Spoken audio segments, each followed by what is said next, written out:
Alrighty, welcome everybody back to Cosmo Eternum. Last session, when we left off, you guys had finalized the fight with the vampire in the Basilisk Cave. You had collected your things, licked your wounds, and returned to the city of Thydonia. Upon arriving, you all split off into different groups, each doing your own various things. From turning in your spoils from the battle in the cave, coming up with a pretty hefty return on it, being appreciated and leveled up as an adventuring party in the eyes of the Adventurers Guild. Some of you worked in the blacksmith shop for a little bit, grabbed the belongings that you had left to be commissioned, as well as working on your firearm schematics.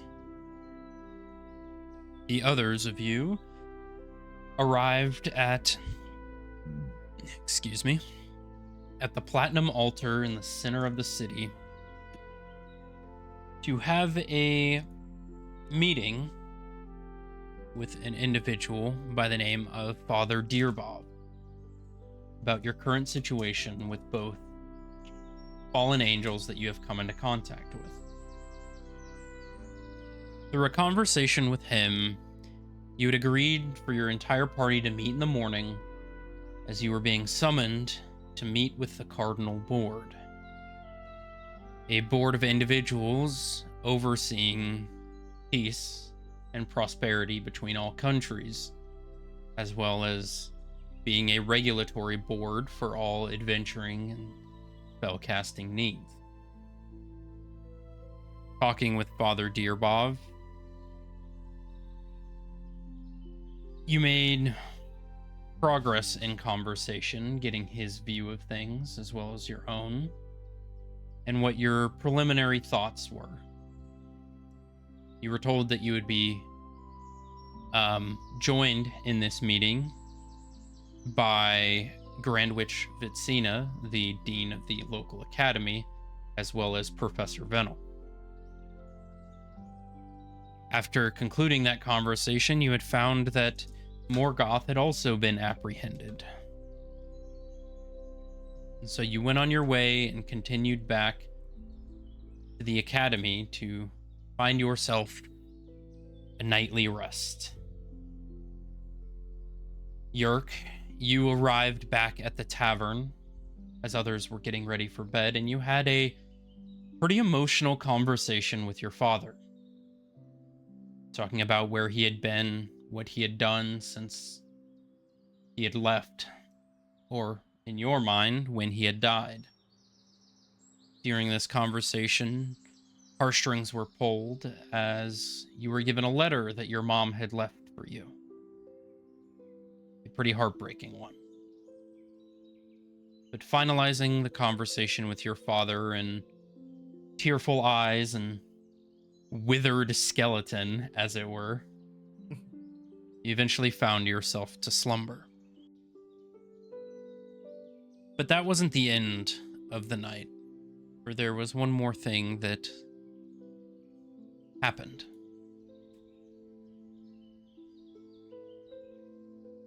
Abel, you had another dream. Finding yourself deep below in that same underwater city you had seen before, although this time it was different, ruined, disheveled.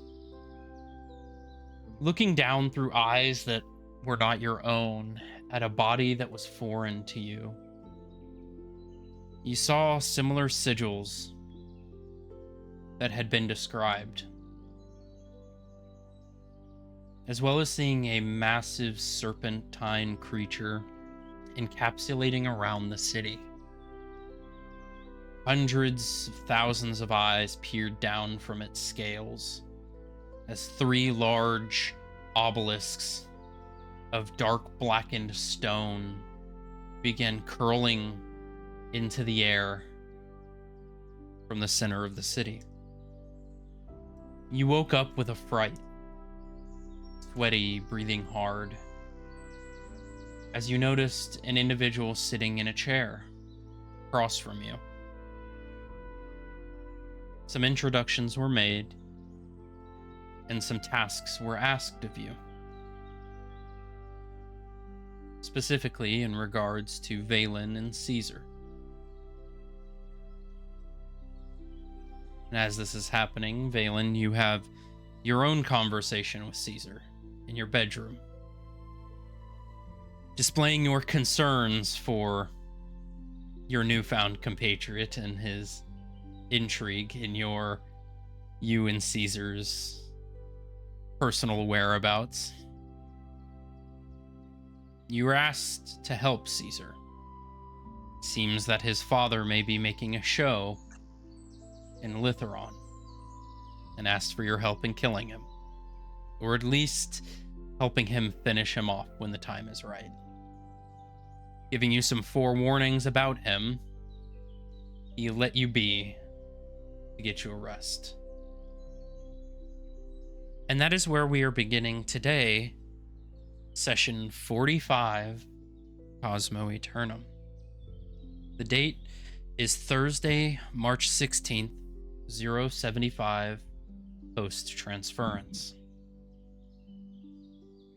We begin this day with Abel concluding your conversation with this shrouded, pale woman, as she is dissipated into a murder of crows, or not a murder of crows, it would be ravens. Is it murder of ravens? No, crows are murder. Crows are murders, flock of ravens. As her body discorporates and flies out the open window, you begin to see the sun shining and the birds, well, not birds, the reptilian flying creatures known as pseudo-dragons chirping and trilling outside your window as the sunlight begins permeating the softly setting dust in your room. As the morning begins. So, Abel, what would you like to do? You have just come out of this conversation. I guess I'll just start preparing my things and get ready to head to the academy. All right. And one by one, all of you who are in the tavern at the moment. So that is, I believe the only other people are Yerk and Kane.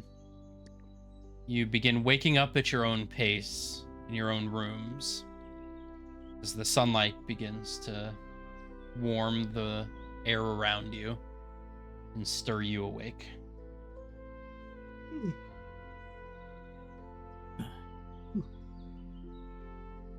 You all, I think Yerk would just do a quick prayer to Rose. Just quick prayer. all right. So you begin grabbing your things and making your way down. Abel, you see Kane and Yerk very disheveled, but looking a lot better than the previous day. No broken bones or withered skin or crossbow bolts in chests. Just some bright-eyed, bushy-tailed companions walking down the main staircase with you. If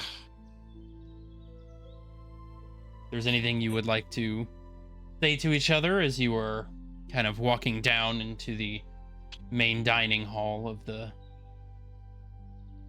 Actually, I guess you're not walking down, you're taking the up-down machine to the dining hall of the Shimmering Chain Tavern.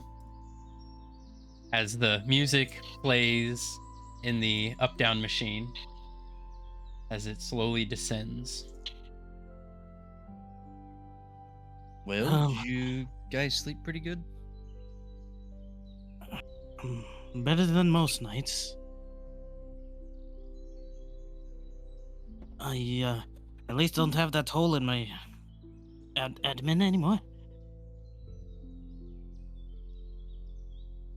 How about Um, you, Kane? Like a baby. do you know anything really about the board a bit? I think I might have only meant one person off the board. Frankly, I've given my task. They really didn't divulge too much. Frankly, they're kind of pretty secretive about really what they do. It, Starting session, by the way. Uh-huh. well, I'd probably get something to eat real quick before we go to the board, I guess. Fair. Could be your last meal. It could be a lot of our last meals with what we've been up to. Well, I might join you for a bit, but then I gotta go find Valen. Yeah, so we're supposed to meet at the Platinum Altar, right? I believe so. Alright. Yeah, just York gets ready to go to the bartender to get some food. All right. As you arrive downstairs, as the up-down machine doors open, you see the very familiar and, if I can actually, find whatever I'm looking for and actually be prepared for a session for once. As you see the smiling, bright face of Anton Yesikov, the silver-scaled Dragonborn. Looks like you guys slept pretty well. Yes, quite. You guys, What's on the menu today? well, I'm just getting some eggs and bacon and such ready for this morning. You guys are up a little earlier than I expected. You guys heading to something? A meeting of some sort. Well, find yourself a seat. I will get you food out. Any coffee or tea to get you started in the morning? I don't think I've had coffee. Ever had coffee? Can birds even drink coffee? I wouldn't can- want to poison you. I wouldn't know, actually. Maybe Well, they're maybe we can give it a try. I'll leave the kettle at the table. You can try it if you want. Please, All please, right. go sit down. Food will be out in a moment. As York goes out to take a seat. You guys sit down. Platter of food, coffee, water is brought out to you. York takes the cup of coffee and just sniffs it.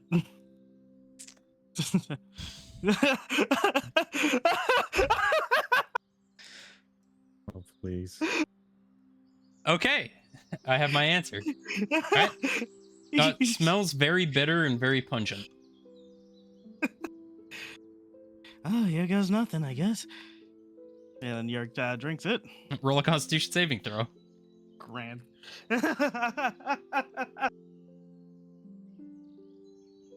12 plus 6. It tastes terrible, and immediately your stomach kind of starts turning into knots. Not gonna look pretty coming out. Okay, no, coffee not good for me. Here, can you take coffee? Okay. Okay, freak. Nah, So you telling me that you can eat humans, flesh even, but you can't take a little bit of coffee? I don't know, it's maybe just the way I'm made. hey, my coffee is very good. Don't slight it. I take a sip. Pretty good coffee. It's just black coffee. There's nothing special in it, but it's very strong coffee, so it tastes Where's my exactly stevia as packets? expected. Yeah. Put a little sugar in there. Where's my Splenda? Yeah, where's my Splenda? Let me see. There would be a little glass pot of sugar at the I put table. two little tablespoons of sugar. Hey, Mr. We're Diabetes. civilized. Do I need to make? Do I We're need to? civilized Do I need to people. have you make an insulin check? Jeez. Was I It's a was I supposed tablespoon. was I supposed to put something with the coffee? Is that the way it's good? Or... It's user preference, I guess. I'm not an animal, so I put a little bit of sweet in it.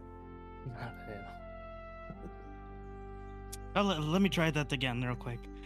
Sure. You want milk? Uh, People like it I with milk. don't know. That's a good idea. What well, who knows? Maybe it's better. Yeah, roll another Constitution saving throw, please. Dead bird Just the rest before of the the session. meeting. Oh, Four- jeez. 14 plus 6. Tastes terrible, but with milk and sugar. I don't know if that they even did anything. What is this? What is this Coffee. even? So, as you all are eating your breakfast and beginning your morning, Theo and Valen. We'll start with Theo. Theo, as you are very restfully sleeping in your bedroom, you're sore, you're tired, alone in your dorm room of empty beds, you get a knock at your door. Who's there? Are you awake? Yeah, just getting up. All right, hurry up. You can recognize this as the voice of Grand Witch Vitsina, the Dean of the Academy. Ooh. I'm gonna rush and Eh. put on like my nice outfit or my nicest robe You quickly that put doesn't have food on it. you quickly That's- put on the actually go ahead, roll me just a d20, just a flat d20. See how often you've been doing your laundry. See how good of a student he's been in the dorm. Oh. Oh man. Oh. All Hey, right, you smelling Hey, fuck? see what I got.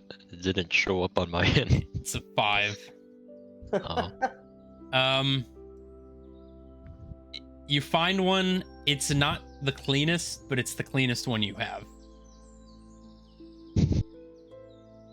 Oh man. Yeah, I'll go to the door then. So you open the door and you actually see 3 individuals. So you see who you recognize as Grand Witch Vitsina, the kind of cosmic pearlescent white hair, as well as the silver and platinum witch's robes. You also see Professor Venel, the kind of peachish, plum, almost purplish skinned, black haired tiefling with glasses and a very fine green attire, the instructor for magical combat. And you also see a older gentleman. Specifically, you see a very old human man, tanned, kind of withered, liver spotted skin, short, curly, kind of white hair, very thick, a very thick wizard's beard, if you would imagine, the like down to the stomach, very large beard. I don't know if you have met him before, but he looks at you. Good morning. morning. I see something's happening here. Yes. I don't remember if we have met before. My name is Grand Mage Alexi. I will be joining you all in your excursion to the board meeting. I will not necessarily be your liaison like these other two fine women, but I will be there nonetheless. Unfortunately, my companion Lydia will not be making it. She still has to run the shop. But we came to wake you up and begin the journey to the Platinum Altar. We were just on our way to grab your compatriot Valen as well.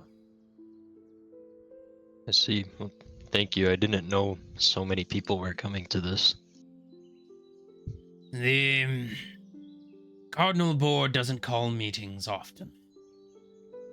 And when they do, it is required that every member of the board show up, regardless of what they're doing or what they think is most important at the moment.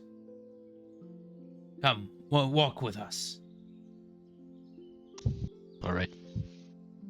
As I have been a part of the board for longer than these two, I haven't actually met Professor Venel before, so nice to meet you. She just gives a nod. And Betsina is a little younger in the ways of cordial conversation in a political spectrum. I will try to help where I can in preparing you all. And as they begin to walk, Vitsina kind of looks around, turns back to you. So I heard that your field trip, we'll call it, was quite eventful. Quite dangerous, yeah. We made it, though. Well, lucky for you, from what I got from the Adventurers Guild, it more than enough pays for your days of classes, so we have given you full marks for yesterday, but that doesn't mean that you will be getting out of it entirely. Thank you. I'll do the rest of my work when I can outside of class. And try not to forget your laundry. We're not maids See here. the stain on my clothes. She's just raising an eyebrow at your slightly whitish silver robes. Well, looks like we've gotten here. See if he's awake. She'll go ahead and knock on the door. Valen. Go and open the door. Good morning. Good morning. Good morning. Good morning, Valen. Morning. Are you prepared? I am ready to go. All right.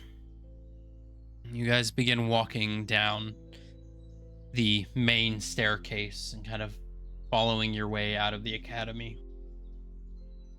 So, how much do you know about the Cardinal Board, Valen, and what to expect? As far as what to expect, I'm kind of expecting one of the hardest conversations we're going to have as far as proving worth or whatever it is that they're looking for, but in depth is the in and outs of the Cardinal Board. I know very little. Well, I can tell you this. This will be a gathering of the most powerful people you will ever meet in your life. And that is not just mages or witches. These are kings, queens, rulers of their respective countries and domains, as well as their own protectors. What I can tell you now is to watch your tongue. A lot of royalty have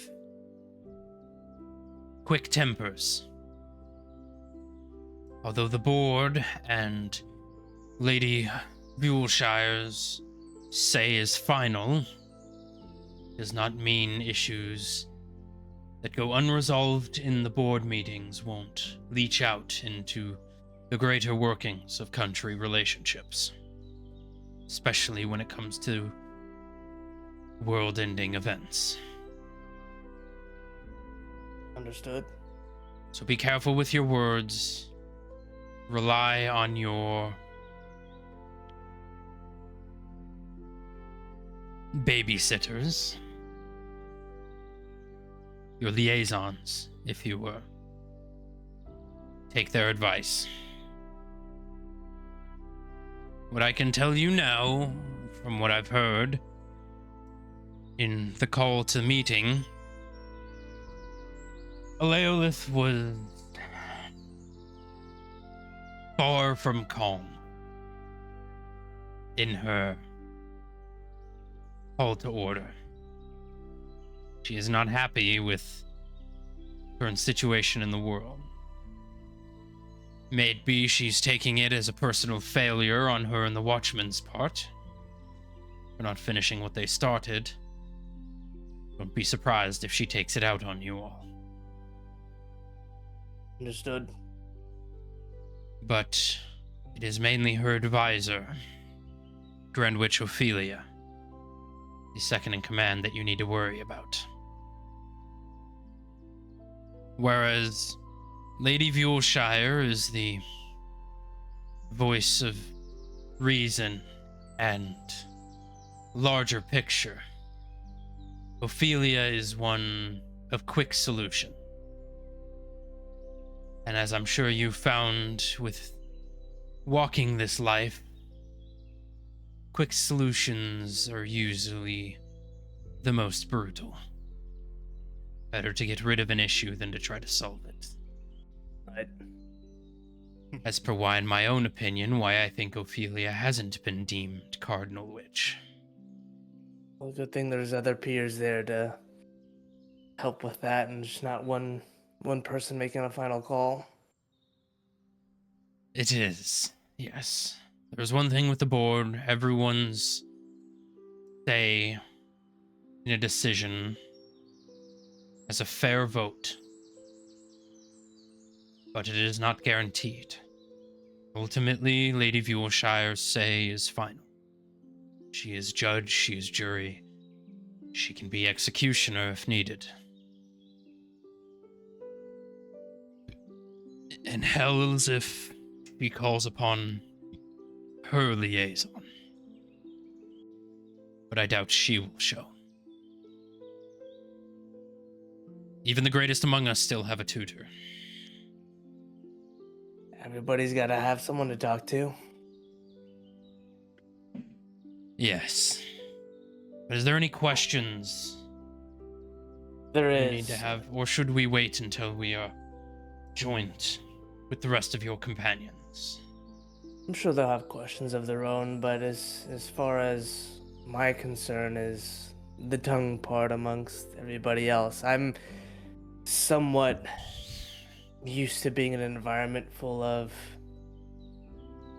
relatively more powerful people than myself, but other party members might not. So, expecting the worst, hopefully not execution.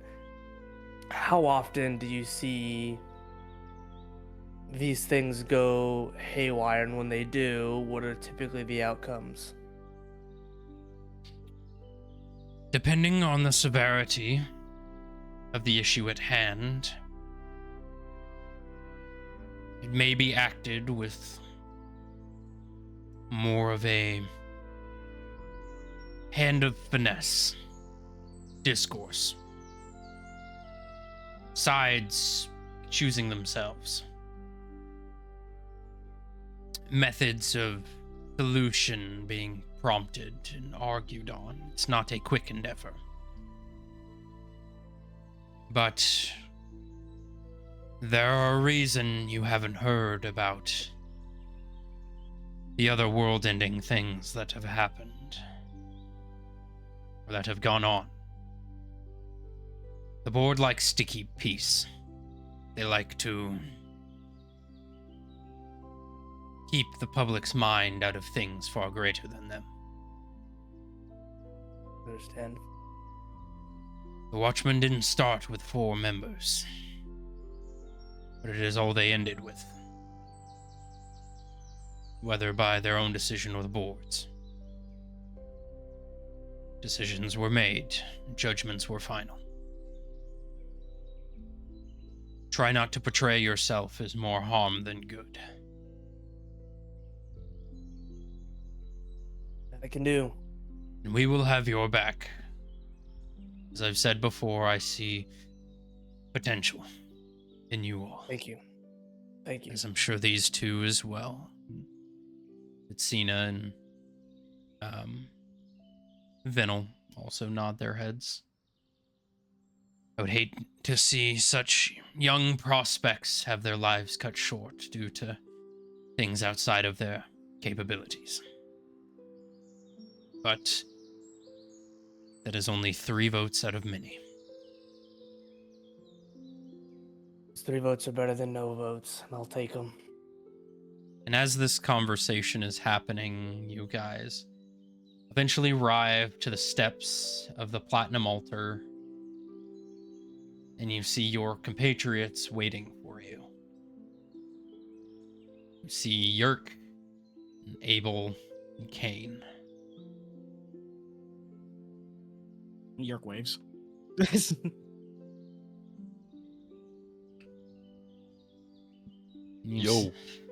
You see Venel speak up.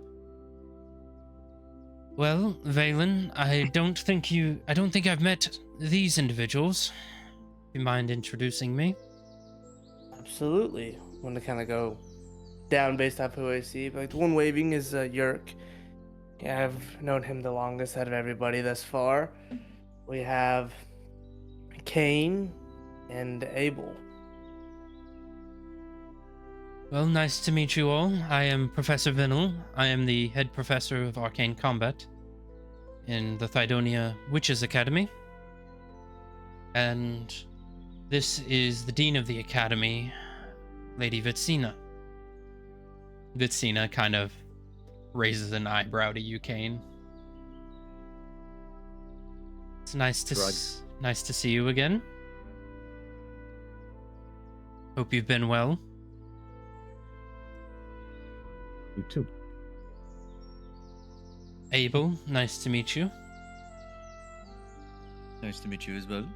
I understand that you are a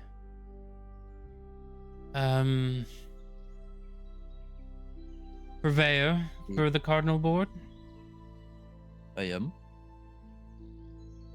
Well, Mostly just overseeing Valen's studies, seeing how well he does. understood. I can't say that you'll have much say in the board as some of us will, but it's nice to have more hands on deck.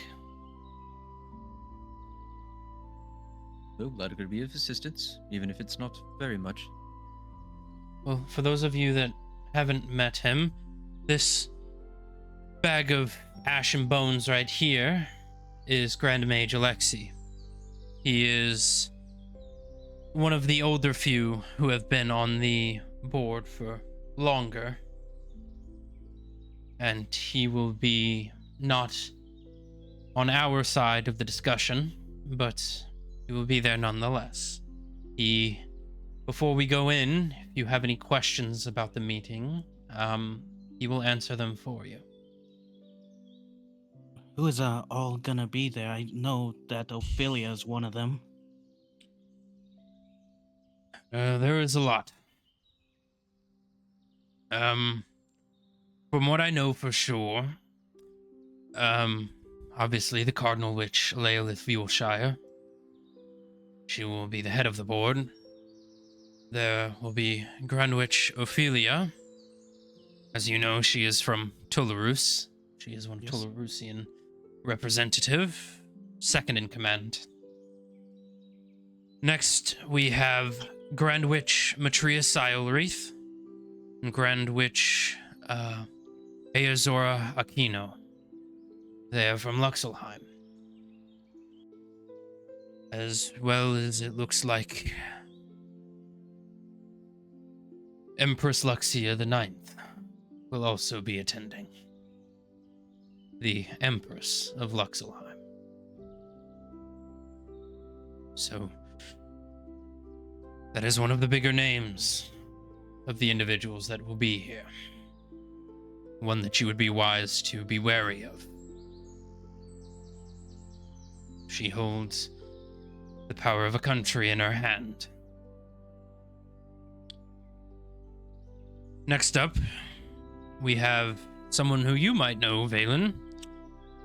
Grand Witch Adonia Hook from the Tornoff Witches Academy. Yes. She will be attending as well. As will I, hailing from Toulouse. You see he's kind of flipping through a list. It does look like the three Dragon Knights will also be making an appearance. As Queen Diana Sarconia has decided to grace us with her presence. Which Dragon Knights? Dragon Knight Centuria, Whitehold, Centurio Crimsonia, and Fulby.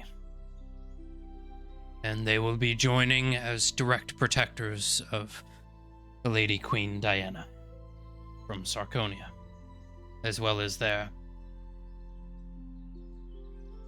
Dragon Knight apprentices. So, I see. if I remember correctly, there will be one Caesar Arbane, the apprentice of Fulby. There will be a let me check real quick. Twice. Looks like Dragon Knight apprentice Rowan will be attending, the apprentice to Centurio. And it looks like Aleo's sister will also be joining as the apprentice to Sydney Whitehold. It looks like this will also be their first board meeting aside from Caesar.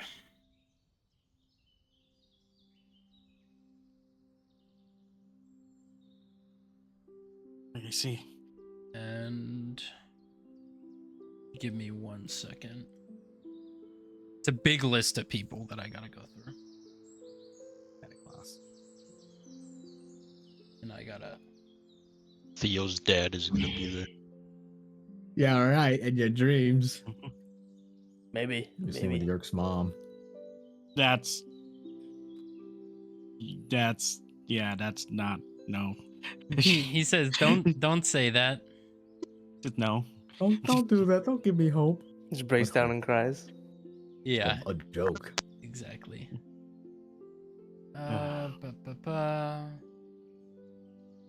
Nimrael Fuelshire is Aleo's sister. Looks like the last person who will be joining us is actually from Erosia, Salnor Whitefeather, a representative of the Druid Council. He is one of the various leaders in foreign affairs. Specifically, his is logistics. But he will be there as a representative. And that is, as far as I know, who all is going to be there.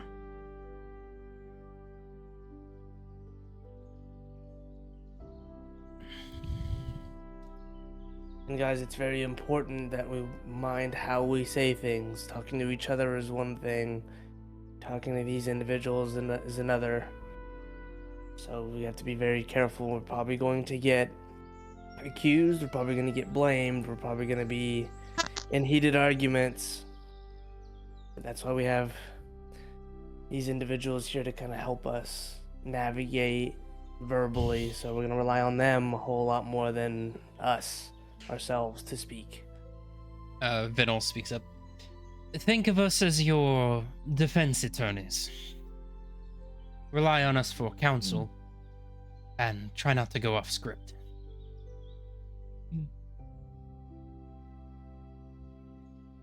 Well, other than who's going to be there, questions do you have?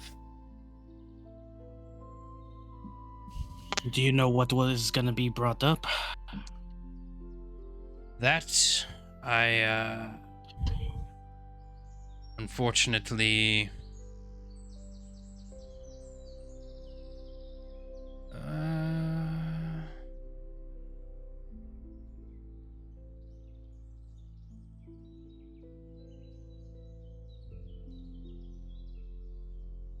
Somebody just tried to request a password reset on my Reddit account.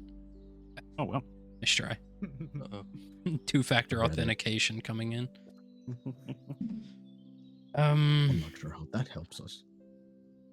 Sorry, I had a notification on my phone that I had to check real quick. What's a phone? Don't worry about it. my hollow stone, I meant. Uh-huh. Unfortunately, as to what will be talked about within the meeting, other than the obvious, I am unsure. Which, on that note, you will be caught off guard. Cannot tell you by what, as it breaks contractual agreements. But it will be a lot more intense than you imagine. And the truth will be pulled out from you whether you wish for it to be or not. So be careful with your words. They know more than any intelligence agency that are around in the countries. Their job is to know all. As for what exactly, as far as I'm aware, it's just the current issue with Litheron and your all's involvement, as well as these fallen angels.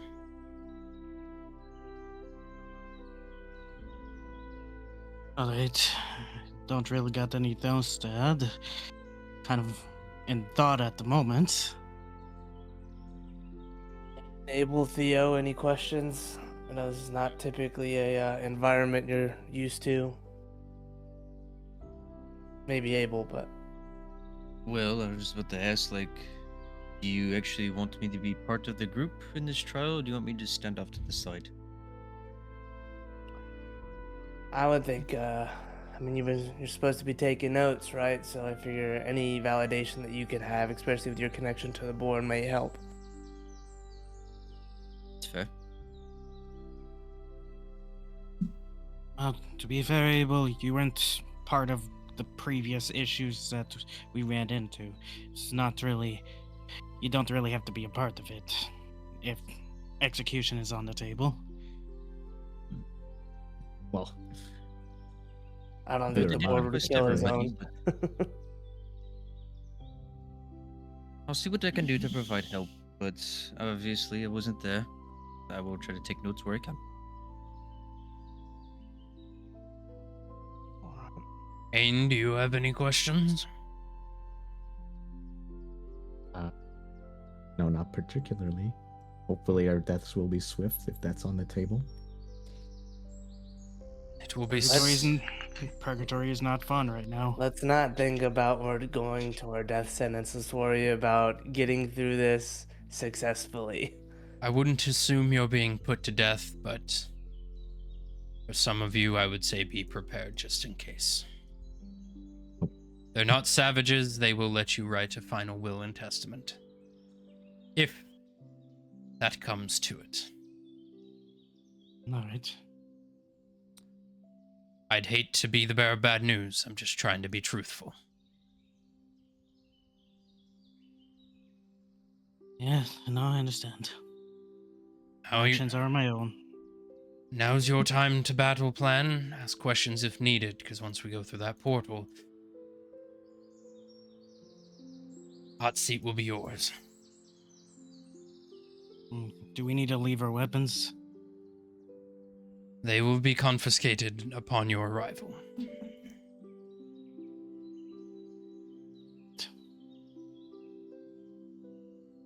I mean, this is one thing I guess I wanted to be in front of the board, but I guess not like this. The only way to know what we're gonna get into is if we do. We've never been here before, so again, trust on these highly skilled individuals next to me, and we should hopefully get through this as swiftly and easily as we can. I'll try keeping myself silent a bit. I know I have a couple things, but I won't really divulge too much. Let's handle the task at hand, see what they have for us. Just answer truthfully, honestly. If you need to validate yourself, validate yourself. Just do it in a way that we mind our emotions. Think more logically than emotionally. Think emotionally, we've lost. And they're gonna try to use emotion against us. They will. There we go. So, They will. everybody ready? They will.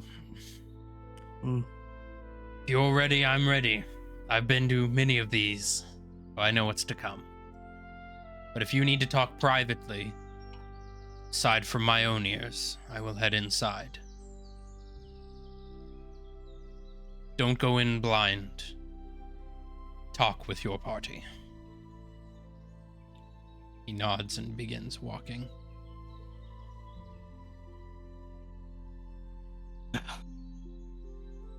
All right. How are you guys feeling? I guess I can't really say I'm scared at this point. It's more,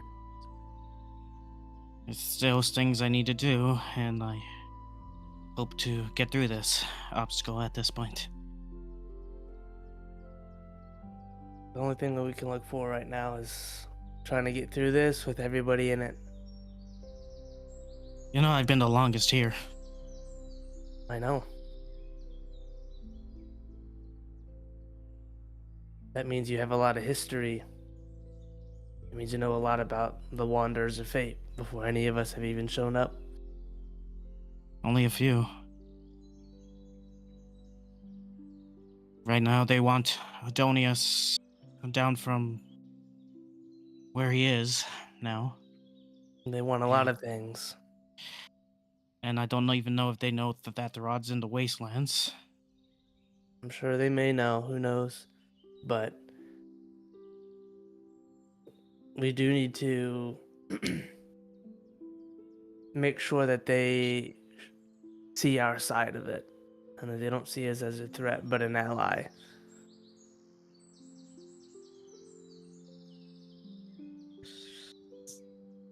Gonna be tough, especially since of all the havoc that's been happening lately. Yeah, and if they want to keep things hush-hush, us telling people within the city that the end of the world is coming, they might not like that either, so. What, to not cause a mass panic to kill the people who try to stop it? We're not important. We're just part of the scheme at this point. Yeah, we're part of the system. Part of the system that knows too much. If that's the case, should have killed me long ago. It does go back to you now. I don't know. There's one thing that kind of figured out that I was not born naturally. So, Well, there's no time to worry about the past and how perfect or imperfect we are. Again, this is their side versus ours, how they see things versus how we see things, and bring you the gap in between. And hopefully it's enough for them to see it because they know more than we do. They see things at a bigger view than we do, and they're playing a big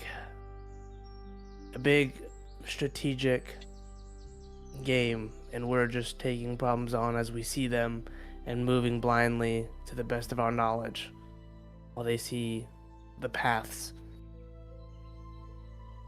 Do you think they'll read our minds in there? I think there's a very good chance, but they're going to use any magic, all magic that they can to aid in their efforts. A lot of things in my mind that would be interesting. Maybe they could see. Maybe they could see that room, that place. Rely on our advisors. That's what they're here for. And maybe we get out of this easier than we think. So just provide as much information as we can. Honestly, don't try to deceive them because they'll know. Well, I'm not really a good liar anyway, so. So I think I'm ready. Well, I should have drank something before this, but. No, it's better if you didn't. No. All right. Well, after you guys. You all ready to go? Sounds like we're We're ready. ready. All right. From here on out, speak when I tell you to speak. Do what I tell you to do. Be careful with your words. This is Venal talking. Follow me. Follows. As you guys begin walking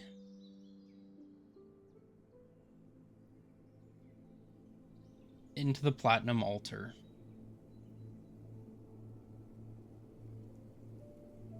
you walk through the door.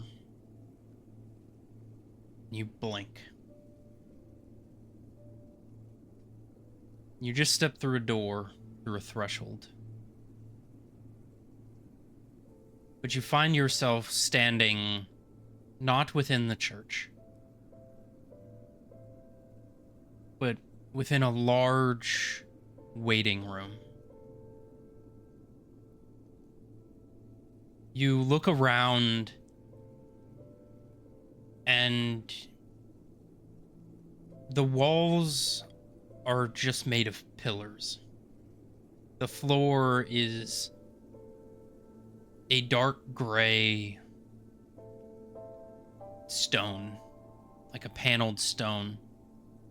The room itself is a large dome-like structure with pillars on the outside of the room at the very edge of the floor. Large, massive pillars. You see statues of various individuals carved into this gray stone. You see a lot of people from history. You see a statue of Lokiel the Witch. You see previous Cardinal witches, ones who have, for the most part, been forgotten by history. You see kings, queens, heroes. You see carvings of the Watchmen. You look up at the ceiling. It is a large, massive, stained glass window. A story of the Watchmen's rise, their adventure to the Lonely Mage's watchtower, them being charged with the defeat of Eternus, and their entire journey inscrawled forever on this large stained glass window. But the wall's not solid. What you see around you is the expansive cosmos. Stars, galaxies, nebula, black holes, quasars, floating infinitely in the space around this room. You look at the edge of the floor and you see it just drops off into space. There are chairs, there are tables. You see workers running around, gathering paperwork,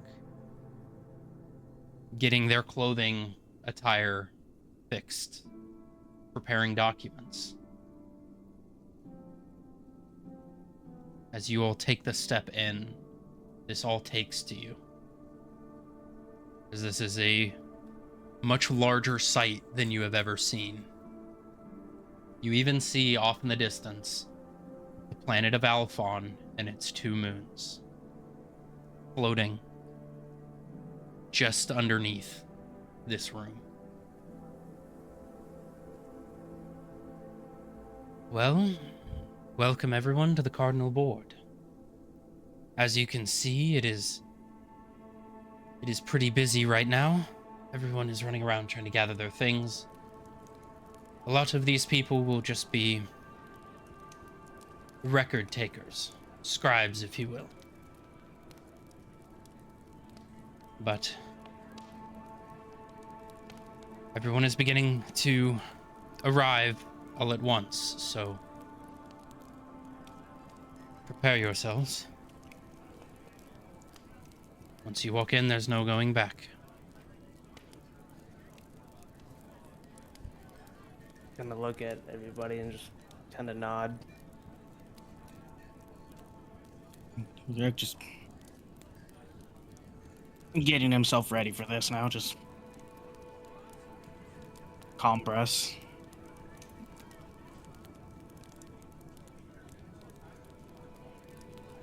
Right. I'm ready. Kane, Theo. Already? I'll ever be. Right with him. Abel, I know we haven't had you very long, but an honest observer of our party is what we need. Well, I'll see what I can do. I'll try to put in a good word for you. Go based off what you've seen. We're not asking for favors. Well, And, there's not we really don't- much I can really do with them anyways. Obviously, they're the ultimate deciders. Right.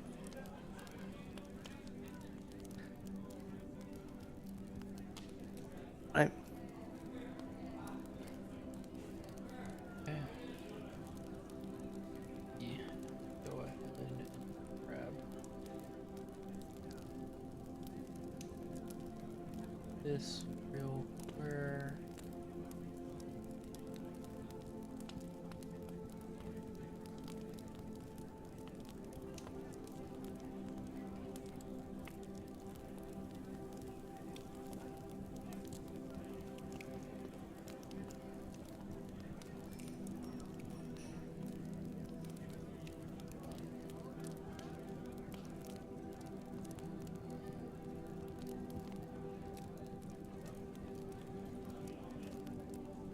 Oh boy.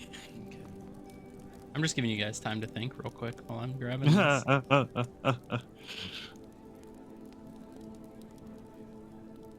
got piss.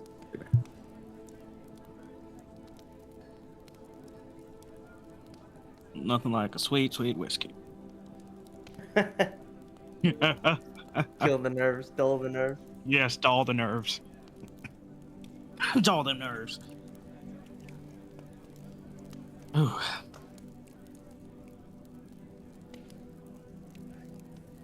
Pretty strong one too. It's like it burns a bit. Oof.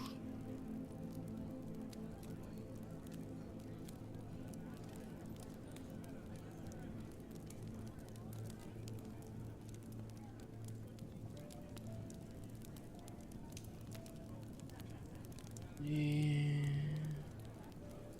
Maps and stuff. There it is.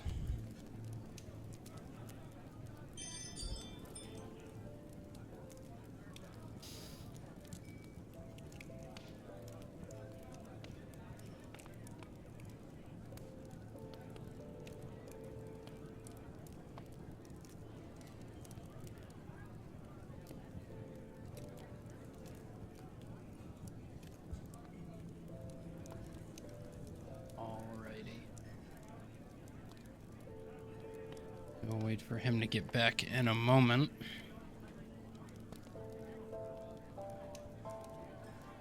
While it is happening, you guys can talk. I'm just going to be placing things real quick.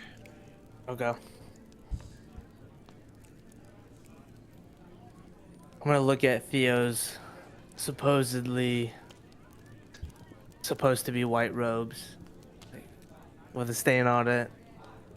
Right. Theo, couldn't clean your robes before coming? We're out venturing. I didn't think I was gonna have to do laundry like 4 days ago when we left. Yeah, you got to give him a little slack, Valen. He's a bit new to this adventuring thing. Yeah, but we're in court. Don't. No mind. And I'm gonna quickly We didn't know and we were kind of gonna until like a few days ago. I'm gonna quickly and discreetly cast prestidigitation to make his robe nice and pretty and shiny. This is what magic. Little flowers pop off on the bottom. Heck no. Maybe you should learn that one when we get back.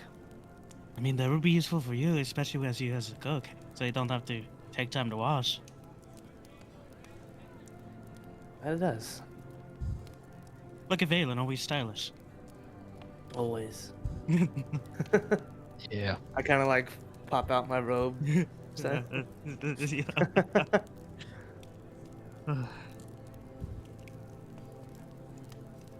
Raylan, what do you know about these magic beans? Beans. Your guess is as good as mine. I thought you were the chef, not me. Well, I don't think you're supposed to eat them. Oh, well. I don't know. Maybe that's a conversation we can have, after court. Once we make it out of court, yes? Yeah. If things go like really bad, I might just start throwing them, Wait, what? I don't think that's advised at all.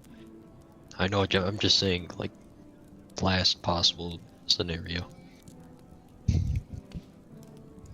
I mean, I think you would just get other people in the crossfire at that point. And also, I'm pretty sure they will just kill us with a snap of the finger.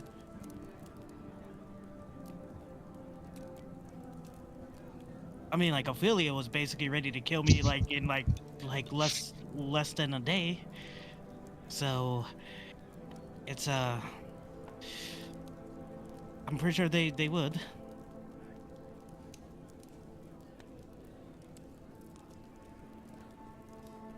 Let's also remember we're here to prove why we're here and we're good suitors for the fallen angel. Your guy kind of tilts his head too, Valen. Like...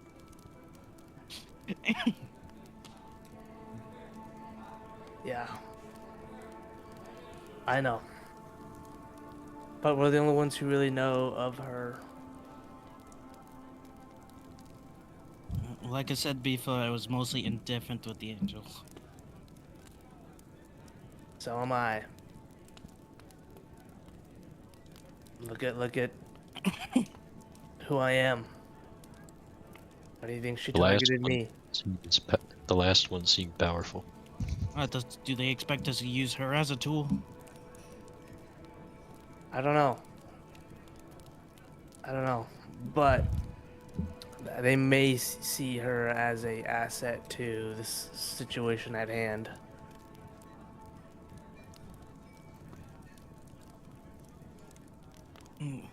Alright. I mean... Sure, yes. That could help. Especially probably in Litheron and the Wastelands right now. She's also a liability.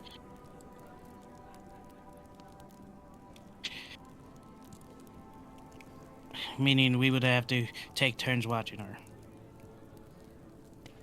Yes, she knows nothing of the lands that we come from. She is an angel, and that's all she knows. Hence why she killed the tiefling family. And, didn't stay put. And the prayer that she did, she said she was here to kill infernal beings. Well, I don't know if I would be a good person to do to her. I mean, I'm already kind of mad at her for calling me a tool herself. Well, at this point, I think in the position we are in, we're all tools for them. The board, the gods, Eternus. We're all part of someone's scheme, not truly free. All pawns in the bigger scheme of things. I can assume that everybody's gonna have a idea of how they see this going.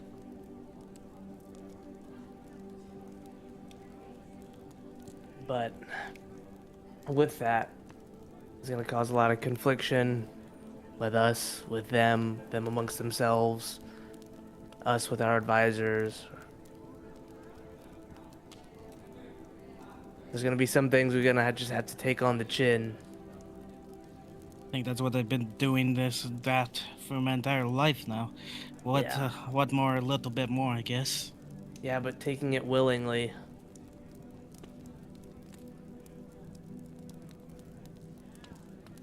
Yeah, we'll take it willingly until they discard us. Are you so certain that they're gonna discard us? I don't even know what the plan for all of us is, really. Nobody I was- does, but that's why we're here. I wasn't even supposed to be born, Valen. And I wasn't supposed to be a dragon, but here we are.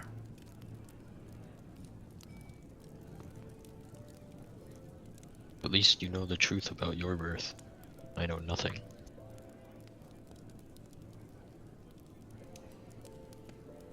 Maybe if we get out of this, we'll find something like that after the Eternus business for you, eh? Maybe. And I would like to hear that story, Theo. Maybe I did come from the sea. Maybe. Maybe you came on a stork. Did you say you were from the Wastelands? I was found. In the Wastelands. Yes. Do you know where? No, I don't.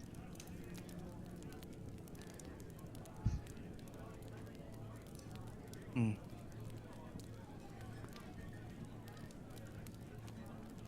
Well, listen, before we go in, if anybody gets imprisoned, sentenced to exile or whatever, and this doesn't end up in our favor on certain things, it's been a fun adventure with you guys. And I'm glad you guys are all part of. I'm glad I met all of you guys for this wild ride.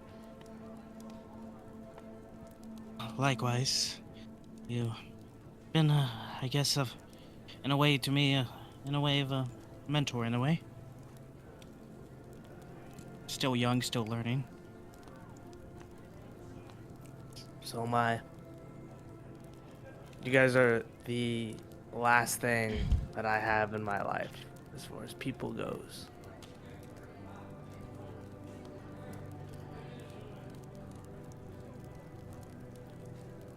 Yeah. Maybe if we get out of this, we can get tickets to that one show you guys seem to enjoy.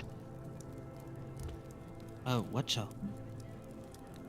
The one you guys said it was a really long show, but really good. Was it Breaking You okay? Bad? Are you okay, Theo? Cook, Jicey. We need to cook. Sure thing, Dr. William. Dr. Black. Crazy. All right. Well, let's promise each other at least if any of us gets killed to bring their belongings to their next of kin.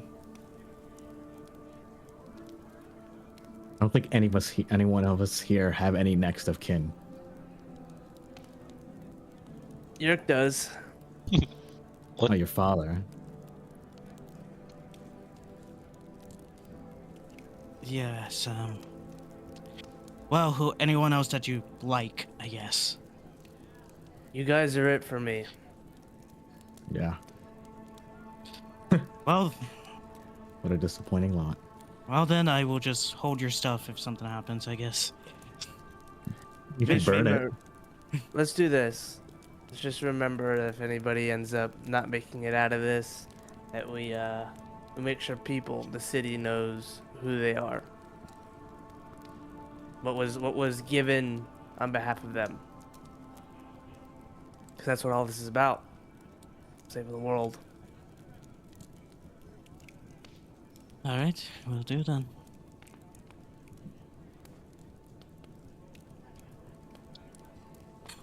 The Pangea. What?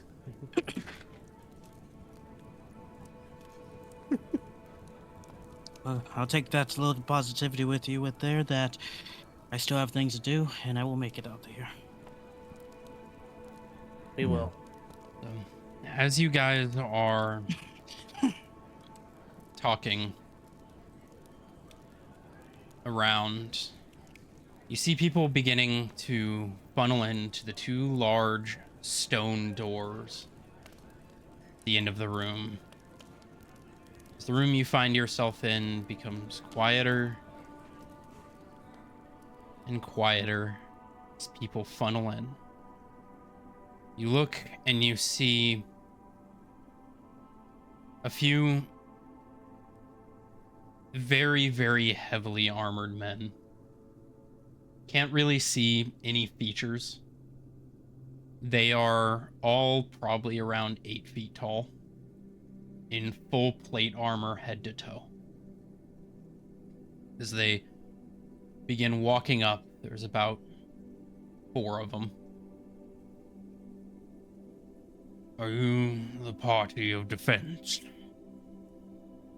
We are. You see he waves his hand as a piece of the ground begins to slide up. About 2 of these panels slide up and the top pops open. Put all belongings in here. Weapons, materials. You are going to be going in with nothing but your clothing. What you wear on Alright. your back. All right. Any magic items, potions, bags, weaponry. Everything. Whether they are attached to your body or not. If they are integrated into your physical form, we can have them removed. What about the religious symbols? Those as well. Okay. I'm gonna start taking my stuff off and putting it in. Do any of you try to not put everything in? Is anybody, only thing I can is think anybody of trying to hide is- anything? Would my sword count, or is it in like an interior plane right now? That is for you to decide. Because I think for the sake it of is it, it is in a pocket dimension, Mm-hmm.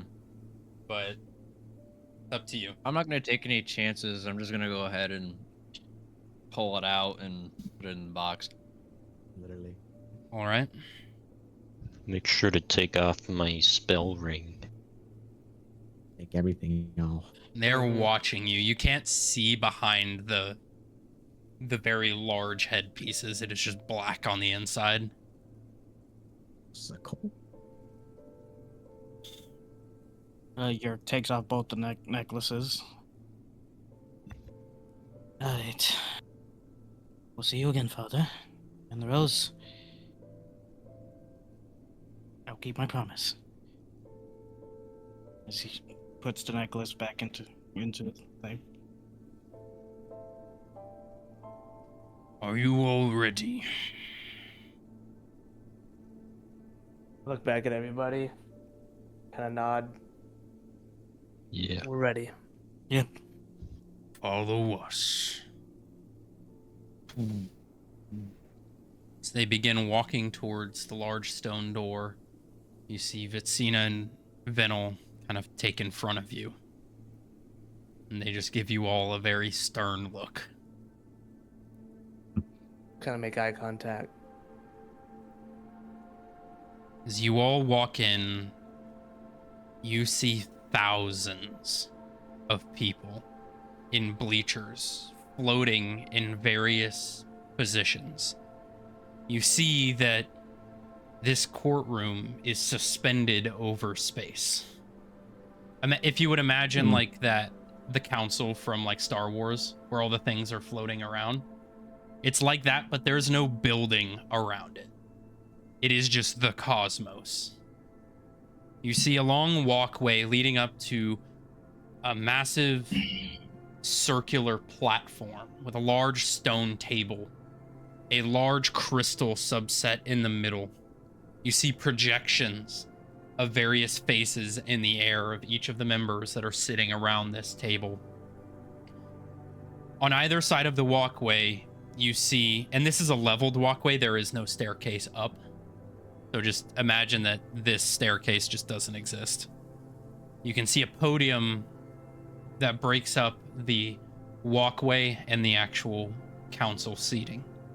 On either side of the walkway, you see benches, presumably for where you need to sit. You see Vitsina and Venel kind of turn around and kind of motion their hands towards the seat. You guys can place yourselves whichever seat you wish to be at. Yes. Actually, I don't even have slow. There you go. Hold up. There you go. Oh, that is small. Hold up. Zoom it in. There you go. Gosh, what seats? Seats around the table. No, not around the table. The so these here, these are chairs, or these are gotcha. These are seats. Just imagine there's actual seats there, and they're not just floating. See these here? These are chairs. Yet. Whoa.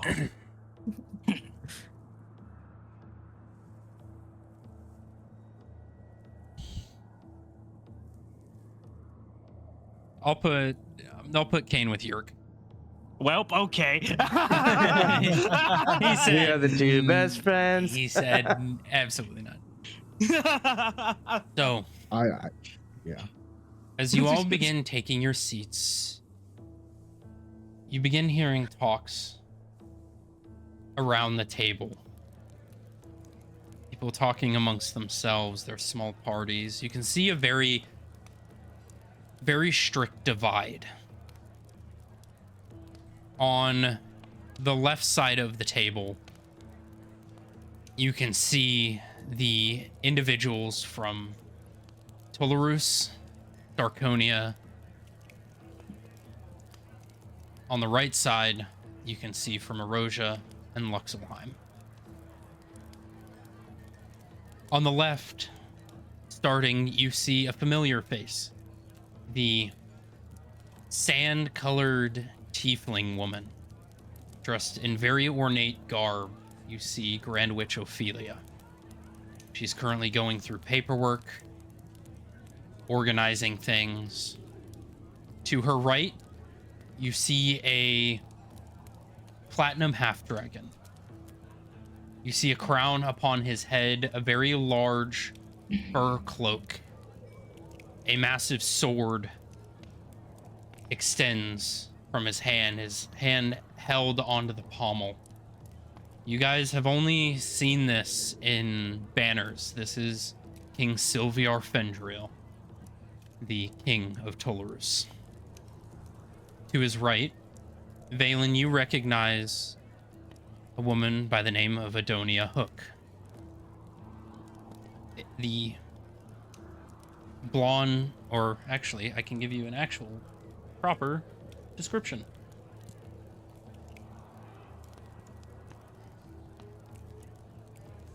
Let me see. Yes. So you can see, and these are just placeholders for the character art, just because there's not exactly. But you see Grand Witch or Dean Adonia Hook the dean of the Tornoff Witches Academy. You can see that she is about 4'5".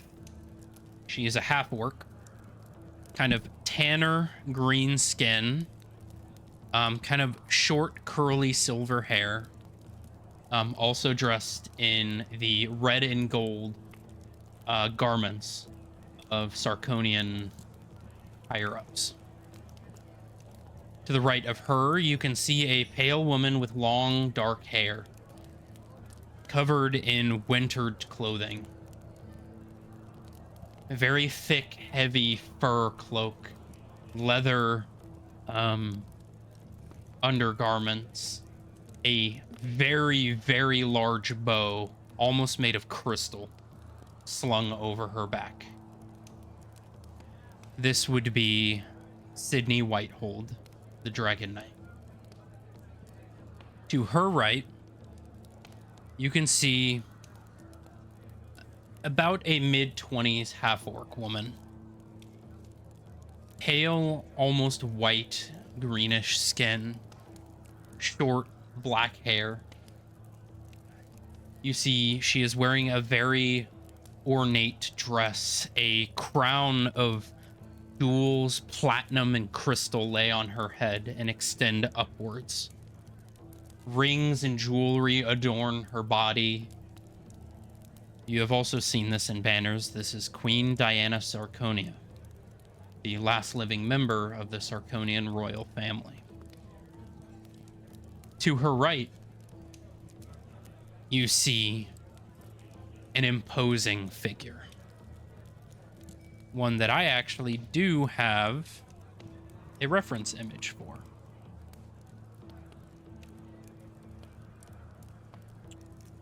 Let me go ahead and pull them up because this is important. So let me actually... So this is Sydney, by the way. Just for your reference. Alright. This is Sylviar Findriel. You have... So up next, you see a very imposing figure. Dressed in slate gray reflective armor. Pale skin, very pale purple eyes, no pupils, short gray hair that almost matches his skin color. Purple and leather adorn his body. You see behind him a massive spear, a lance, if you will, not the lance for like riding a horse, whatever you call those, the medieval jousting, not like a jousting lance, but a massive pole. And you see a very, very sharp amethyst crystal that comes to a point at the top. You can see that there is a very long, dark whip on his side that almost seems to consume the light around it. Yerk, you have seen this man before. This is Fulby. To the right of him is someone you all also know. A red tiefling in black and purple, very grandiose armor. Crimson gems adorn the body. 2 long swords on his side. Dark black hair curl around 2 horns that curl out of his forehead and curl back. A smile on his face and a sly grin as always. This is Centurio. Would Valen and me the only one knows that person? Yeah. I'm pretty sure only Valen and you know. But surprisingly enough, behind them, you see 3 people standing just behind them. You see Caesar, Valen, standing behind Fulby. And you also see that he looks worse for wear. You see he's burned, bruised. You see about one side of his face is currently gashed open. You can see the extent of what looks to be the inside part of his back molars of the right side of his face just exposed and just bleeding softly. I kind of like eye it, squint a little bit. You see kind of Tilt my head and- kind of half of his hair singed. And you can see something odd. You can see there are large gash marks in his armor. Armor you know is very hard to get through. Mhm. And even now you can tell he's breathing heavy. His eyes are just 1,000-yard stare. Roll a perception check.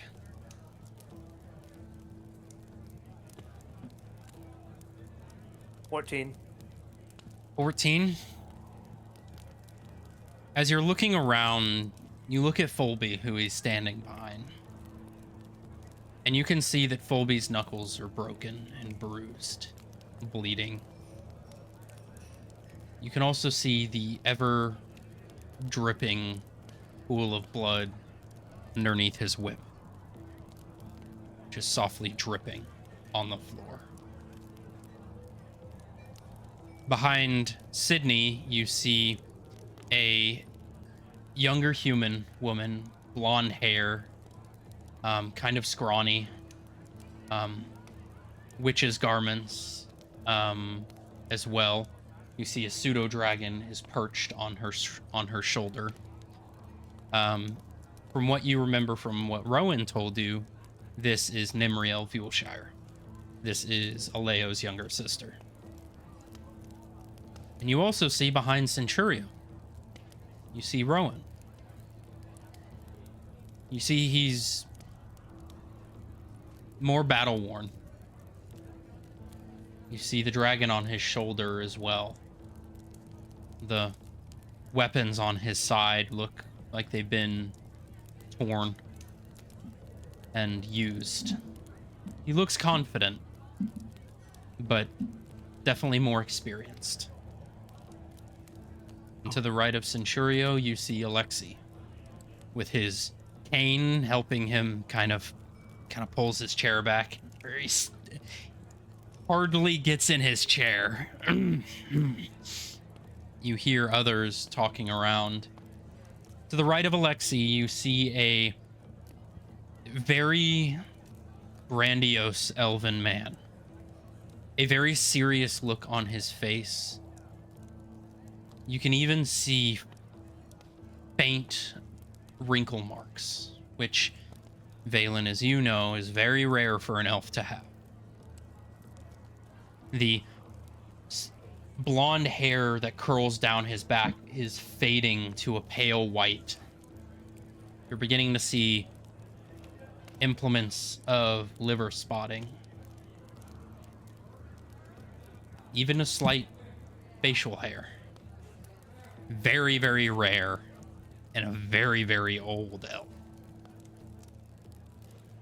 To his right, you see who you were told was Dean Eozora Aquino. You see a drow with pale gray skin, long dark hair, but dressed in an attire very different than what you're used to. Imagine this without the headdress. So, red and gold witch's attire. Gauntlets made of that blackened obsidian metal you see Caesar wear. Very, almost like ritualistic garment. Like a very official garment on. But it is very different than any attire that you've seen witches wear. But as you've been told from Caesar, they're not just witches, they're also combatants. And they're built to do as such. To the right,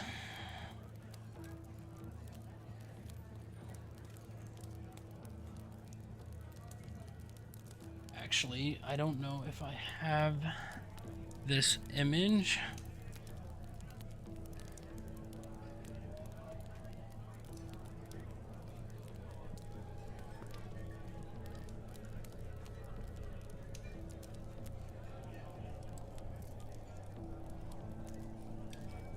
Let's see.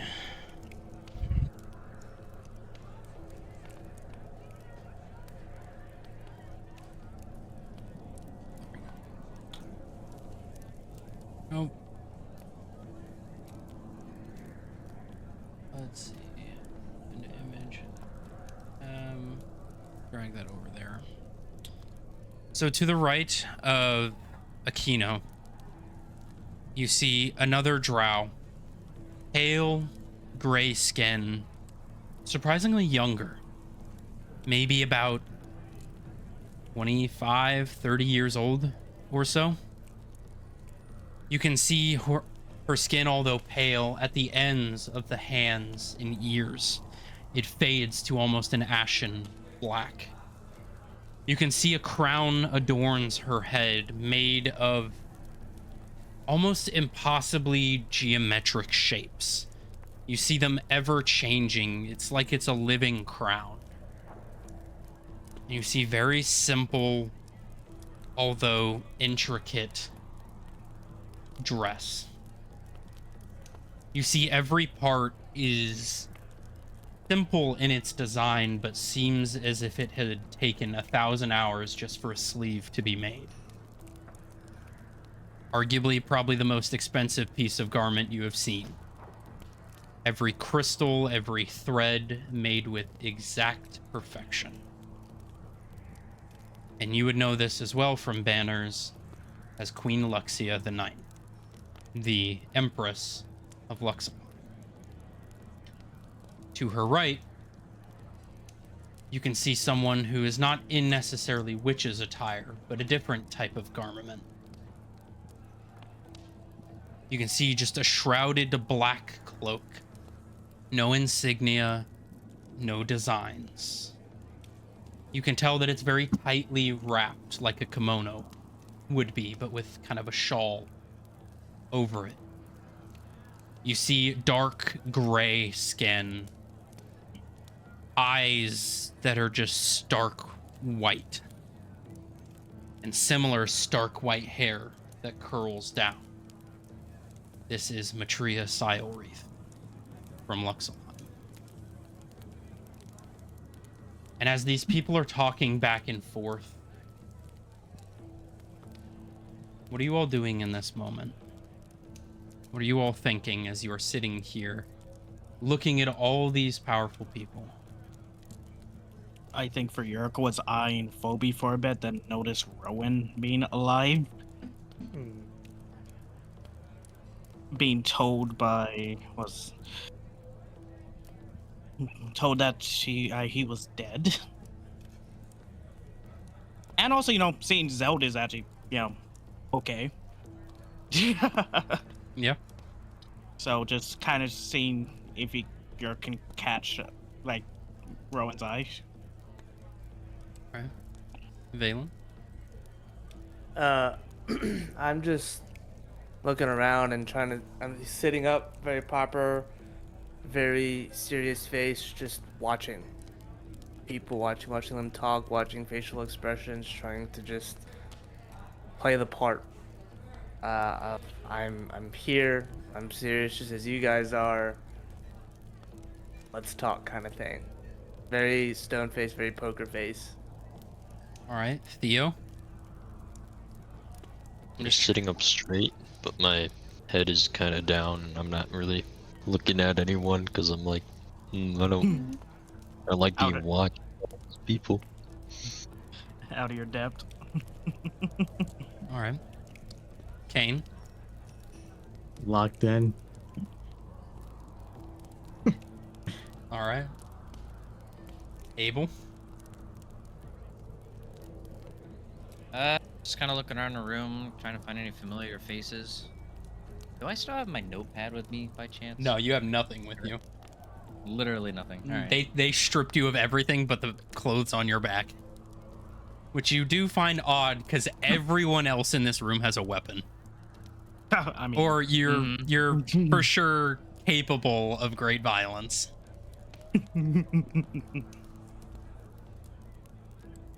Now, other than that, just kind of just sitting there, just kind of waiting for things to start. All right. As you sit there, you eventually hear a as Ophelia stands. Everyone, quiet down. We have things we need to get to. First and foremost, thank you all for joining on such short notice. Many things have come to our attention as of late. As you can see, we have a few new faces here. Ones who some of you have met before and others have not. All of you stand. Understand? Stand up. Before we get started,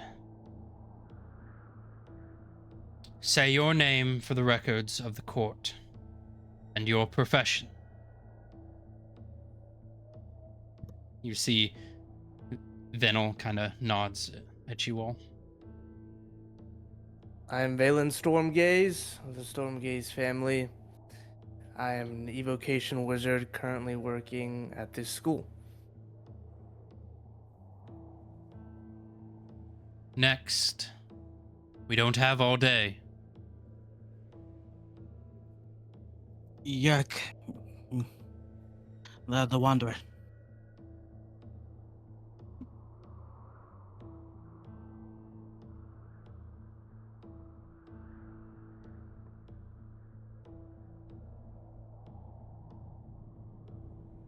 They're all, I'm like a kid. staring at you. Okay. Well, if Yerk's done, I'm Mabel Sinclair. I'm just here as an ambassador for the Cardinal Board, just overseeing Valen with his studies. You see Matria Sialreath speak up. He is one of ours. He is from Luxelheim. Thelia nods.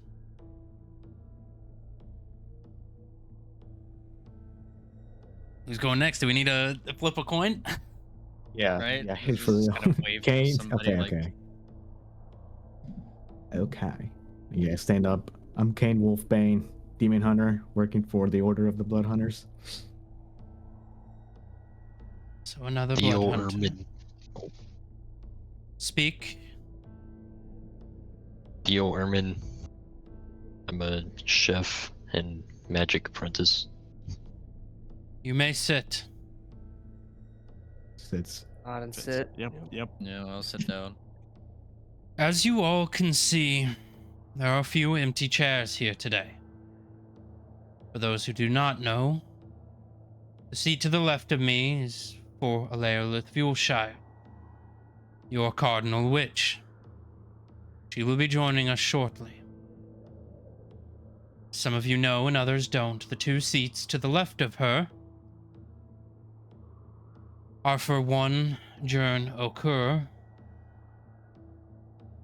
Actually, I do need to move all of these. One Jern Okur, one Jojor Arbane, and one Tharad Odinson. Make it a note to the record that they have not taken heed to their summons to this court. What we are all here for today is something that some of you were present for 25 years ago. It has come to our attention that the powers of Eternus have returned, and you hear gasps and awes. Frantic scribblings and conversation, people start getting loud. Silence in my court. You will get your oohs and ahs afterwards. But it has come to our attention that his powers remain, and that they have taken hold once again within the world of Alphon. Now you may be asking why we have gathered these new individuals. As you may know, or not, it is very similar as to why the Watchmen were called to our court ages ago. It is because they have a direct part to play. Whether it be a cause of theirs, or a similar situation as the Watchmen, as they were simply placed here by fate. We will be here to find out today. We will hear their testimonies. They will be questioned thoroughly by the board and those who you see in attendance.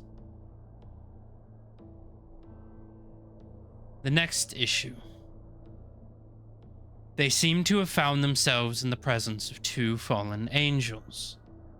One by the name of Morgoth, and one by the name of Soliana. One purpose of our meeting is to decide whether or not they are fit to take charge of these fallen angels and guide them through the realm of mortality. Seeing as it may be the easiest to begin with that solution, that discussion, that is what we will begin with today. So as we begin, and you hear the door as she's talking slide open, and you see an individual beginning to walk in. As she's cut off, you see her head kind of tilt. As you see walking into the room, you see a very tall half-orc man. You see he is individual. What are you saying, Johnny? That's what you said, individual. Stuttered. Individual. Walk in. A half-orc man, about 6'4". Worn leather armor. Torn and dirty. You see pockmarked scars curl around him. You see a massive great sword on his back. You see it crackling with energy. Sorry I'm late. It's been a while. Took me a while to find the place. You see Ophelia look up. Note for the record that Jern occurs in attendance. As he begins walking down, you see he looks over at you, Kane. Just gives you a nod. As he begins taking his seat.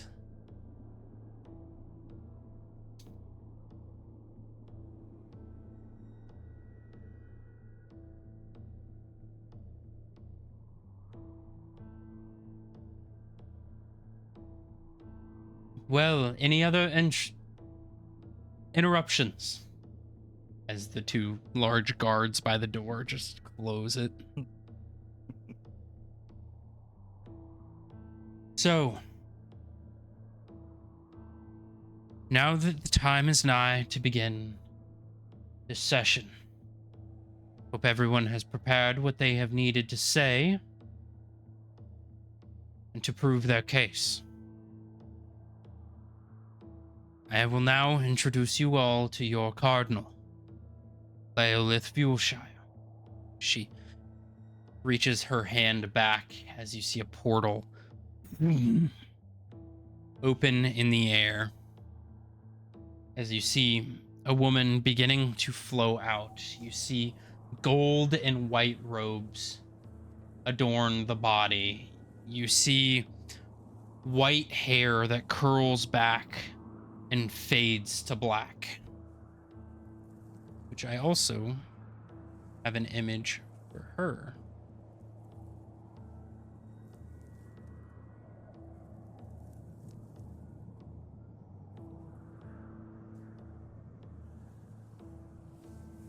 That, and let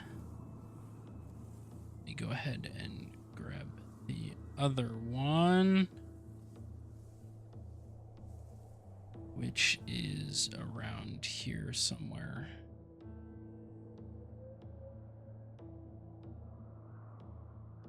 There you go. That's a better one. Imagine those are white and gold now instead of red and gold. A half-elven woman, black hair that fades to white, sharp ears with gauges. Gold and white robes adorn her body, as well as you see a fragmented halo surrounding her head. And you see very large, pearlescent, pale white wings curl out of her back. And as she enters... So, which one of y'all fucked up? Because it seems like one of y'all fucked up big time. So, and as she's beginning to say this, Ophelia turns a very stern eye. She goes, "We'll get to it. We'll get to all your fuck ups here in a minute." She just waves her finger at you guys. He just floats, the chair itself moves itself back as she takes a seat and just kicks up her feet on the table. Go on, Ophelia. Deal with your official business. The Ophelia just takes a very deep breath. Starting off today, I understand that these individuals have representatives for their group. Sivitsina nods. Stating for the record, I am Grand Witch Vitsina, Dean of the Thydonia Witches Academy, and I am here representing the adventuring party known as the Wanderers of Fate. My co-liaison is Professor Venel. She is the head of our Arcane Combat Division at our academy. They both nod. Ophelia begins to speak again. Understood. So starting off with our morning, the discussion of these two fallen angels. As we all know, Leo here is very much against it. Her opinion of the angels are not that of kindness. Yeah, they're fucking bitches.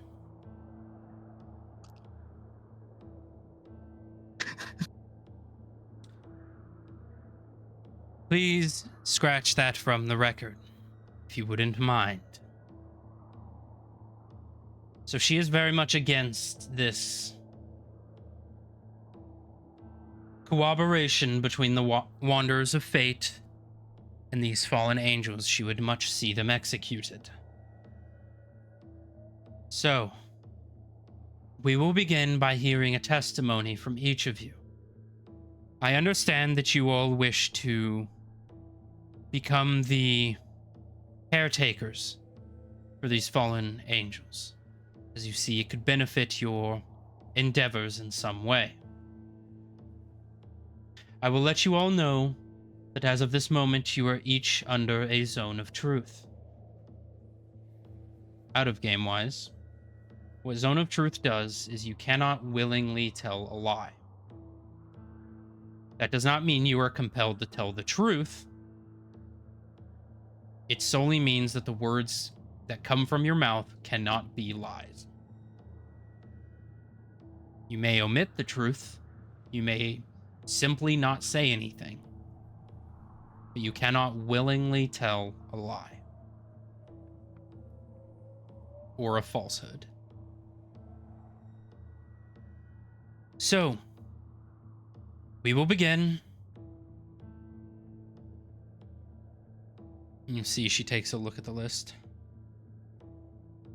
Theo Ehrman, please step up to the podium with your advisors. We have some questions for you. Get up and make my way over. That's Ark. Sorry, I've just presumed he was gonna be there first.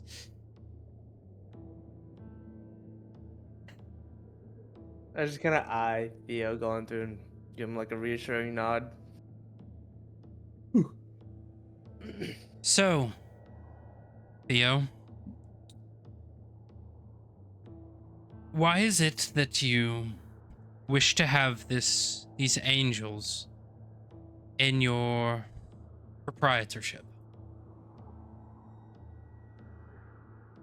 In what way do you think it would benefit you? I've not been with this party for as long as some of the other members have. I turn to look at York. I was not there when we found first angel. But the second one that we found,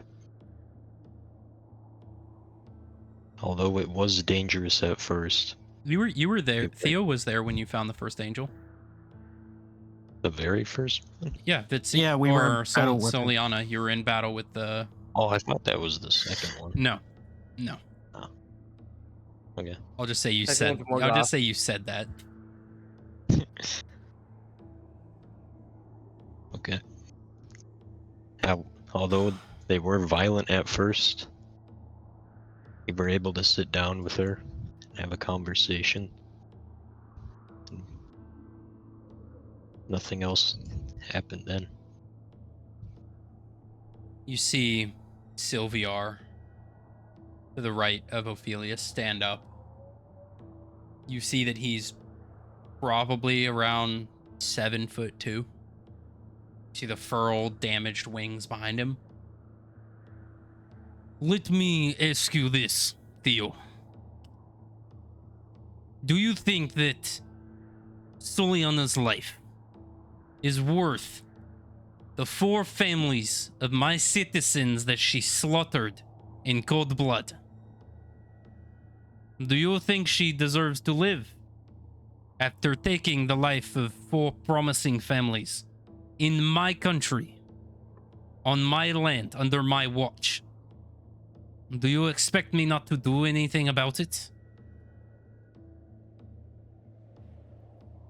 And that goes for all of you who wish to turn a blind eye to it just because she's useful. You see he's gripping the pommel of his sword.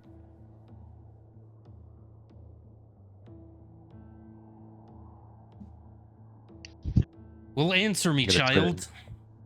Don't bite Gonna- your tongue now. To Vitsina. I would recommend not answering that. Sylvia, I understand your frustration. But from what I know, Theo's focus is on educating himself and learning. He is still a child. And you must remember that. You must remember that the deeds of this angel are not his to justify, or otherwise unjustify. There are some here who are far better equipped to answer such questions. He snarls and sits down. You see one of the others looks up to begin to speak. You see Centurio. Now, I understand this is a sore subject for you, Sylvia, but you have to understand that they're adventurers. They're gonna make mistakes. They're not gonna watch every move they make. But nor did the Watchmen. I mean, do you remember how many people they ended up getting killed? And they still did what they needed to do. And I guarantee if we would have voted to give our Cardinal up to Michael, none of that would have been done. She was in the same situation that Soliana is. You see Alea look up. Yeah, but those people had it coming to them. These were innocent families. So I don't really see the correlation here. I think you're just projecting your own mistakes onto me. The Centurio just sits back down.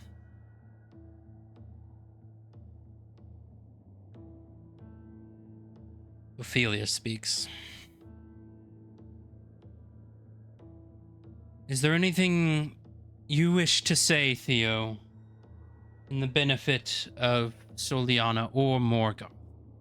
I understand Morgoth is simply product of the situation and hasn't done anything necessarily overt against civilization, but he is still out of place nonetheless.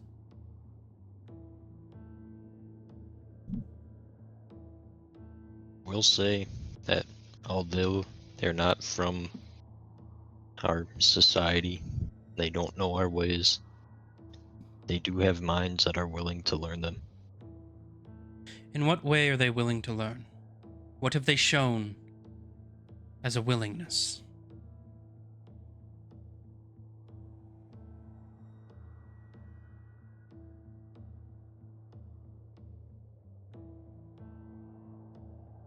Soliana was willing to talk. So talking is a qualifying factor of willingness? It's a willingness to sit down and exchange ideas. Fair answer. What is it that you provide for this party? What is it that you will provide to make sure that Soliana doesn't make the same mistake twice? If all your other compatriots were against you, but you knew it was right to kill her, would you be able to do it? Or would you only be able to act on the words of your companions?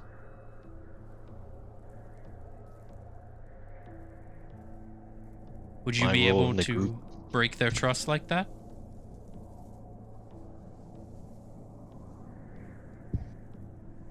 Role in the group is simply to ensure the health of the party. So the answer is no then.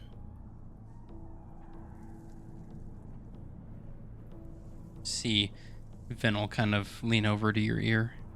Careful, Theo.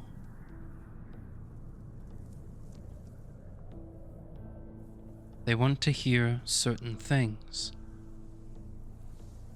If you have to find a way to say it, simply say that you don't have an answer, that is okay. You don't need to try to speak against what you believe in.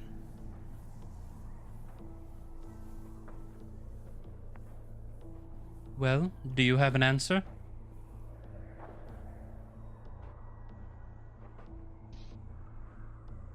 Not at this time. Then you may take a seat.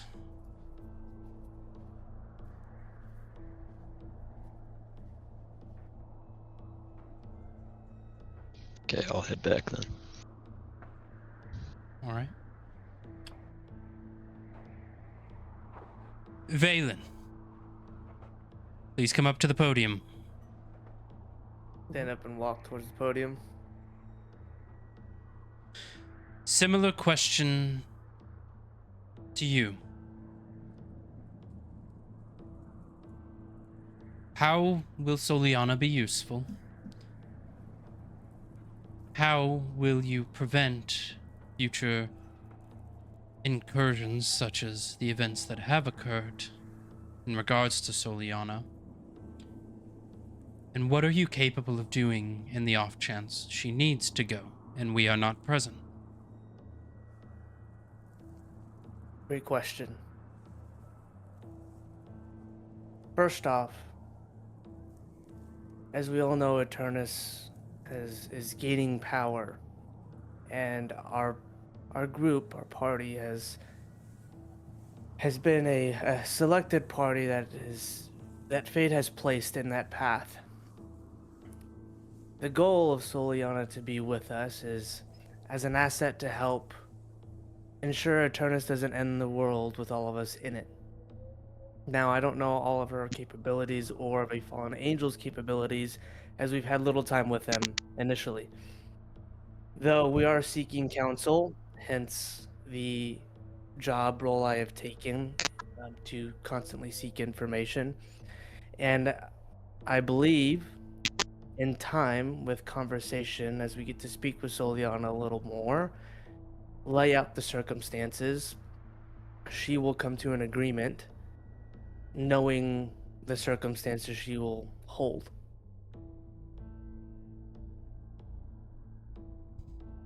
And what is it that you are capable of doing in the off chance she doesn't listen? She goes she does against not- you.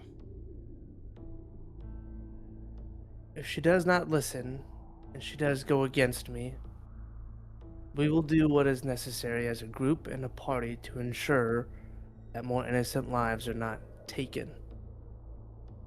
This moment, you see Folby kind of turn in his chair.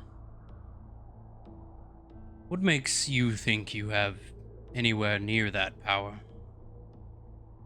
Absolutely nothing.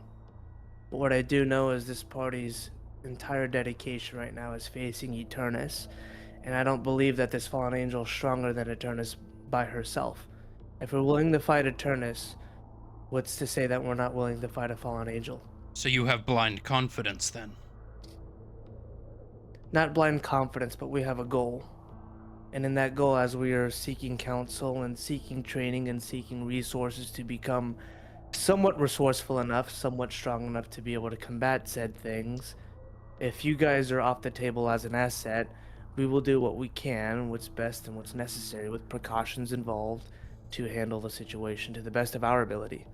What we are looking for, and I feel as if I can speak for my queen in this instance, we are looking for results, not goals. We're looking for those who are already capable, not who want to be capable. You think you can protect more families from their harm? Do you truly believe that? No, I don't believe that we can protect everybody. But I do believe that we can protect some. And I'd rather die knowing that we can protect some than die on a false idea of protecting everybody. Why didn't you lay your life down for your mother then? That was one person that you couldn't protect. And yet you assume we are going to put someone as strong as Soliana in your care? You think Consider that that a lesson learned. you think that he is anywhere near Soliana's power? You couldn't stand up to him. If she wants to do what she wants to do, this fallen angel of the divine is going to do whatever she pleases. It's her divine nature. I don't believe any of you have any clue what you're actually doing. Hell, Caesar here's 100th of that power, and you still lose to him. If I may, with all respect, do any of us really know what we are doing? If we did, Eternus wouldn't be an issue. That is outside of your perspective. That is information that he kind of looks over at Ophelia, and she kind of just kind of shakes her head and sighs. The court decides you need to know, you'll find out. But using slighted words against information you know nothing about is an ignorance of a child. I've made my case. Let it be known to the court that my vote will be no, regardless of what they say. I respect that decision. See, Centurio's face is just... You see Queen Luxia begin to speak up. Why is this important to you all, to have these angels with you? I am not ultimately against using other powers to aid in the combatant of something such as large as Eternus. But I also want to make sure that this use isn't coming out of a selfish place. If you believe you are incapable of doing this, and that you will die,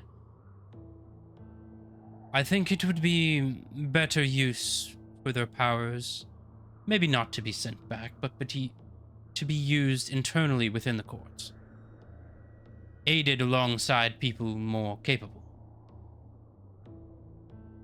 But we are here to aside from what others may want to think this court is about, this is a discussion, not a lecture.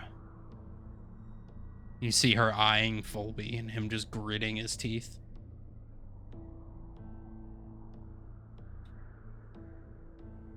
If I may, there is no selfish reason why we want a fallen angel. To be honest, we understand that it's going to require a lot of work on our end just to ensure that nothing catastrophic happens again. Now, with that being said, if we've have record, and I kind of motion back to Abel, who has been taking notes on the party, has noticed our path, and has been following us on our path, who has first-hand sight and record of what we've gone through and what we continue to go through in order to do our best with what we have. Not just strengthen ourselves like previously stated, but to help the society for what's to come, with no selfish intent beyond that. It's simply trying to get strong enough to be an asset to the board, to the courts, to the people that you guys dedicate your lives to. We want to be an asset to you guys and your people.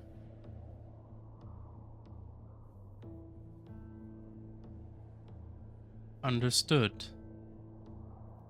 Thank you, Valen, for answering my questions. You see Matria kind of leans over and whispers something. Just nods her head. Delia speaks up.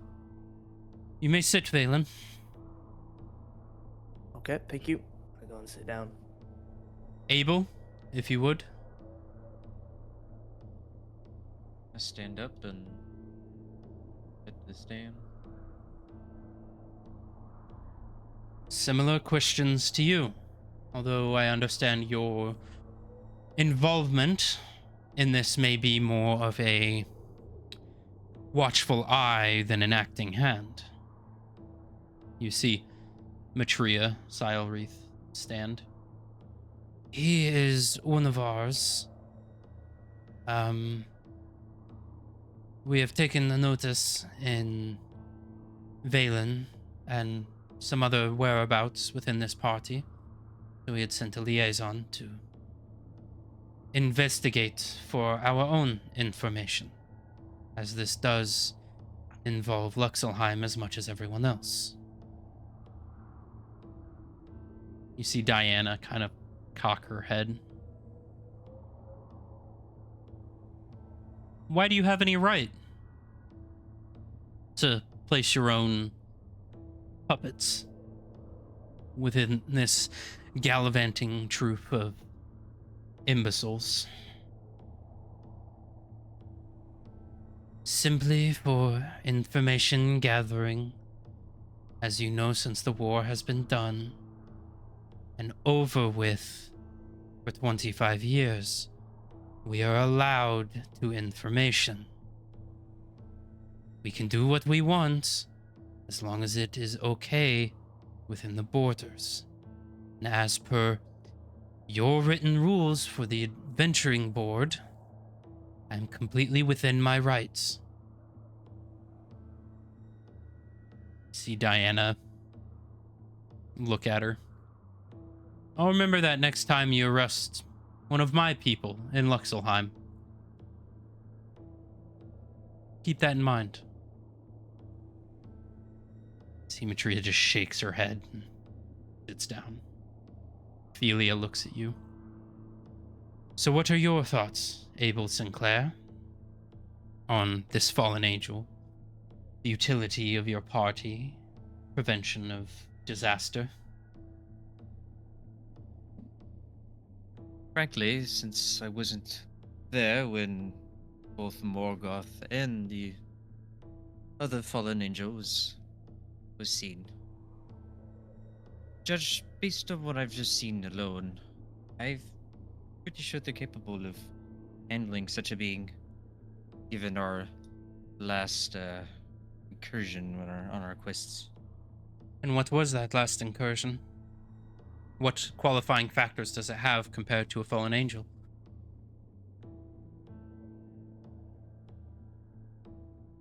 Frankly, for what we would have gone up against, I feel like they'd be more than capable of taking care of a fallen angel. Granted, it was a vampire after all. So a vampire equal to a fallen angel? Not saying that, more so just I think they have the qualifying strengths to at least keep the fallen angel at the bay for a while. She kind of looks over at Jern. They had some help in their fight, but they got it done. Would have been a moderately difficult fight if I had dealt with it solo. I think it's a fair assumption. She nods her head. On the note of your involvement with the party, what is it that you are wishing to gain? You see Matria tries to speak up and she holds her hand out. I want to hear from him, not his handler. What am I trying to gain? Information from the party, your involvement with them. From what our information has gathered, you're a fairly new member. That is correct. I understand what Matria has said about you gaining information about Valen here, which I'm not too concerned about. But I am worried as if there are any underlying factors that may jeopardize the safety of denizens if we were to allow you to take on this charge. If you do have underlying endeavors that your party is not aware of, that maybe the country of Luxelheim has put you up to. Frankly, as far as I'm concerned, I am not not involved with Luxelheim, or at least in their own gains. As for my personal gains, more so, it's just I'm trying to figure out more about who I am. But So if you're there's not nothing- in it. You can stop right there. So you are not in it for Luxelheim's gain, but you are one of their people. So what is the nature of your work relationship?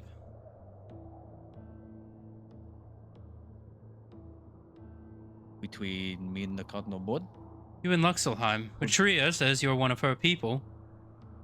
She's high up in the Luxian government. Were you aware of this, Queen Luxia? I was not, in fact, aware of this. You see now Queen Luxia's side-eyeing, looking at Matria.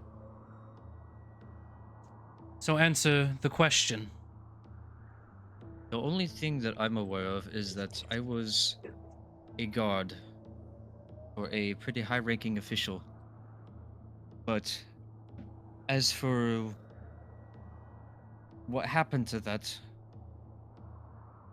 I basically had to just go.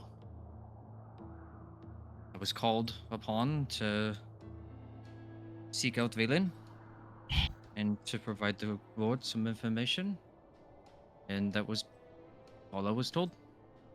So you follow directions coming from people blindly? What if Luxelheim speaks words into your ears and causes you to sabotage this endeavor? Do you truly believe that you'd be able to act on your own and break that tie? I would sure hope so. It wasn't a yes or no.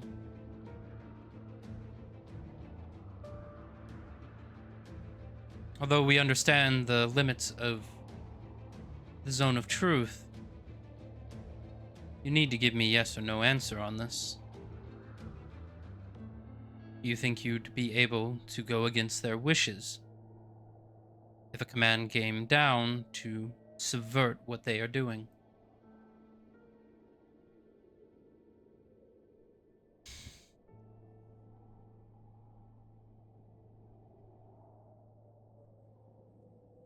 The question is, I guess I have for all of you is, would you be able to really say no if someone really had someone held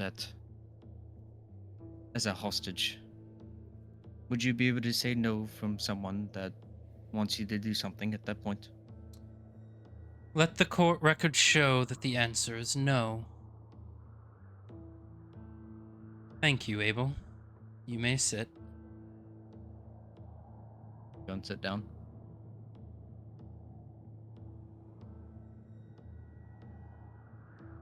Yerk, Yerk approaches. same questions to you. Let us hear your case. Can you repeat those questions again? What benefit would these fallen angels give you? What powers do you think that you have in the capability of how they would aid you, and how you will prevent any further destruction of families?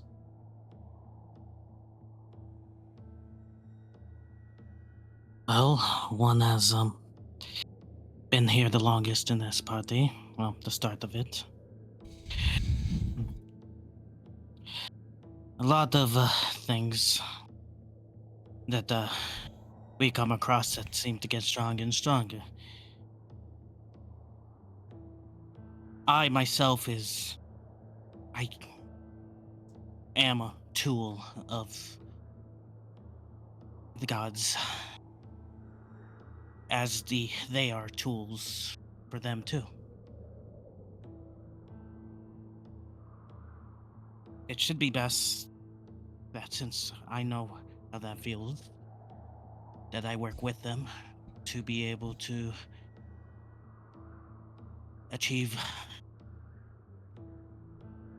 be able to save as much lives as possible.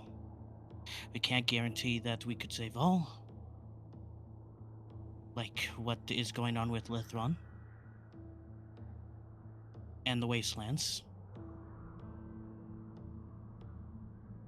But we could definitely try to do that. Try. No, not try. Will. That is the thing we have to do. That we can't fail at any longer. And what powers do you have to stop her? With them, if they do decide to go against you?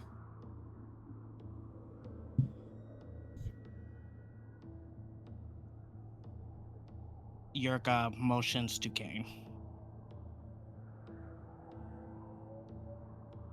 This isn't about him right now. This is about you.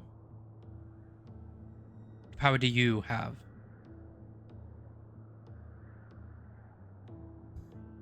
Well, fought one already before, but couldn't do too much to it, so Note the I don't think, court as Yerk having a record of incapability to defeat one. Continue.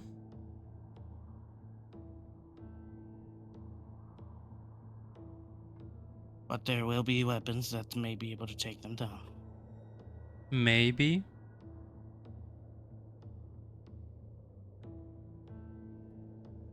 I won't be able to do it, but another party member would.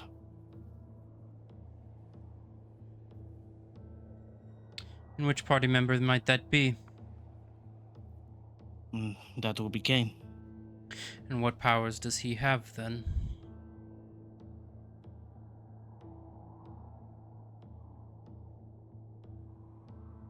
I choose not to answer. I'll let him answer. Understood. Is there anything else this court should need to know in regards to your group's capability of dealing with this properly?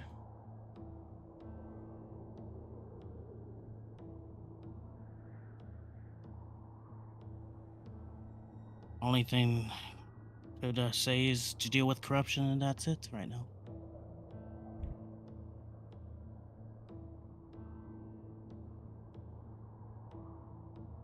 Anyone else have any questions? You see, she looks around. See one who hasn't spoken much, Salnor, the older elven gentleman, kind of turns around. I do have a question for you. You're the longest standing member of this party, correct? Yes.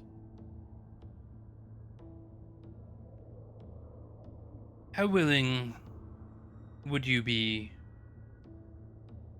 to allow Roja, for instance, to utilize on your capabilities if you are able to control this angel? In what way? You keep a tight leash on her and work with us to solve other situations. Say after this is done. You see Sylviar kind of stand up. Are you asking them if they can aid Cardinal Board granted gifts to your own private endeavors? That is exactly what I am asking. Just as you asked the Watchman for the same. It is only fair. That was different. It was an incursion on my country. Not yours. You guys got out scot-free when the Horizon Backs attacked. I needed their help. You don't need this help. Salnor kind of looks back at you. The question still stands.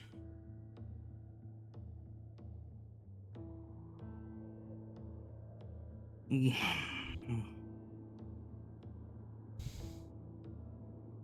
think we would have other pressing matters to deal with first before we do any of your servitude.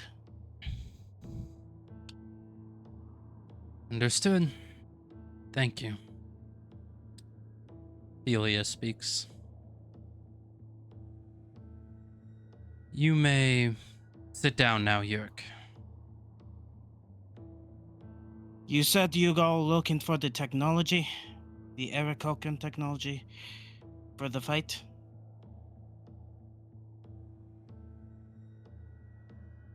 Possibly.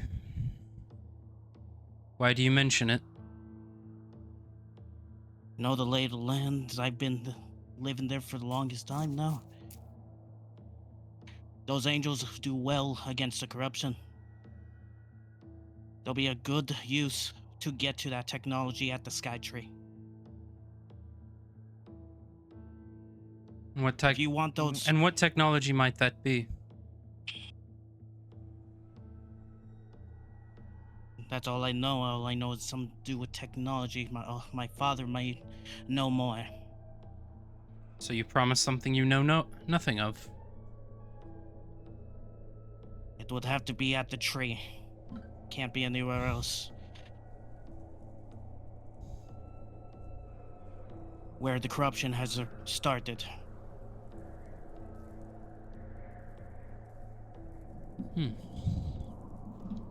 I will keep it in mind, but I'll need more information. Alright. Yurka heads back. Kane, you wouldn't mind? I walk up to the stand.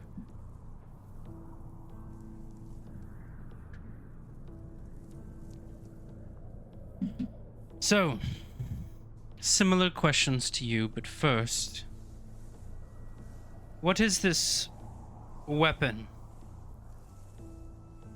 that Yurk speaks of, this power that you have, if the need arises to take out these angels in the field? It is a weapon granted to me by the Order called the Helsing Revolver, capable of dispensing rounds to eliminate any threat, regardless of status. You see Aleo, her head shoots to the side and looks at Jern. You fucking lost it? What, you don't have it? He goes. He shrugs. What? And this is Aleo speaking. Wait, so you have the Helsing? Yes. Oh, guys, I think this is fine then. Do we even need to have this conversation? I mean, shit, just take the Helsing from him, put it back in our hands. We'll deal with this ourselves.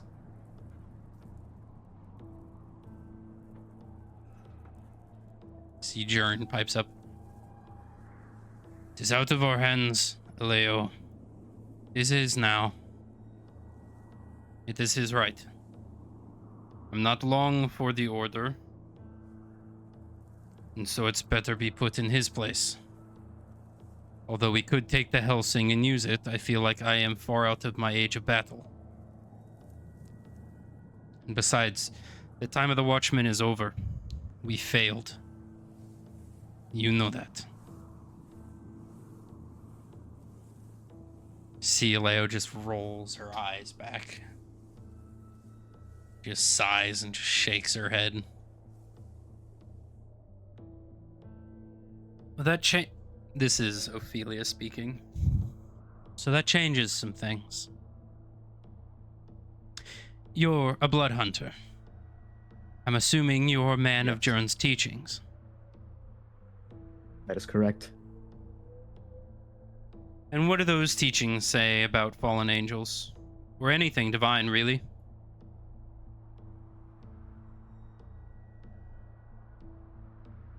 There are not too many instructions on divine beings, that my work is mainly to eliminate anything supernatural or demon related.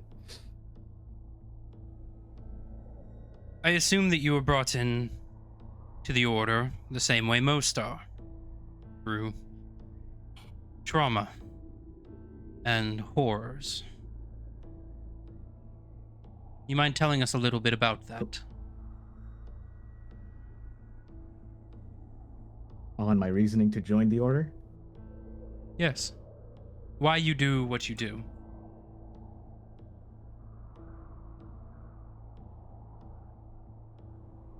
My family was unfortunately killed during a demon hunt. And so I came to the conclusion that I no longer wish for this fate to fall on anyone else unfortunate enough to not protect their family. Do you think that it all would have changed if they were angels instead of demons? who killed your family?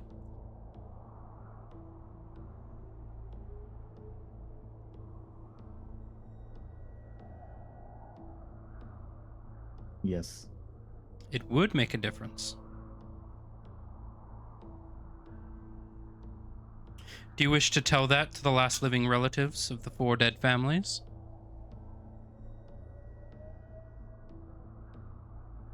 It would cause great confusion and questioning on faith itself regarding how the gods are capable of such creations.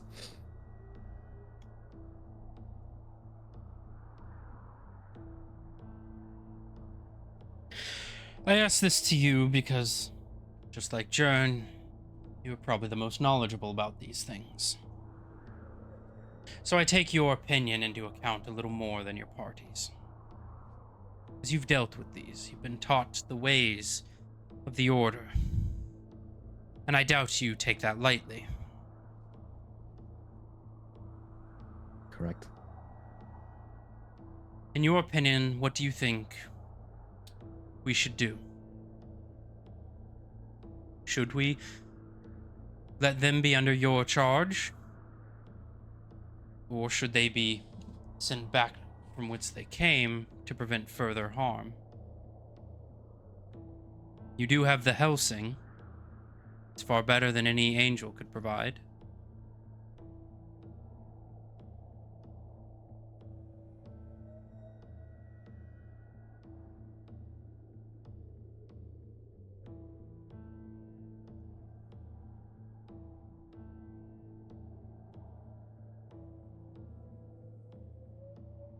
I am not too knowledgeable at this time to comment on any divine being.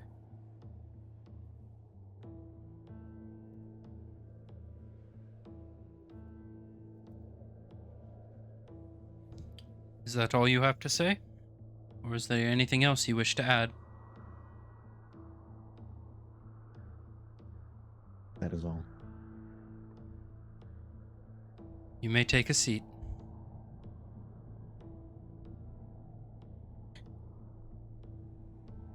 Let it be heard that the preliminary investigation has concluded. We will be taking a recess while we deliver our verdict.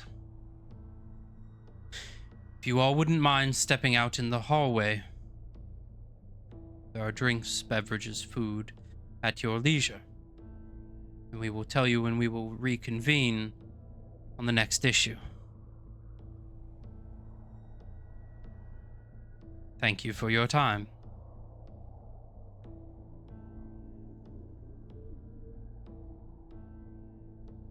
You see Vitsina and Venel begin kind of escorting you all out into the hallway.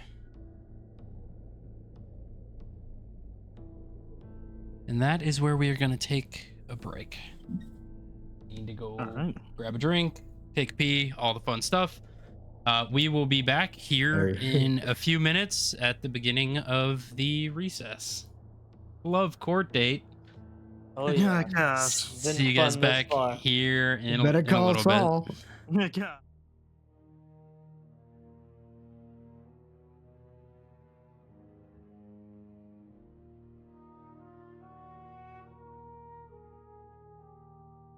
On Alphon's fractured sphere of glass and stone, beneath her argent twin moon's ghostly throne, the heavens cracked and bled their warning flame.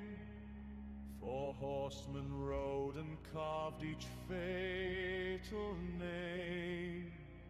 When mankind breathes infection from its pride, a plague-born child in crimson shall arise, to purge the writhing masses in their scar, and from that ash shall thunder forth war.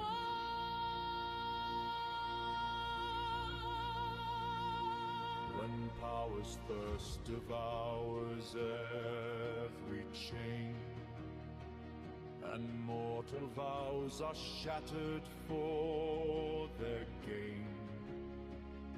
A hollow air shall rend the woven frame, unstitching fate itself, its name, famine. When faith is cast away and gods denied, when sacred oaths in disbelief have died, a child of blight shall cleanse with fevered will the heretic made dust, pestilence to kill. When eternal shackles break and void lays claim, when darkness drowns the world in formless shame, from starless depths a sovereign shade is cast to seize the soul of all. Death comes at last.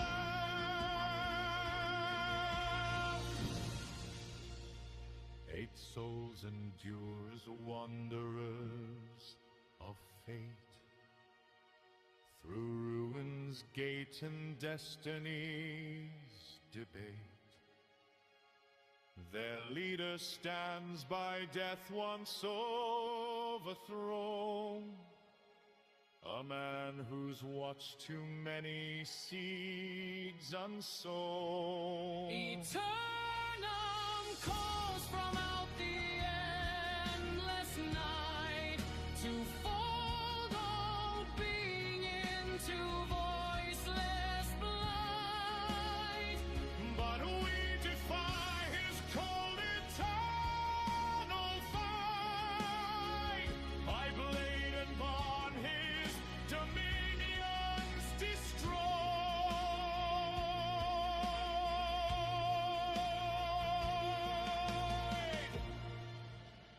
Between Sinria's sins that coil and bind, the distant gods who weigh the mortal mind, the future's tide of magic ripped away, and fragile flesh that falters day by day. We seek a path where shattered worlds align, and caught through fate a truth the stars can't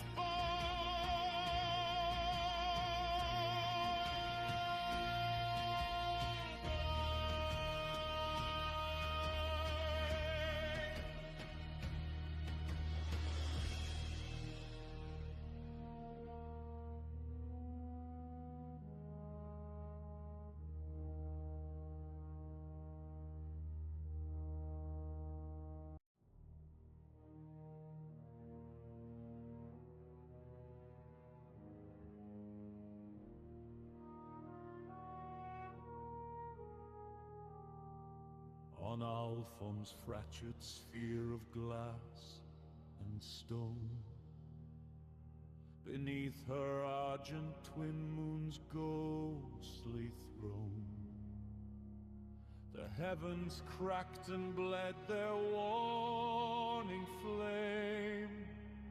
4 horsemen rode and carved each fatal name. When mankind breeds infection from its pride, a plague-born child in crimson shall arise, to purge the writhing masses in their scar, and from that ash shall thunder forth war.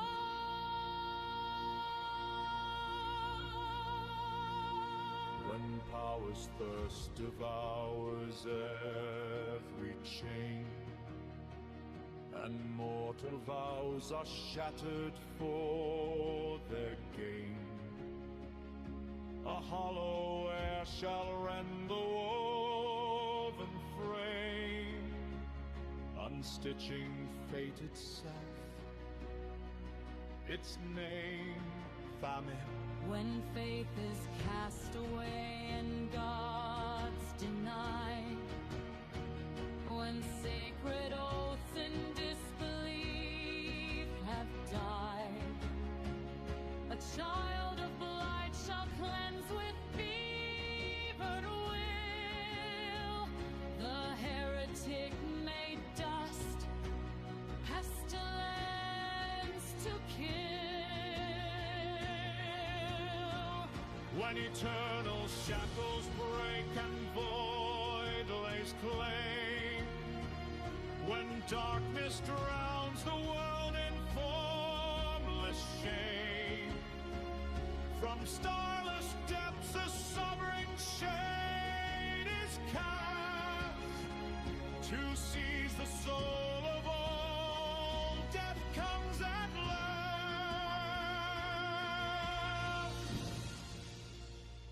8 souls endure as wanderers of fate, through ruin's gate and destiny's debate. Their leader stands by death once overthrown, a man who's watched too many seeds unsown. Eternum calls from out the endless night to fold all being into voiceless blight. But we defy his cold eternal fight. By blade and bond his dominions destroyed.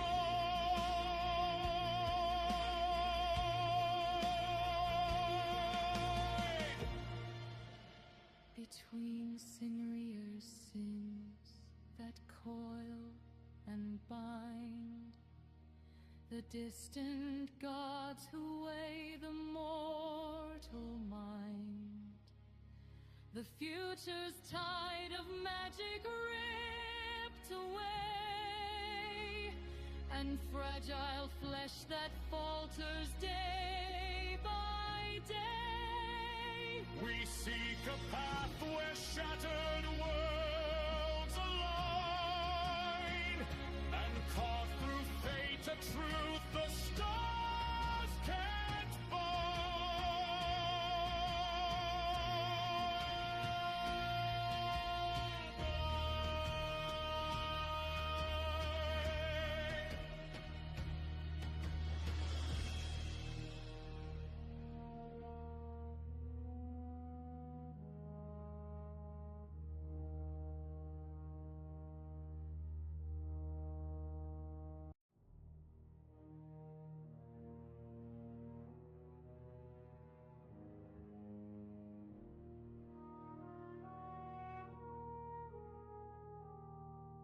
On Alphon's fractured sphere of glass and stone, beneath her argent twin moon's ghostly throne, the heavens cracked and bled their warning flame. 4 horsemen rode and carved each fatal name. When mankind breeds infection from its pride, a plague-born child in crimson shall arise, to purge the writhing masses in their scar, and from that ash shall thunder forth war.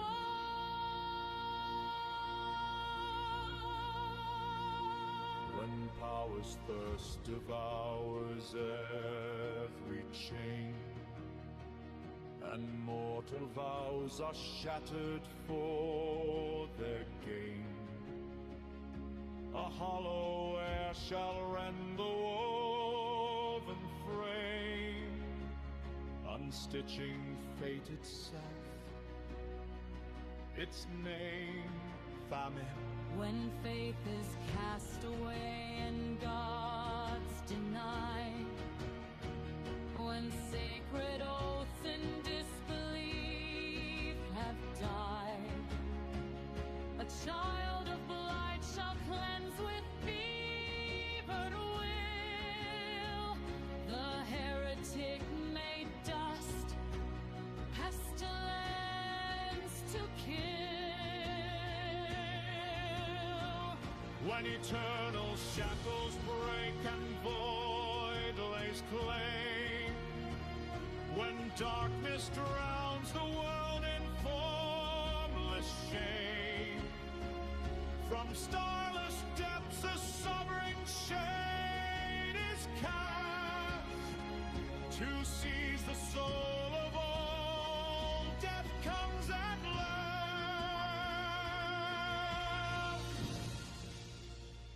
8 souls endure as wanderers of fate, through ruin's gate and destiny's debate. Their leader stands by death once overthrown, a man who's watched too many seeds unsown. Eternum calls from out the endless night to fold all being into voiceless blight. But we defy his cold eternal fight. By blade and bond his dominions destroyed.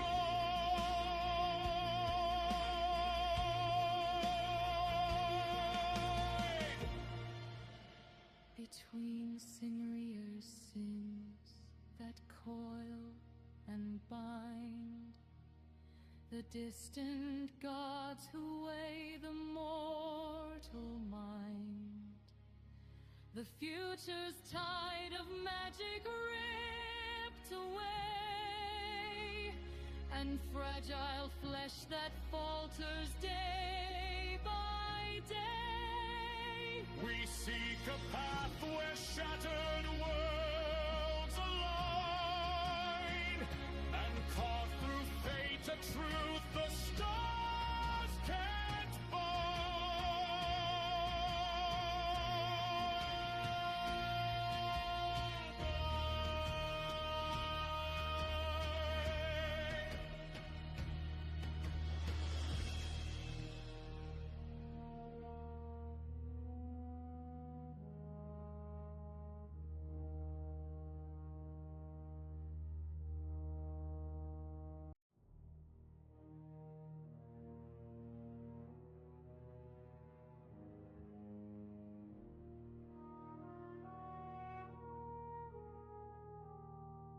On Alphon's fractured sphere of glass and stone, beneath her argent twin moon's ghostly throne, the heavens cracked and bled their warning flame.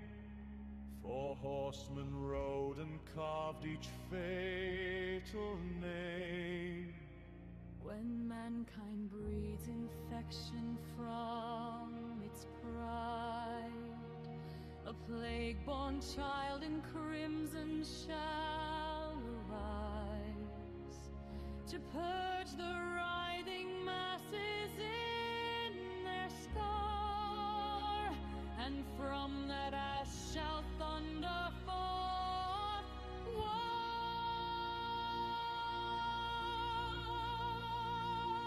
When power's thirst devours every chain, and mortal vows are shattered for their gain, a hollow air shall rend the woven frame, unstitching fate itself, its name, famine. When faith is cast away and God denied. When sacred oaths and disbelief have died, a child of blight shall cleanse with fevered will the heretic made dust, pestilence to kill. When eternal shackles break and void lays claim, when darkness drowns the world in formless shame, from starless depths a sovereign shade is cast to seize the soul of all. Death comes at last.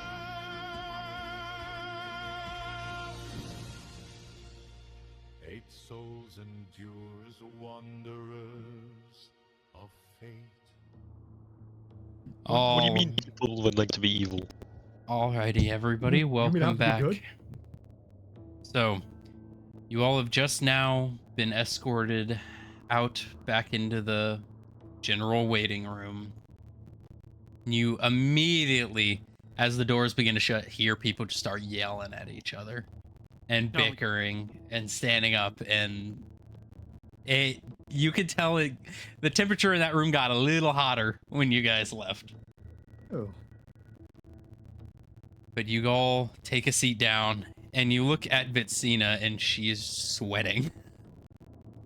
You see Professor Venel is just standing there. She kind of leans over.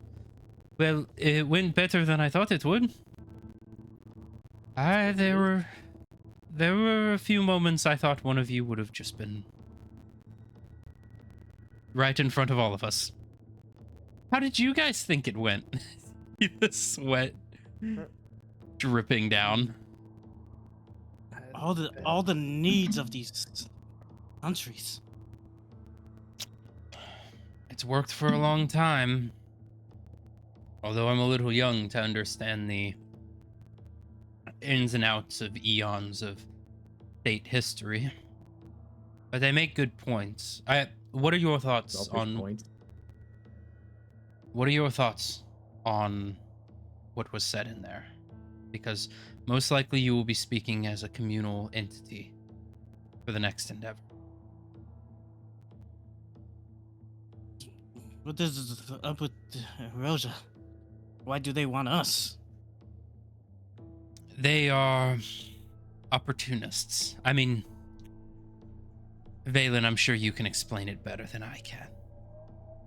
Erosion look at their consuming place. Think of how it can benefit us. That's the ideology. They're thriving for a reason. They're wealthy for a reason. Aside from the Dryads revolution, It just sounds like the courts. Well, it's Erosia is well off, and they try to maintain that. They pride themselves on that. So if they can maintain it or get higher up the ladder in wealth, they will. Also, you told me that Sibylla, that's her kind, like that tells you fortunes and such. How is Rowan alive? I don't know. Gosh, is there a chance that others may still be alive? I do not know. Gosh. We gotta focus though. This is not about Rowan. Yes, it's the world, our lives. I'm not too keen with angels still, and I at this point, we could utilize them. I don't know if we use them. Morals of that. We're not using them just as a tool, but we're also showing them how to live like us. That's part of it. It's showing them how to be a living being here. All right, but we're It's literally fast track for making a infant an adult. and well, we're still gonna be using them for combat at this point. If they decide to give the angels to us, yes.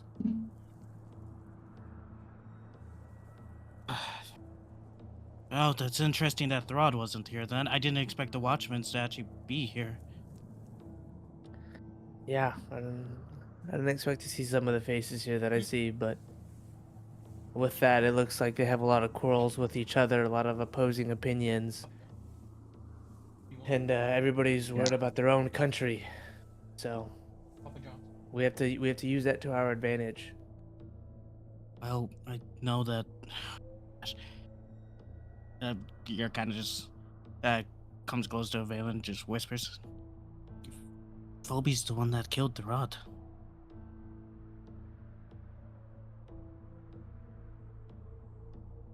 Well, Did you see Tools what of he the done toolbox. to? You already seen what he saw did to Caesar. yeah, I know.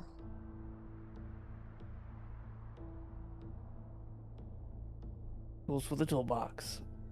We'll just keep note of it and keep it in our pocket. Should we bring this up when it comes? We'll have to see how this next phase goes. So But where does this weigh with like a Watchman being killed for an item? I don't know. Run it by. If the time comes, I would say run it by Professor Vinnell or We Professor are Vitzina. we are right here. You can ask us now. We are your fence attorneys. We are your representatives. Did you heard what I say then? I would like for you to explain it more. All right. Do you know the Philosopher's Stones? Yes. A party member previously named Sabilla had one, something to do with fate. The I've got stone, the whole- the stone of fate. Yes, I know. I got the hold of it and inquired Tharod's fate.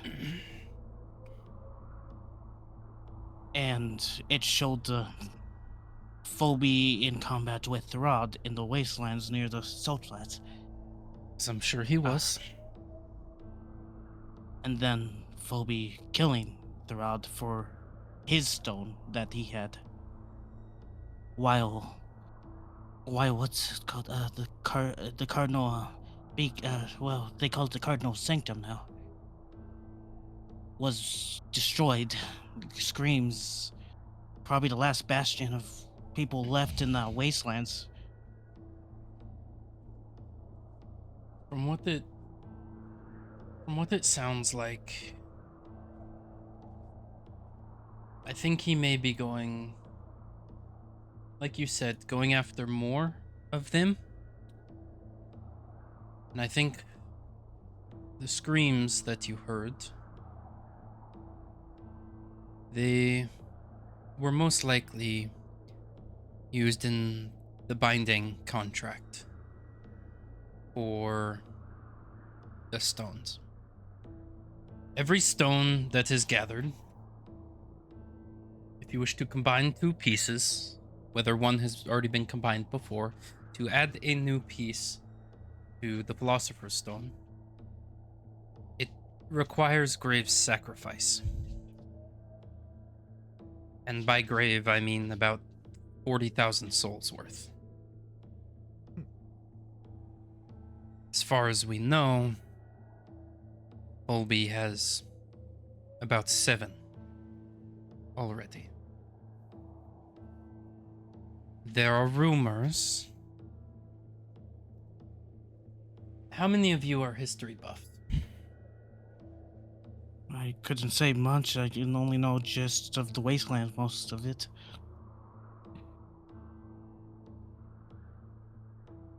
Anyone else know much about their history?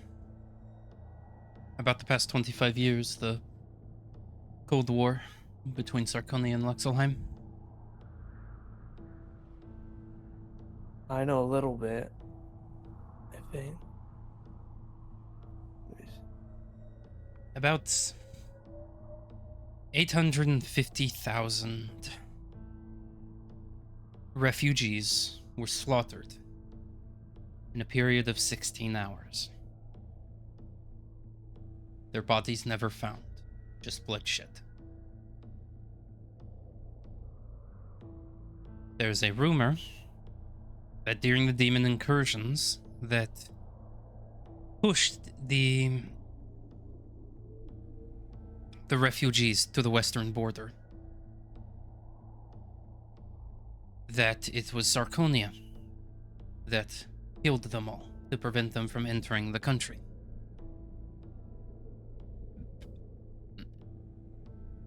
That's why the whole Cold War started. Sarkonia blamed the demons. Lexelheim blamed Sarkonia. There are rumors that that is how Fulby acquired the 7 pieces he already has, and used it as a way to stage a larger conflict to get more. But those are rumors. No one knows, although the ones who were there.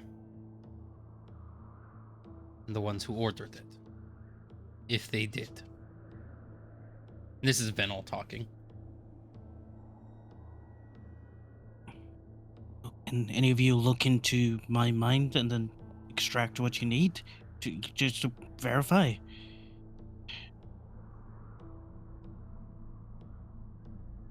It is possible. But I trust you all. And I trust if that is what you have said to be coming, then I will trust it. And I will be weary of it. But that is a larger part of this conversation. But you need to start focusing on what is coming next. Most likely, the next thing they will be talking about will be what to do with you all. Whether to give you aid, whether to force your hand in giving up this endeavor and staying out of it, or worst case scenario, which ones of you will be due for your final rites. Whether what you have done warrants it. Well, I know what I've done at this point. If they're gonna want to kill me at this point, might as well just send me to the wastelands. At least I'll do something, hopefully, or at least die trying. There were others who shared a similar mentality, but you don't hear about them in the history books. That is a Don't need- dangerous mentality to have.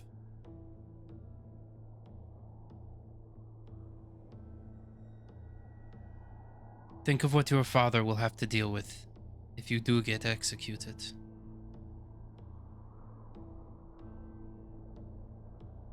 He expects you to come home tonight, I assume.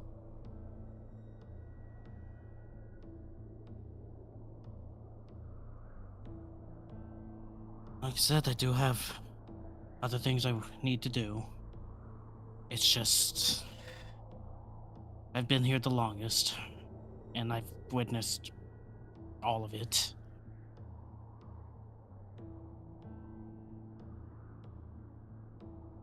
You guys have your conversation. Valen, if you wouldn't mind, I need a word. Absolutely. She kind of takes you aside. If I could have everyone deafen themselves. Yep. No. Up. Up. Hold up.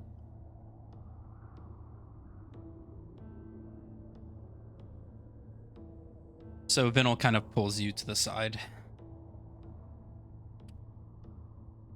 So, here's the thing. I am not going to tell everyone this, Mm-hmm. but I do believe that you have the most potential in this. Even if you're not a part of it, I see potential elsewhere. So if things go wrong,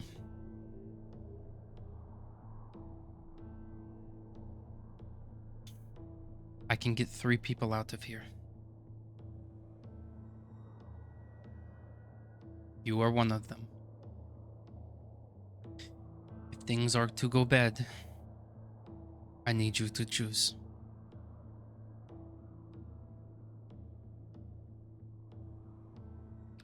I know that's not an easy ask, and I hope it doesn't come to it.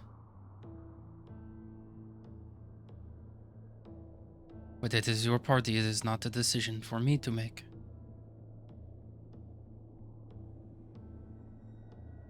What I will ask you to do... She reaches into her pocket and pulls out 2 gems. Well, 3 gems. She hands one to you. Don't let them know, but give this to them. This is worst case scenario. We don't have to use it, we don't have to use it. But take these and give them to them before we go in.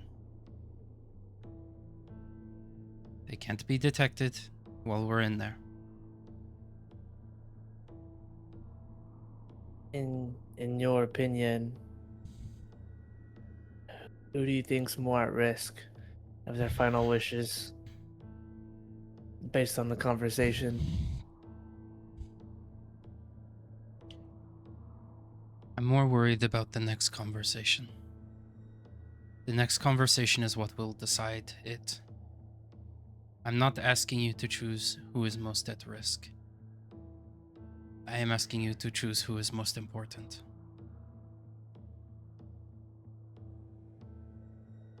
It's Who almost an has- impossible ask.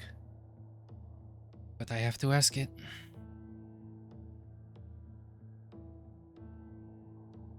Either 3 get out completely safe, or you try to fight everyone in that room to get everyone out safe. And that's only worst case situation. What if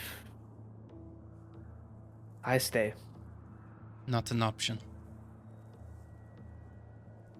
I cannot lose potential like this. Afterwards, if nothing happens, I will explain it. But it is not for you to know right now. It would take your mind away, cause you to act differently.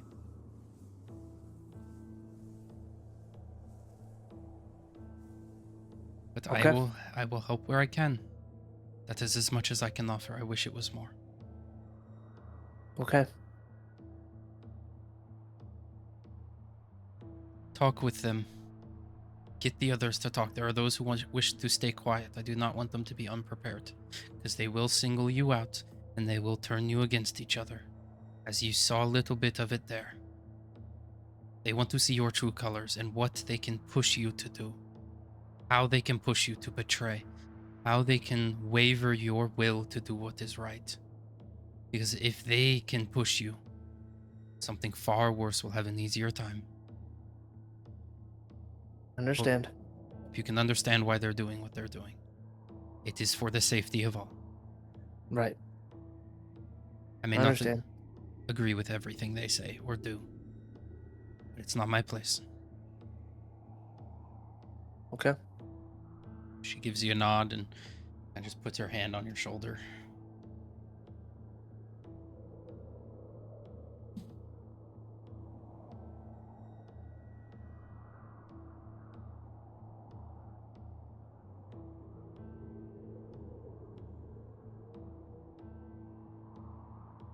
Yeah.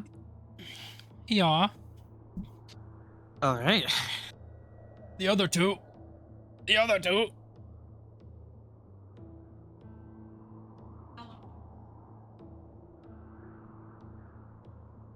I choose death. I choose death. Gah! Shout out new season of Invincible. Emperor Fantastic. Orgel, you are avenged. I thought Thaddeus was gonna have a little bit easier of a time Hell no. in that, and then I No, remember Thrag the was a and then demon. I remembered the comics and went, "Yeah, y'all having him on Fraud Watch is kind of crazy." It's because of his voice. Yeah,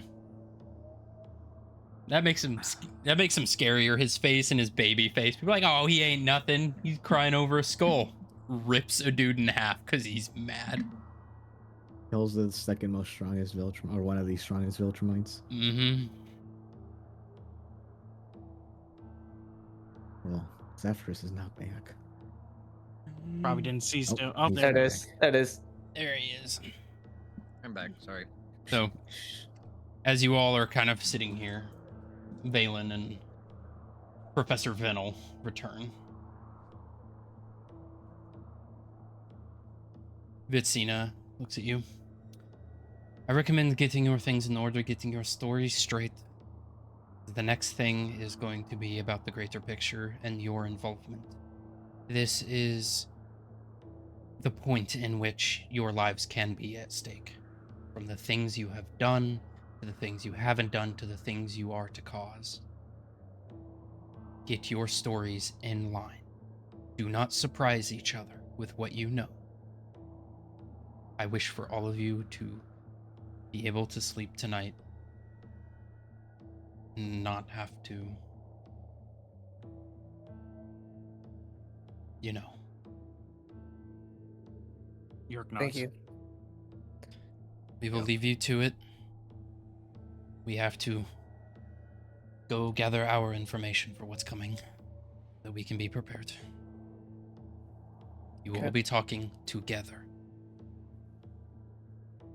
That All right. doesn't mean only one of you talks. Everyone get your voice in, because they will see that as a weakness if you are not joined. We will be back when Understood. it is time. Professor Venel, come with me. All Good right, luck. guys. Thank you. Is there anything that anybody hasn't disclosed? Any risks that they could exploit, use against us? Even if this means going against a party member, going against Yerk and Kane, Theo, Abel, Yerk, whoever, because they will use it, and if they use it, it could cause detriment to us.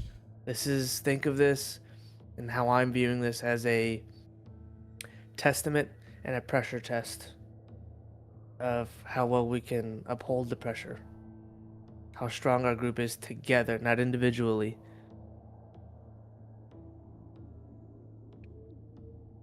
Well, what do you want to know? Because I told you all I can. Do you have anything against anybody else? Any deals you have made? Any things that haven't been brought to light that could put another party member at risk or catch them by surprise? Do you have anything against Rose? No. I made a deal with her Okay. that I will bring Nadonius down from where he is. Oh my god. And to switch places with Vulia.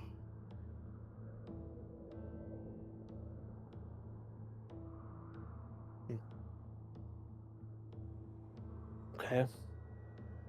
Well, I don't think that's going to directly interfere with a party member or us. It may interfere with your own path. But is that all? Azrael, Eternus, Senrir, I mean, I think I told you most of it. Right. No deals to my knowledge. Okay. Talked with my father a bit. All I know is about journeying and something to do with selling to traders a revolver or something. Okay. Kane, what about you? Spiel shtick with the purgatory thing. Any No. deals you have made that could put any of your party members at risk? No. Um, the only thing I have was the order. Primarily Jin? so. Just doing what needs to be done. Get rid of the Lucifer and such. I hope you don't have any friends down there. Not that I know of. Last friend we had died. Yes, Wilma. Yeah, Theo? nothing. Anything you have to disclose that they're gonna bring up? Assume that they know everything about you and everything about us. You were interested in my relation with the wastelands. Yes. Well, my father, well, not my father, but the man who raised me, Matthew Urban. Well, he was an explorer just like I am. He went around the world, kind of like I'm doing, to learn more about astronomy. He joined a party. They went to the wastelands and he found me there and took me in behind the other members back. That's all I know about it. You sure don't know where you were found? I do not.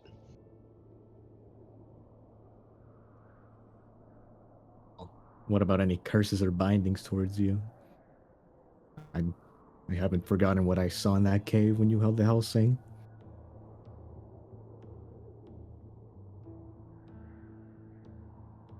All I remember was pain. I didn't see anything. Are you sure?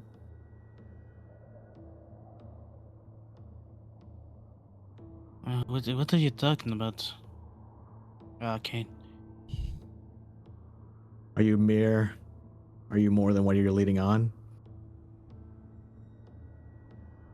I've never kept anything hidden from this group.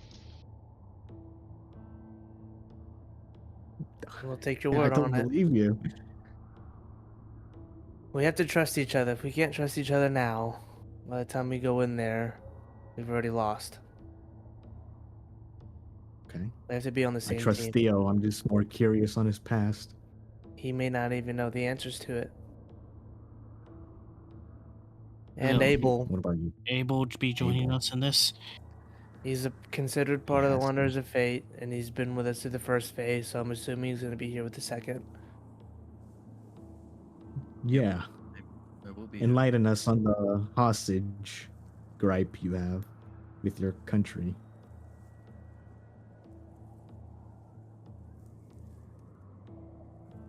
There is a woman that is somewhat close to me that I am just trying to keep protected. It's that whole hostage situation and them saying no to my response.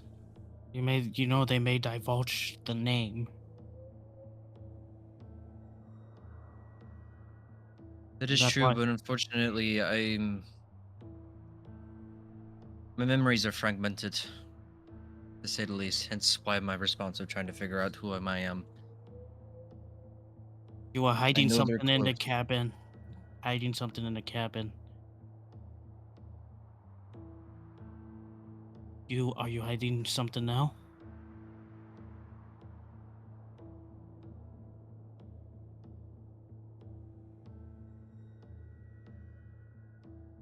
There's a zone of truth out there. And they know everything about you. They will tell it, and they will use it against us. I know you've only been here for a little while, but now you're a part of the Wanderers of Fate. Forget your alliance with Luxelheim, forget the Cardinal Board. It's them versus us. And they do not care your affiliation with Luxelheim. As you can see, they're asking your personal desires amongst, regardless of whatever bindings you may have to them. So if you've never thought about your own personal interests before, now is the time to.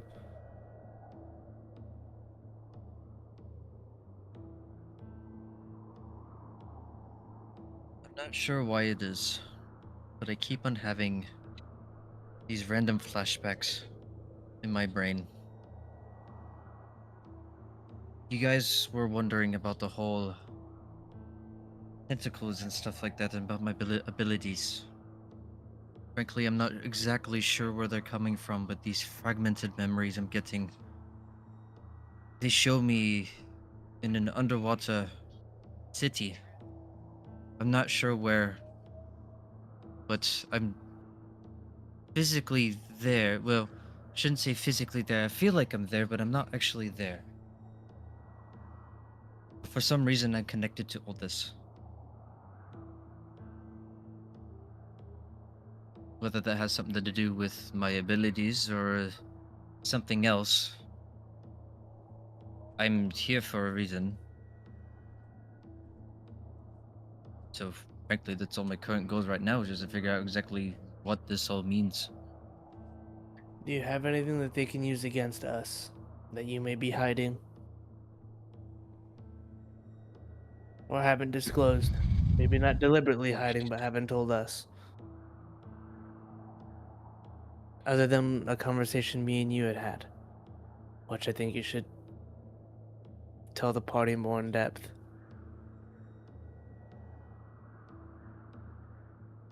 Well, everybody must know at this point. I mean, we've all seen Caesar. He looks a little worse for wear. I was given the task to figure out what exactly Caesar has been up to lately. As to what extent of this I needed to understand, I'm not sure. Hence why I had asked Valen to set up a conversation with him sometime in the future. Whether or not that's going to happen, I'm not entirely sure. I'm sure I'll find out afterwards. But as of right now, that's pretty much all I have. I got really nothing else that could hurt What- anybody here. I see if can I do insight to see if he's holding anything back? Sure, roll insight.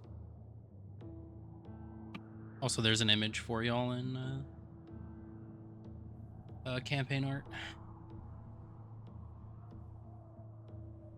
18 plus 1. 19. What does he get from 19? You could tell he wants to say something,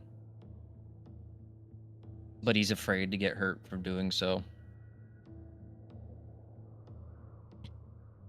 As your kind of just approaches Abel a bit and just looks straight into his eyes. There's a chance we will die here, Abel.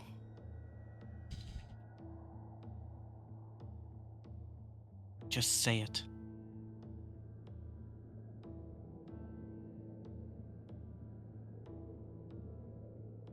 You mentioned the cabin. How I screamed. Yes. If this happens again, I'm afraid of the pain that might happen.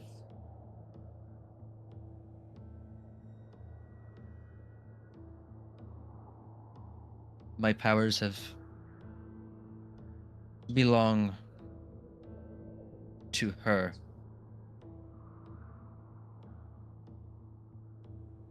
Are you a champion?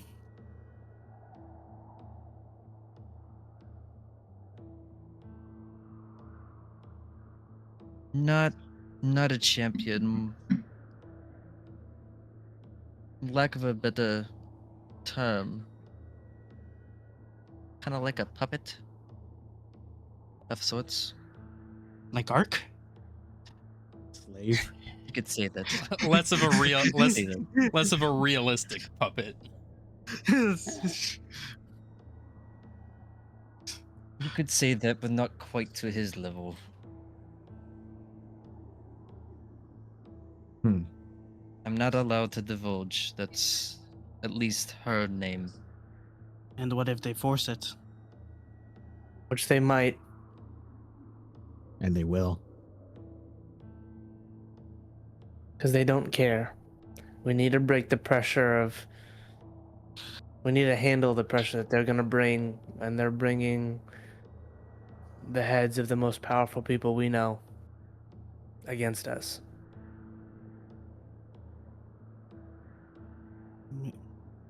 He. Satch, is there any way for me to actually say anything without any repercussion?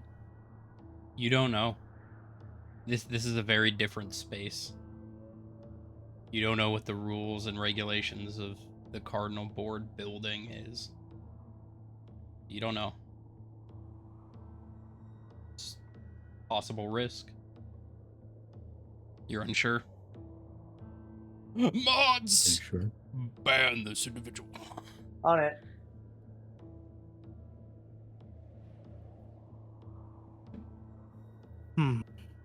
Are you familiar with the Divine Widow? He says as he flinches. The divine Like, what? just Just- waiting for it. You don't feel anything. Would you like to repeat that? You speak that really quickly. Because I was afraid of the pain that may come. And apparently, fine. he has no bounds here. Divine Widow. No, never heard of him. I don't think I've heard. All of you roll all of you roll a history check. Except you. Oh, great, Mike. Except you, Abel. Except Abel. for me? Yeah, I said except for you. Yeah. A 2 minus 1. 15 plus 7. 15 plus 7, 11. Kane. 20. 20. 15.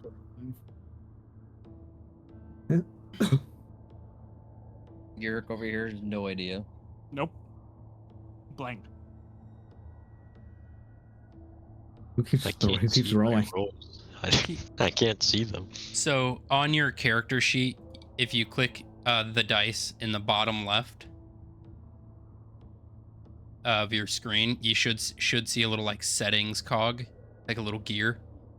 If you click that, make sure shared dice and rolled dice is just make sure that's enabled, because otherwise it'll just roll it on yours or as a number.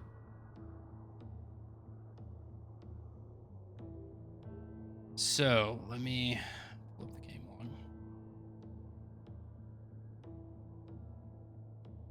Okay, so a 20.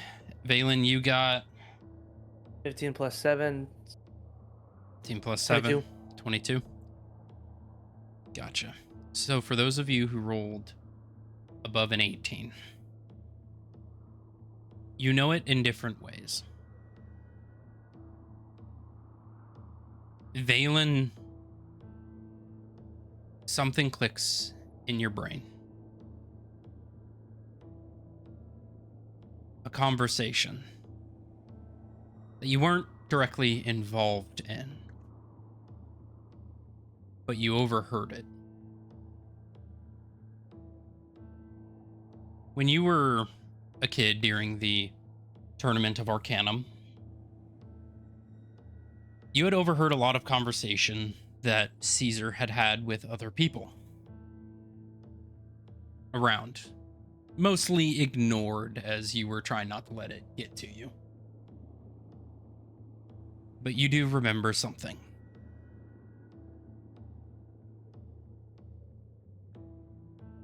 From all you remember, Caesar was talking to someone, and all you can remember him saying is, "I don't know where she is. I just know she's called the Divine Widow."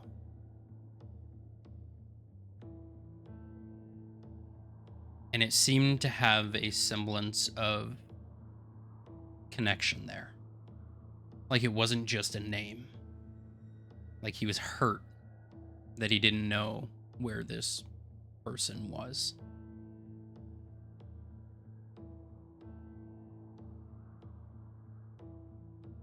Kane, you have read that name before in one of Jern's old texts.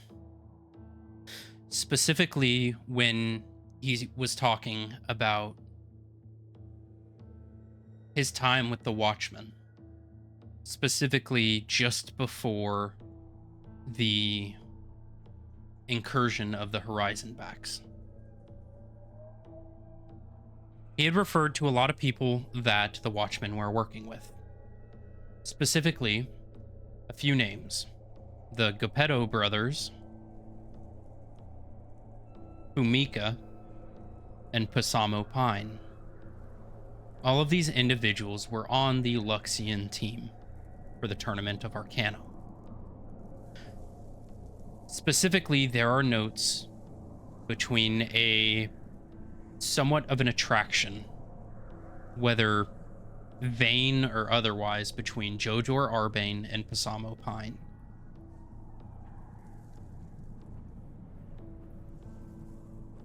And going on, you eventually figure out that at some point, when Jojor decided that his interests and his own well-being were far more important than Pasamo's, that he set her up in a house, gave her all the money she could ever need, and then left her with their only child. And as per the recollection of Jern, in the fact that Jojor, at that time, was the champion of the Raven Queen, that at a certain point, when he abandoned his duties, Pasamo became known as the Divine Widow. And that is all you can remember.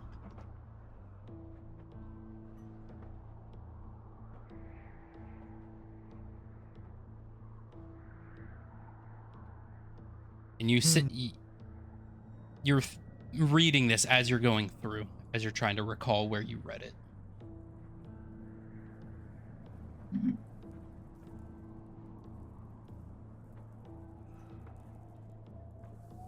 Glug.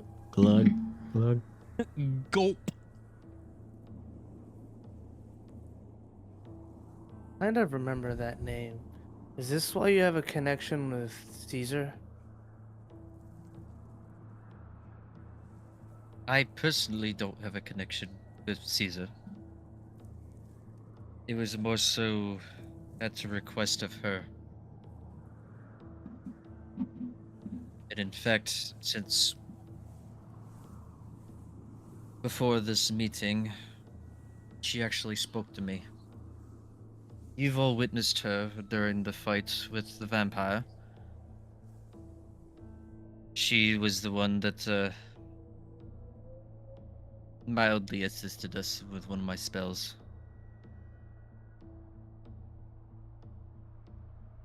But she sent me more so of a word of caution towards you and Caesar. In what regard?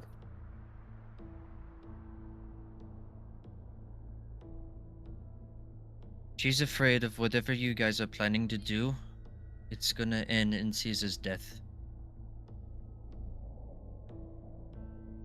She does not want that to happen.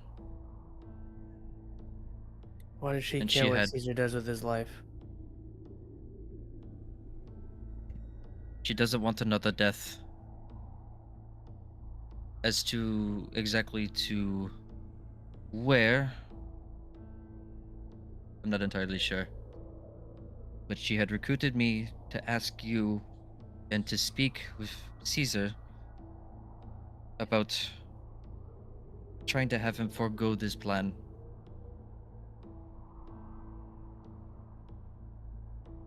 It's a hard ask for him. It's been one of his lifelong goals.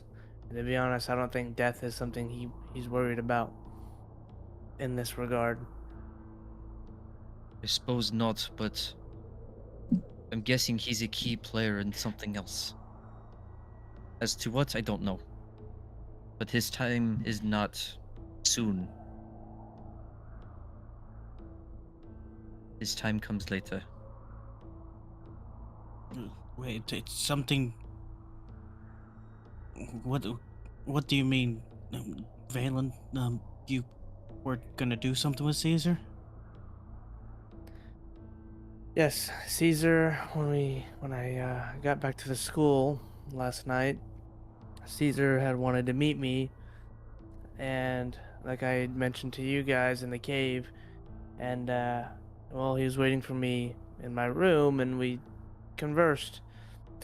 One thing about Caesar is that he doesn't have a great family dynamic, and the aspect of one of his goals is to kill his father. He had asked me an aid in that, and initially being somewhat reluctant, I asked why does he need me when that's his own personal objective and what my role in it would be. He claimed that his father's role could have impeded with Lyluth. The reason why maybe she's got the runes on her arms.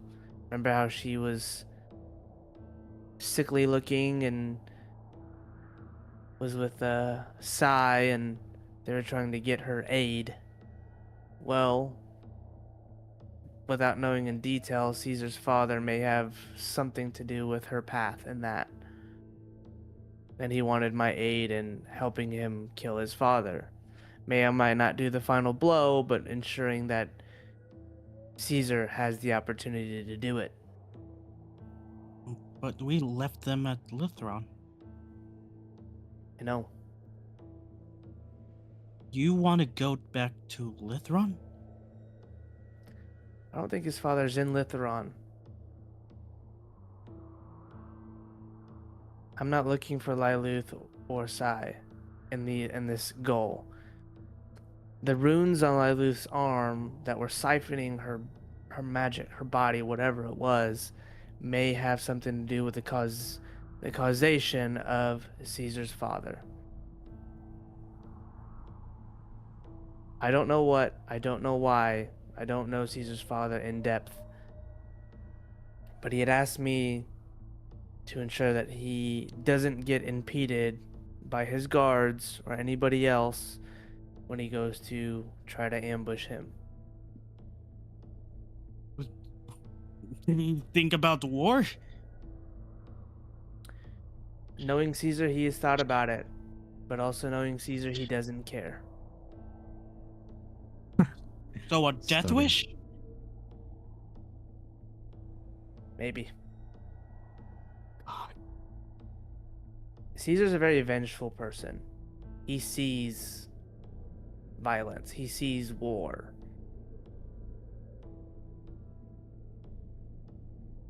You got to convince him not to go. You've seen it.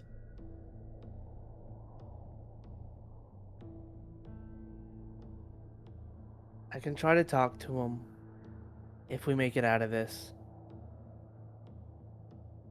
But I can't guarantee that he'll listen. Will you go? I made a promise to Caesar that I would help him.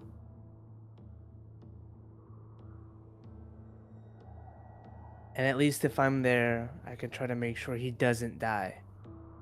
If he decides to go after our conversation.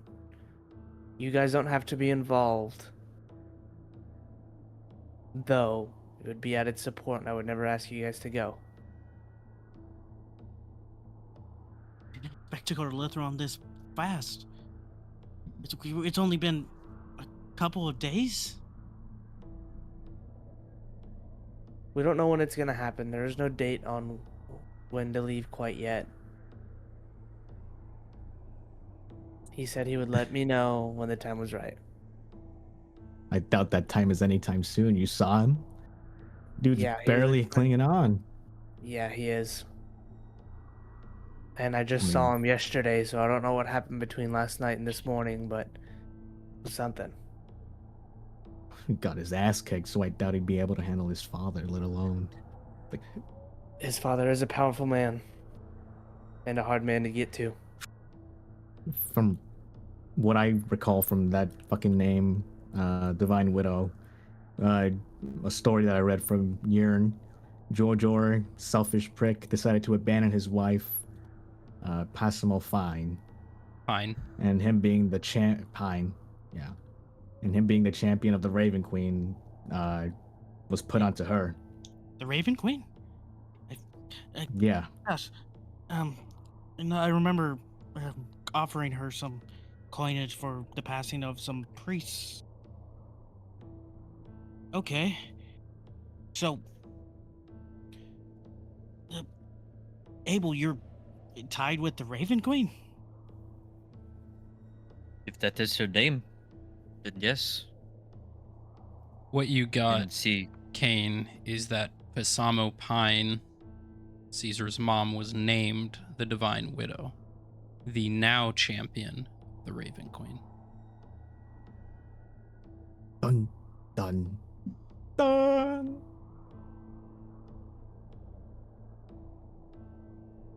It all falls back to Caesar. So that means you can conclude that the Divine Widow that you've been talking to, Abel, is Caesar's mom.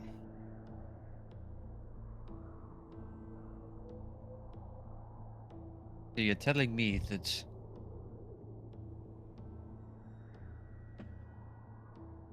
we need to basically save Caesar You just save him from because of killing himself. basically because of his mom's wishes. Essentially, yeah. So, if we have to harm him, we have to do whatever we can. I, Because clearly, you would die if he fails. Well, he's pretty, clearly from pretty strong. from I what don't I've think been we can told, just he's destroy gonna surely die if he goes up against his dad. Exactly. Or let alone this courtroom. I mean, Okay. who you saw how beat up he was? How do we know he's not compromised with his so-called mission to kill his dad? Valen, you also saw that it was most likely Fulby that did that. Yeah. From what I gathered, in there, Fulby's knuckles were pretty banged up. Looks like they may have gotten into a scuffle. His whip was also dripping blood. Like currently dripping blood, not like dried, like was Yeah. currently. Oh, that's a interesting thing to do an apprentice to a Dragon Knight. Could have asked Bilbo for help. I mean, shit, I'd want to have more help. Bilbo. Bilbo. Colby, oops. Oh, whatever, I say that. I don't care. I say that. Colby. Bilbo. That sounds like a Kane thing to Bilbo say. Baggins. That's great. That's great. What do you mean ask for him to help? I mean, from what I'm hearing, his father's pretty fucking strong. And asking Valen for help. I mean, 2 and 2 together, that guy's not strong enough to face his daddy. We saw you. Shit. Are you referring to Caesar or Phoebe? Caesar. Thank you. He could ask others for help, not just Valen alone. He asked me with the assumption you guys would follow me to help him. Oops. And I told him that you guys were not obligated to that, but I would let you guys know of that. And if you guys wanted to show up, you could, but I would not force you in any way, and I would leave it up to you guys. You know, I can't just leave you, Valen. We've already been through enough at this point. Got to at least convince him to not do this. I understand you guys are pretty close from what I've heard. I've known him since the tournament. And we've kind of indirectly been in each other's lives ever since. Whether Are you willing warranted to or let him? unwarranted. You willing to let him die over this? He had this goal even before he knew me. It's not me allowing Caesar to die over it. It's allowing Caesar to fulfill whatever internal things he has. I don't meddle in his family's business or his personal business. My only goal is to best him one day. Now, if what this divine widow claims is true, and he will die, is that a fate that we have any right to intervene in?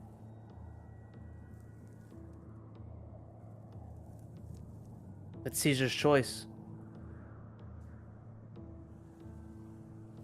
But will you really follow with that promise, so? Promise to what? Help him? Yes. I promised him I would be there. But surely, if he dies, there'd be a target on your back too for helping. I really don't have much left. What about the rest of us? I mean, shit. Which is why I Abel's never. situation. Which is exactly why I never said you guys are obligated to go. That's why I promised myself and myself only. We've already chosen this path. It all falls back on us, regardless of our choices now.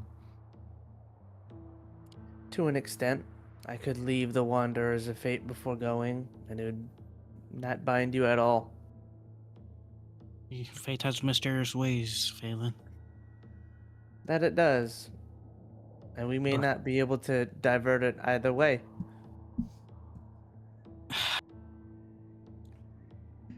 Ay, But I will talk to him. I will let him know the circumstances. And I will give him a genuine talk to reconsider and wait longer and prolong it at best, because telling him to never do it may not work for him. Telling him to prolong it because we have some information that he doesn't may aid in that. Including now we know Abel's attachment to his mother. Would it Alright. help for me to be there at least? I don't know how close he is to his own mother. Probably, and we've already talked about you guys meeting up.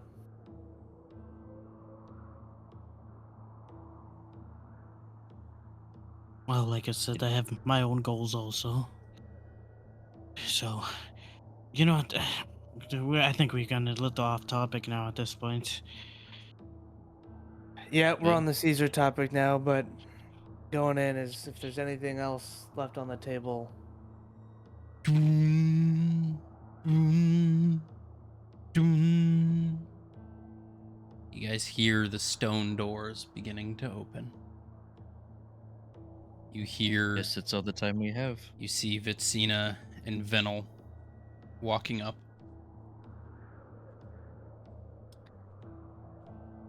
So, do you want... This is Venel talking. Do you want the good news or the bad news? News first. Good news is they've come to a decision. Bad news is due to some individuals relating this event to the Watchmen.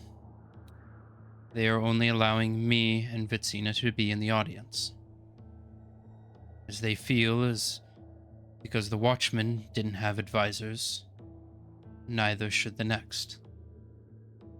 You should be more than capable enough to do it on your own and try your own case without the aid of someone who has experienced it before.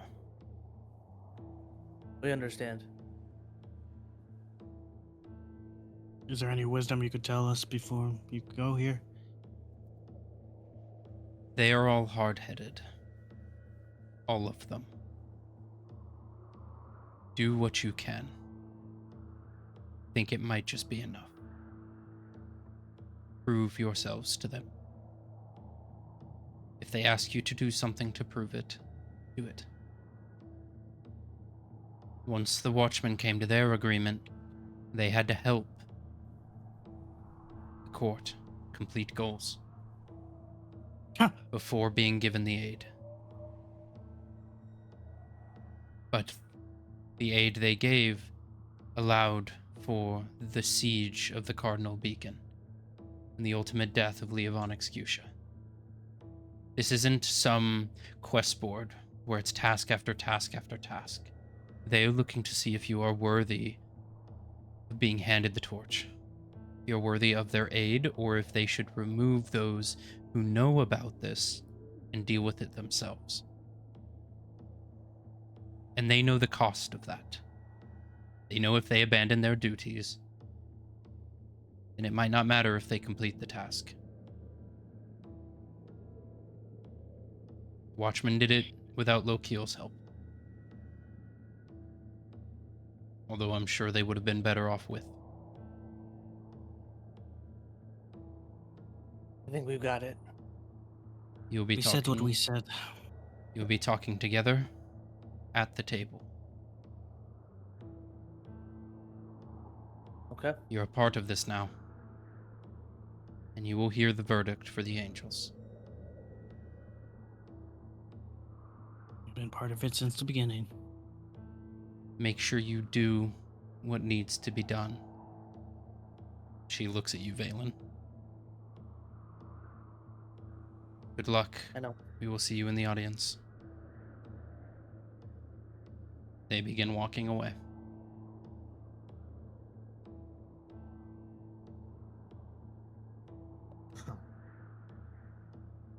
All right. Abel, Theo, going ahead of us. Your Kane, stay behind for a second. Right. Alright. Right. Do you want them to deafen? As Right. yeah, Yeah. yeah.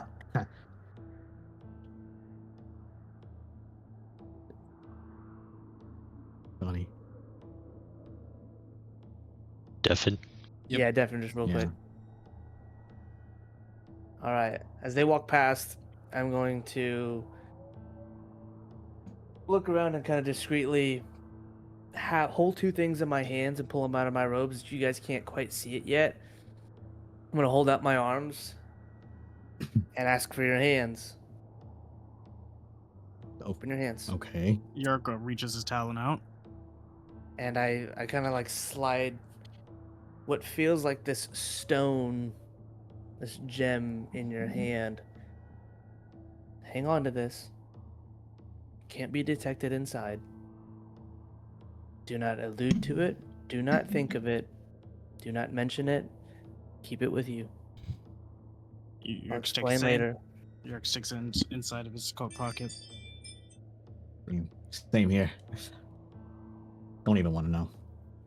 Don't even ask. Don't even tell. Yep. All right, we good? Yes. And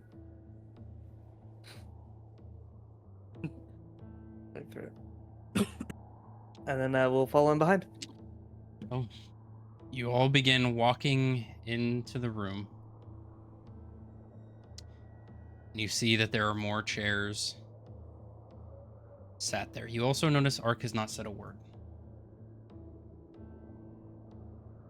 What is your passive insights, everyone? 15. 15? 14. 12 for Valen. 13. 10 for Abel. 14 for King.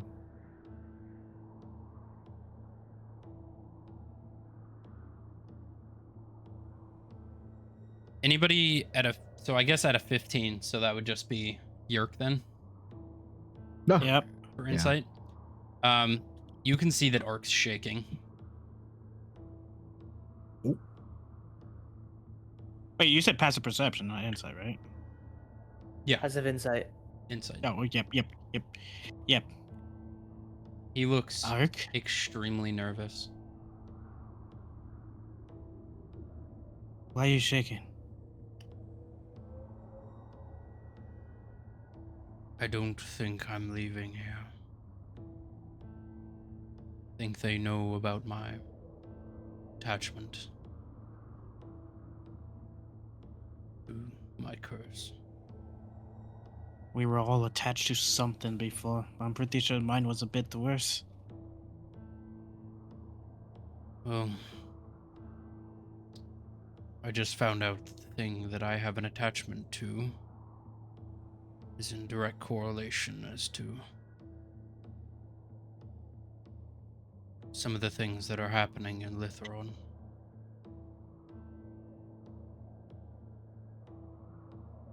The sigils, their construction. I only know one person sadistic enough to come up with something like that. Then why kill you? You have the knowledge. From what I hear, they see me as a liability. Either I have to break this curse, or sentence is in stone.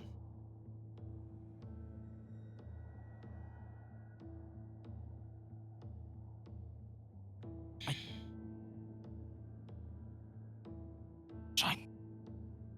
You all begin continuing to walk up. And as you reach the end of the walkway, Aleolith stands up. Alrighty, so we've came to a decision.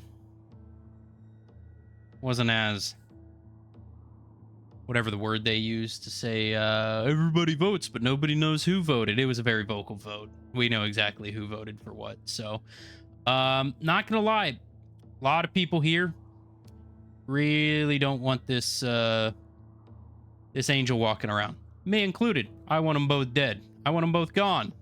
But decision has been made, which means you all have a decision. The liability of 2 is a little much for us to deal with. So you guys, as part of your, call it your first quota for taking care of this angel, to choose which one you keep. Other one's gone. Kablooey, if you will. Smited, removed, eviscerated, brutally murdered. I couldn't care less what word you want to describe it. You get to choose. Can we have a second to speak amongst ourselves? Give you 10. Thank you. What do you guys think? 1, That's fucking. I think 2, it would have to Morgoth. 3, Why not the other 4. one? Why can't we keep the other one? 5. Oh, she killed. Morgoth hadn't done anything. 6, 7, We say we keep it. 8, I don't know. You're gonna Taliana? kill an innocent. 9.5, Those people were innocent. 9 3/4. Yeah. Theophilia why just I looks at her and she Morgoth. just sighs and sits down. Honestly, my vote is we keep Morgoth. Okay. Morgoth it is. I'm gonna turn around.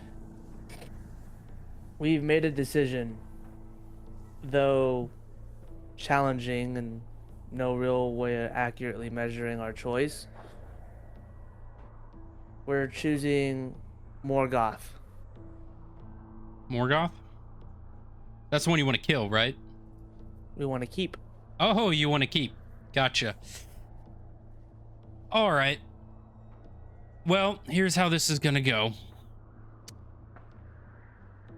We're going to take Soliana.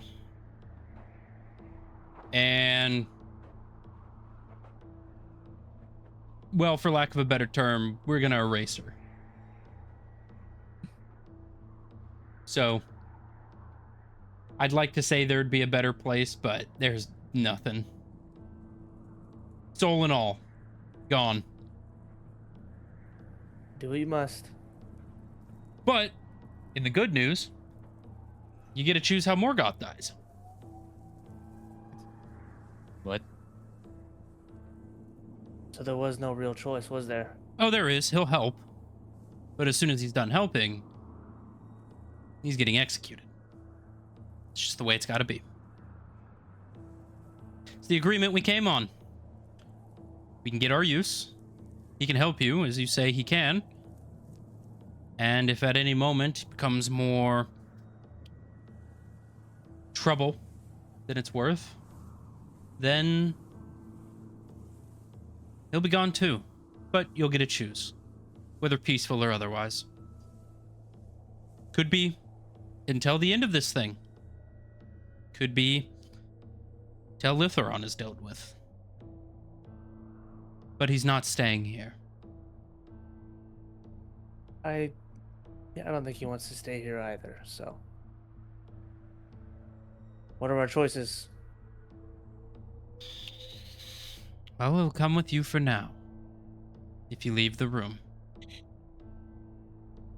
But that's a conversation we all need to have. So, we brought some seats out. I remember being in your position. It's just as scary as it seems. Take your seats. We've got much to talk about.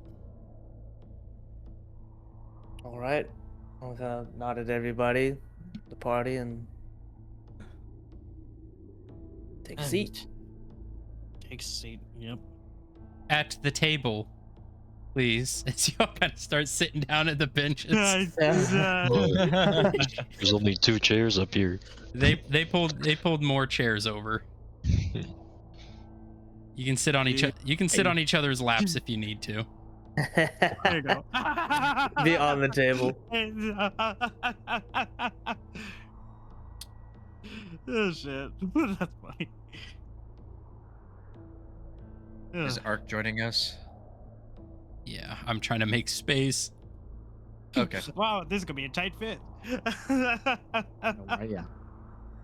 We have a seat at the round table, gents. Right? This is not a round table you want to be sitting at. Yeah. No. So, I'm going to be leading this one, Aleo says. Because this has got me quite pissed off. From what I hear, from what a lot of us hear, y'all fucked around and you haven't got to the finding out portion. So, I'm going to let y'all inform us what we don't know. Of what you did, how you did it, what happened, how it happened, what was fucked up and what wasn't. So, obviously, one of you has been here since the beginning. So, Mr. Birdman, Black Feather, whatever your name is. Start with you.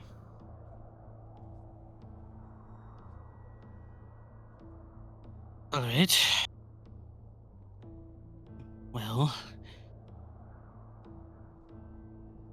came in contact with a banshee hawk at a fight at the Crystal Cage Market. What city is that in? Port Idris. Quite a ways Not from Port here. Idris. I fucked that up. Hold up, actually. It wasn't at Port Archers, I can tell you that. Yeah, it wasn't Port Idris. Should be directly north, if I'm remembering correctly. Eridoon. There, dude. Quite a long ways Port from Cage. here. Port Eridoon at the Crystal Cage Market. Well, there was a banshee hawk. A young one. That also was tied with me that killed my previous party in the Wastelands. We won that as a reward. A previous party member injected it with, I think what it is now called is corruption. I'm aware. And war exists from that. I think you're leaving out maybe like an teensy, tiny little unknown detail about that. Because corruption just corrupts. We all know that, right? Everyone kind of just nods around the table. But for a vassal of Eternus, there needs to be something more. Do you know what that more might be? The consumption of that party member. Well, kinda, maybe not, sorta. Has to be a catalyst, a power, a... Yes, the one I was tied to for a bit, yes. Ah! That's what it is. You wanna go into depth about what that was? You know, I don't know Yes, if the one I that- don't know if you really understood the whole give me every detail portion. Yes, the one that, pick and choose. Yes, the one that, took the form of your mother.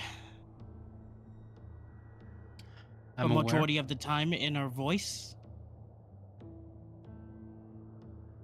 That led me astray.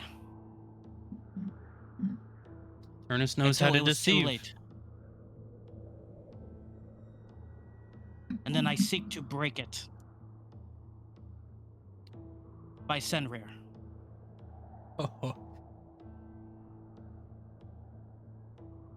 It was either death or Senrir. So you chose Senrir then? He didn't want anything else returned besides the mask. Did you help in that? Yes.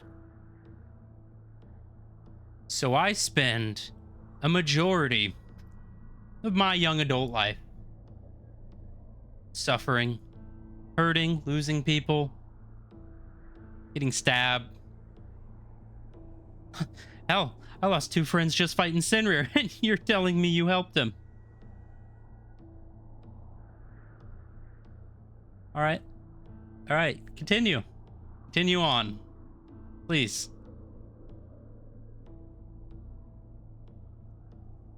He helped at the expense to last longer to be able to fight this.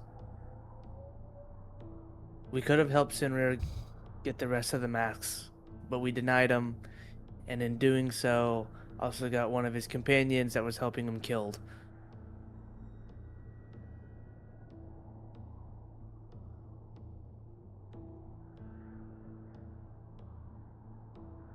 So means justify the cause then.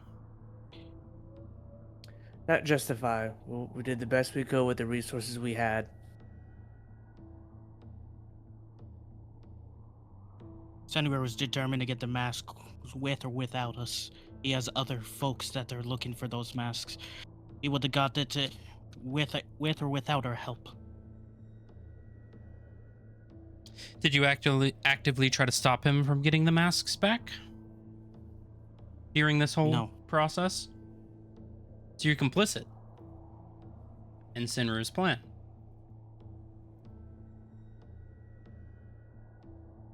We tried to think of ways to stop his plan, but when Eternus came and disrupted that path, we had to choose. Focus on Sinrir, focus on Eternus.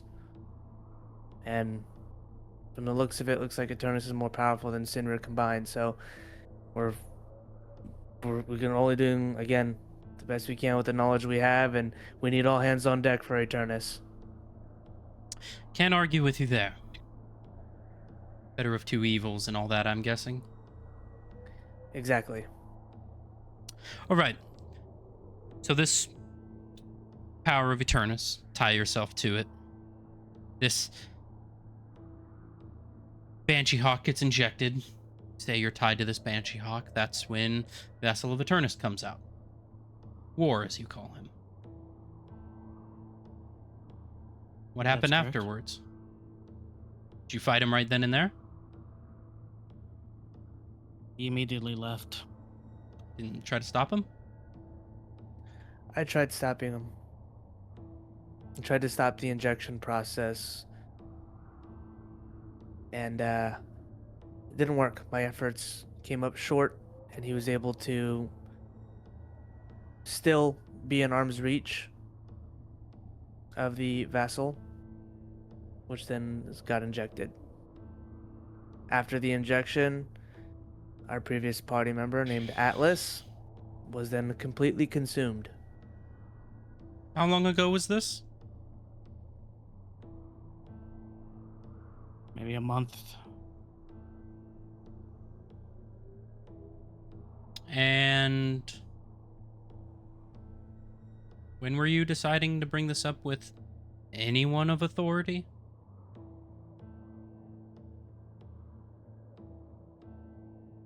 Or were you just gonna put a pin in it, come back to it later?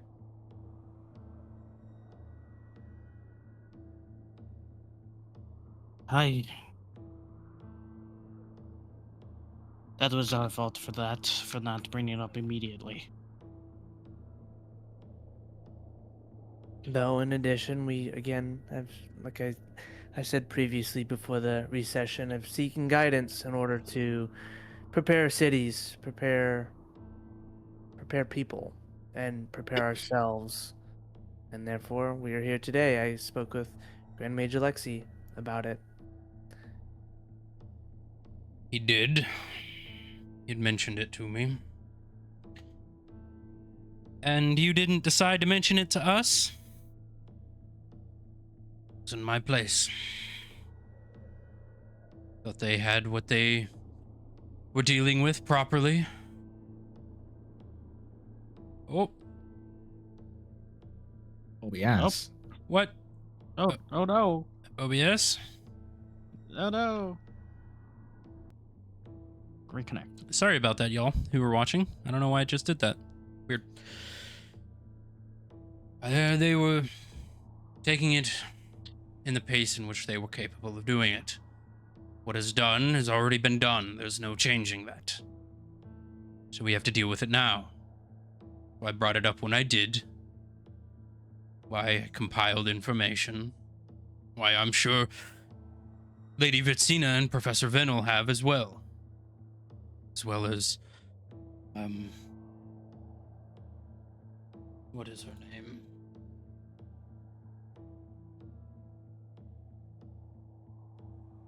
Sorry, my old mind is getting to me these days. That's okay. Take your time. As well as Averin, the Adventurers Guild. We brought this to you when we got the information ourselves.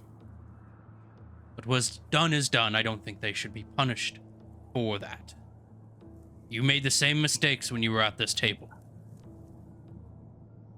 But I dealt with it. I was at least able to prevent it from getting worse. Hell, from what I'm hearing, they're getting close to breaking one of the shackles. Hell, there's 2 of them out already. We stopped them before they got to the first one. So I don't want to hear this past is the past bullshit. You all made a mistake. And you made a mistake keeping Eternus alive, and we have to deal with it. You think we had any choice in that?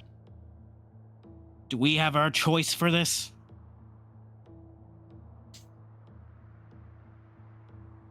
At this point, not really. That's because you'll be being told what to do. But we'll get to that. Why don't you go ask the gods that born me when I shouldn't have and caused harm to my family?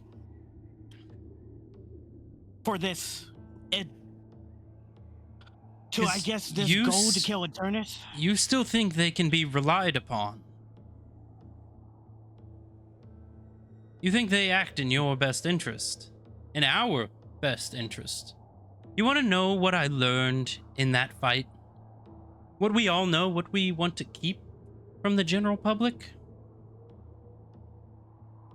Is that Eternus and Kalimvor are playing a game. That's all it is to them. One destroys, one creates. They give and take from each other. They don't stop each other. So where does that leave us? You think I had any chance to prevent any of his power leaking out? But we stopped him. 25 years of peace we've had. And if we stop him, we may be able to double that. How? Or finish him. How do you plan getting to more- do that? Through getting more information and through your aid. Now you have experience. You've dealt with him once, but he's never gotten this strong. And now we're dealing with it. You answer a lot better than your companions.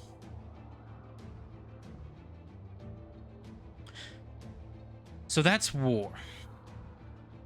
What happened next? If we know the method of their creation, maybe we can aid in their method of destruction.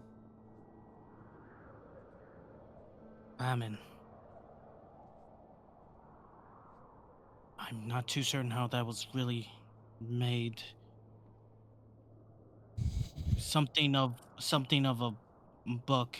It was the same thing that was tied with me, something that was part of me that I could not remove.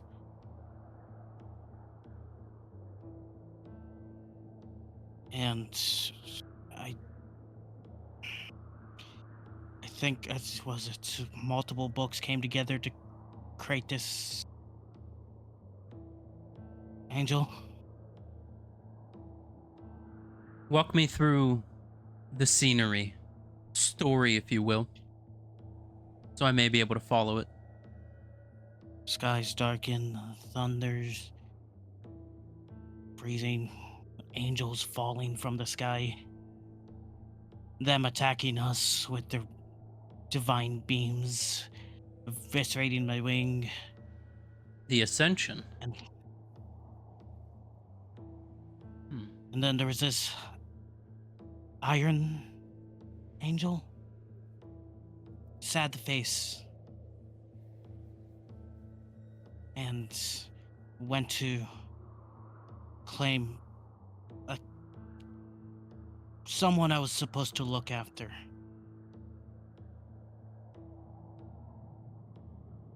But then a compatriot got in the way and she was absorbed. And then she became famine. So I'm guessing that happened a few weeks ago. The Ascension happened. Yes. Skies turned blue, frozen lightning, clouds of ice. Yes.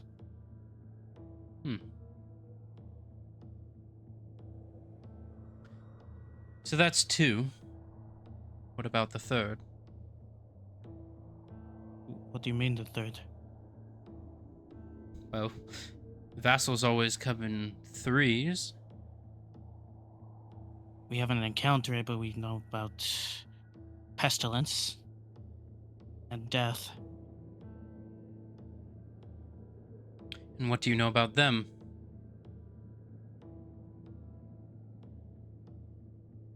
Pestilence is, to my knowledge at least, is tied to something to do with probably when Senrir does what he does and banishes the gods. Oh, that's what he's planning to do. Yes, he wants to get all the masks to separate all magic from the material plane and get rid of all gods. With him with it, he's going willingly.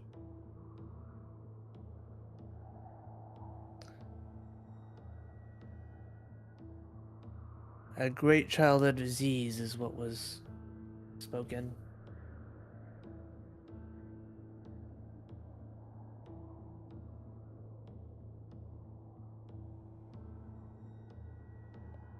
I don't know if that's a bot or not.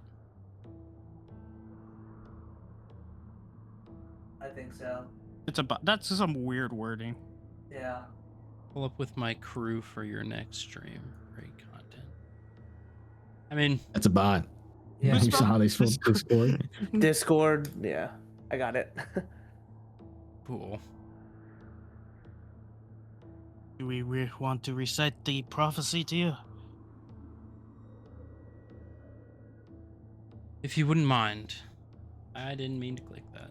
Whatever. I'll deal with it. I'll deal with it later. Whatever. Okay. Upon a time in which humanity hungers for power, becomes insatiable, and there more. Oh no, that's famine. Sorry, 1 month. Pestilence. Upon a time in which the world absconds with its vows and banishes its gods from the world, a great child of disease shall be born to cleanse the world of its heretics and non-believers, and its name shall be Pestilence.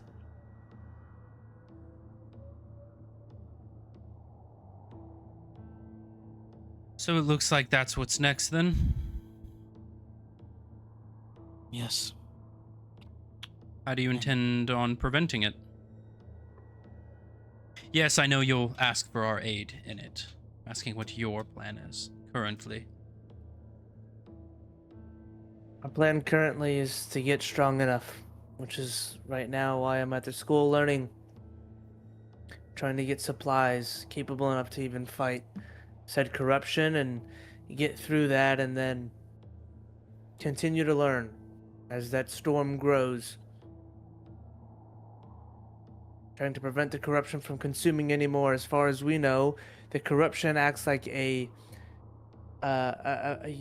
charger of some sort for the initial core of where that storm is. The more corruption that takes over those with magical capabilities, the stronger that storm becomes. The greater its expanse. Right now, it's at a steady hold. From what we know about what we dealt with, is 3 vassals are needed to break 1 anchor. With this situation, I'm afraid that's not the case. I think what they're doing is what they did when we got there. When we got to the wastelands, saw something very similar.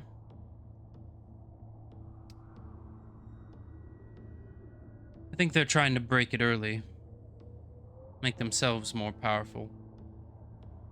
Unending power to prevent the resealing. If only 2 can break 1, hell, if even 1 could break 1 open, you all have found yourself in quite the shitstorm. That we have, and we're pretty aware of that. Was there a 4th prophecy with your era? We didn't get prophecies. We didn't get warning. We had the barbarian vassal, which was Sinrir. We killed him, turned into Sinrir the Punish, killed him again, turned into the barbarian vassal, and he ended up fighting Malachi. Even then, Malachi had the powers of all 7 masks on his own. Still wasn't able to defeat him. Got injured in the process. The sorcerer vassal we found held within inside a necklace of holding. One of ancient. Held a piece of Eternus' soul, a more formulated one. And then the assassin vassal we found when we killed Leovon Excutia. Similar to Senrir, he had made a contract of sorts with Eternus. Eternal power and whatnot. Salvation at the end of time. And then after that, we immediately went to where they were. and they broke one of the shackles. And we decided to enter. Try to turn his head on.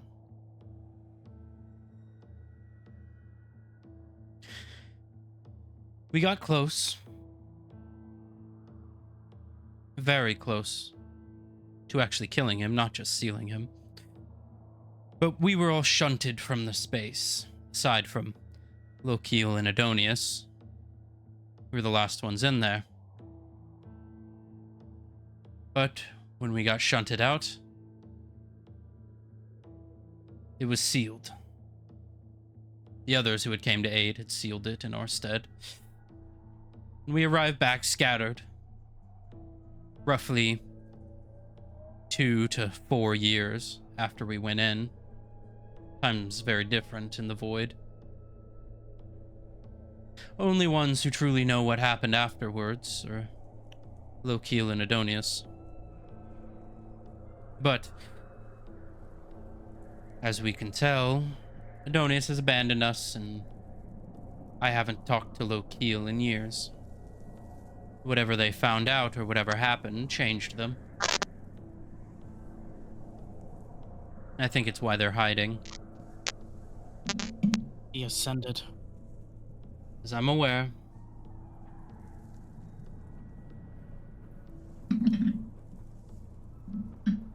And your Frostborn devils didn't Slaughtered. work against him. Yep.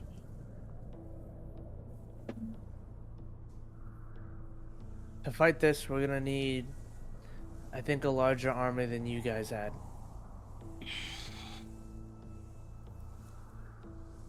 We're gonna need everybody and everything that we can.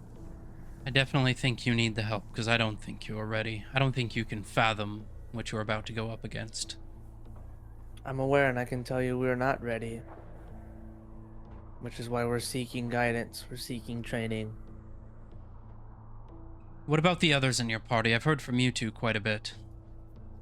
Where do they come in? Eric motions to them.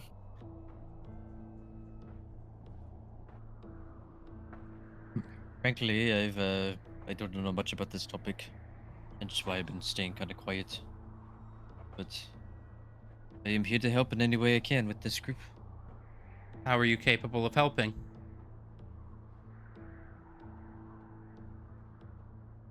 I got some help. That whisper in your ear? Precisely.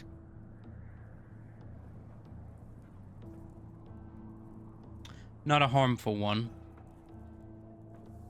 So I don't think it's a threat. But it could be.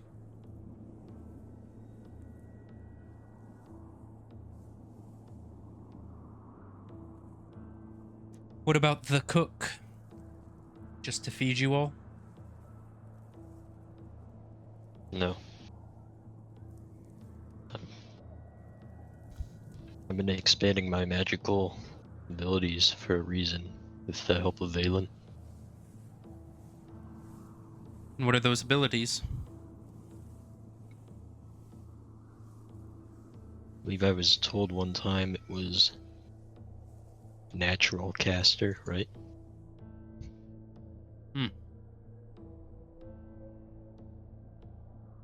So you're a natural born caster. As I've been told, yeah. You refer to it as an innate caster. One who has higher magical potential than most. More of a connection to it.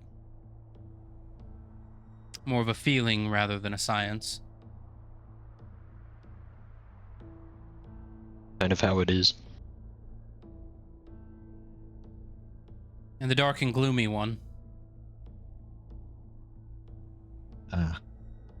Well, aid with the order, I'm given the Helsing revolver, of course, but there are other weapons at play that I may be able to get my hands on that could become god killers. Like what? A repeater rifle that's Bates has been working on, that's perfected. So you know Bates. She kind of looks at Jern. I've met him. When'd you meet him?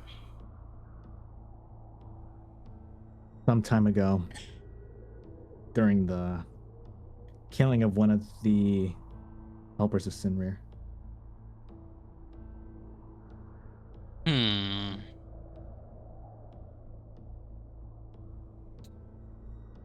You had a helper of Sinrir with you?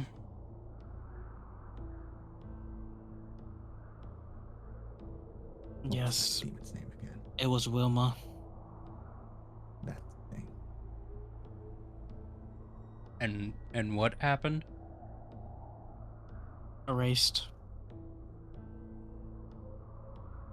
You guys slowly begin to feel the entire room shaking. Like an earthquake.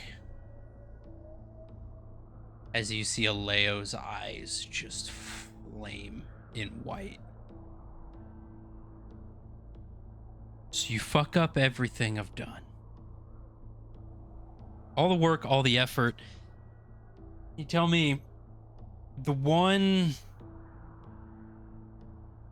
good thing that came out of it is dead. Wilma's Yes. Wilma's gone. Gone. Nothing to bury. That doesn't make it better. That doesn't make it better at all.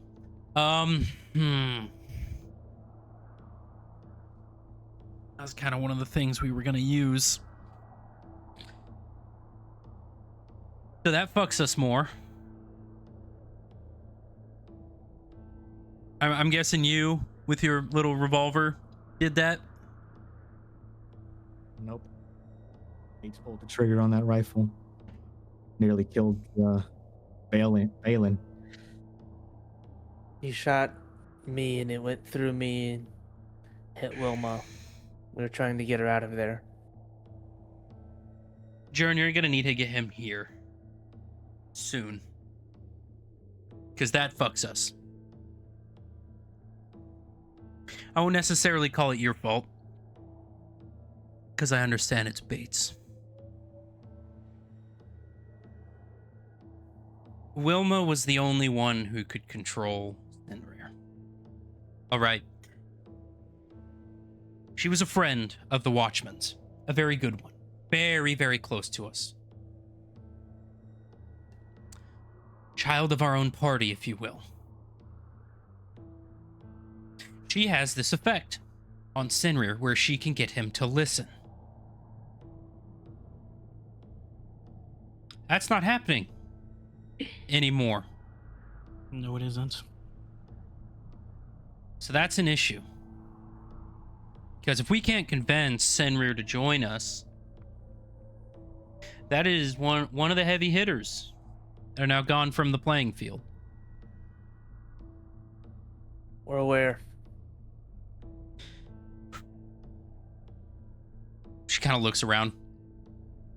This can't have been what it was like when we were in here, right? See everyone kind of look around, kind of avoid eye contact. All right. Okay.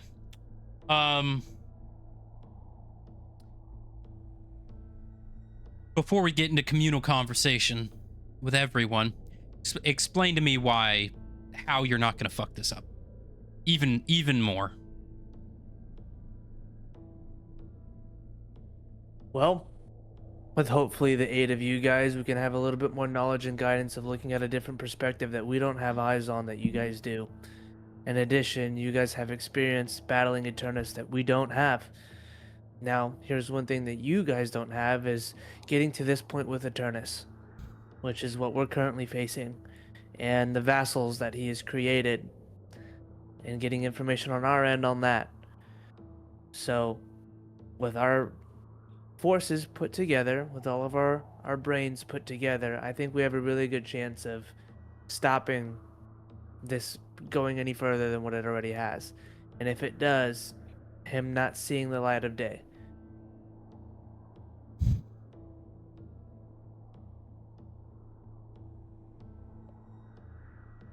But I Do you- think things might get a little worse before they get better, depending on how this goes. Here's what I can say. If you have any semblance of hope of walking out of here, I need you to come up with a plan for Litheron. With everyone in this room, I need to chill out. I need to go. Because if I had it my way, you'd be gone right now. But that's aside my better judgment. So I'm going to walk out. All right. Ophelia's going to be in here. Talk with the others.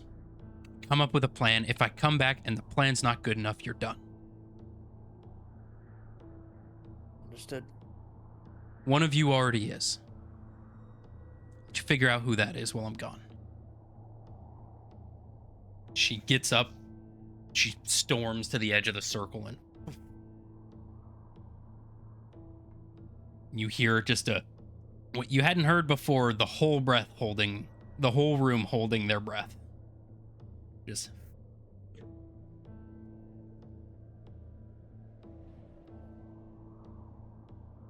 see Queen Luxia kind of lean forward. You can all breathe now. I don't think it's over yet, so can't really breathe. We are here to deal with this so we can get back to what is normal. This is something we need to deal with, yes. But you cannot expect us to drop everything to help you. We still have people that need us. Civilizations Absolutely. that still need to run. Correct. And I've considered that. And the plan that I think just something that I've come up with over the time thinking about this is that you guys prepare your cities. You guys prepare your people for what's to come. Because if Eternus gets close when these vassals are out, he uses the vassals and the corruption that may already be in your cities. Your people need to be ready for something that they've never faced before. And in addition, where we are, I think it would be worth giving us what resources you guys have, what knowledge you have, for the skill sets that we have, so that we can do our best at mitigating as much as we can on the forefront of where the storm's going to hit next. That way you What- guys can still focus on your own cities, but we will be able to utilize those resources to stop it where it's at and try to prevent further expansion. We can start putting out some scouts.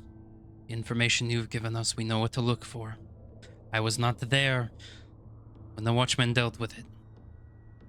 But your accordance to what you saw, I can put people on it and up defenses. What's the situation with the wasteland so far? Have they breached yet? Not as far as I'm aware. I have not had any reports from the northern sector of my country. We upped this security after the demon incursions were dealt with. We have thickened the wall with more robust, how you say, reinforcements. But Is that your the mountains cannot be defended entirely. If I assume that the wastelands were as bad as they were, or worse, it is going to be trouble. Do we know if any Banshee Hawks that are still remaining? We don't know. We can only tell you what is in our country. One was killed in Toulouse already. As I am aware. See Sylviar speak up. And Sylvia, what about your borders to the Bostrians? We haven't seen any more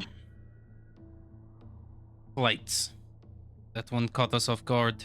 You did kill it. So I will thank you for that. Obviously, we can't offer you the Frostborns. But we can offer you a way to Adonius. That I will do, but first, do you know of the whereabouts of Throd? He is in the wastelands. Right now, he is trying to rebuild his civilization. I'm sure he's on the forefront of what is happening in, what you say, the Skytree? What I heard, he was gonna be at the Cardinal Sanctum. He keeps that place secret. No one but the Leolith has had contact with him. Jern speaks up. I've had a bit of contact with him, but not by much.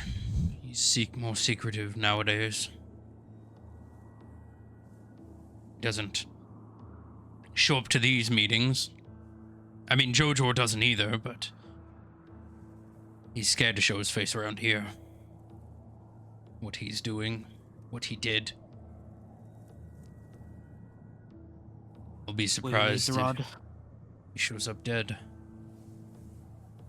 The rod can handle himself. He's got more tricks up his sleeve than most know. Will you need him for the fight to come? Possibly. See if I can Can any of contact you- him. Can any of you actually see into anyone's mind? Any of you? Most of us. Not me particularly, but many other in this room. But, word to the wise, I doubt they do anything good with it. Sorry for swallowing your egos, but most of you would use that for self-benefit and control rather than actual help. Why don't we do this? Each one of you figure out what you guys need in order to benefit, or at least to sustain in a fight to come. And if we can, we gotta trade resources amongst one another to be able to do so. You see Diana speak up. I don't see why we're dealing with any of this. We have a solution. A one-set-all solution that you all have known about, but you're too unwilling to give yourselves up for. Why don't we engage the Calypso Protocol?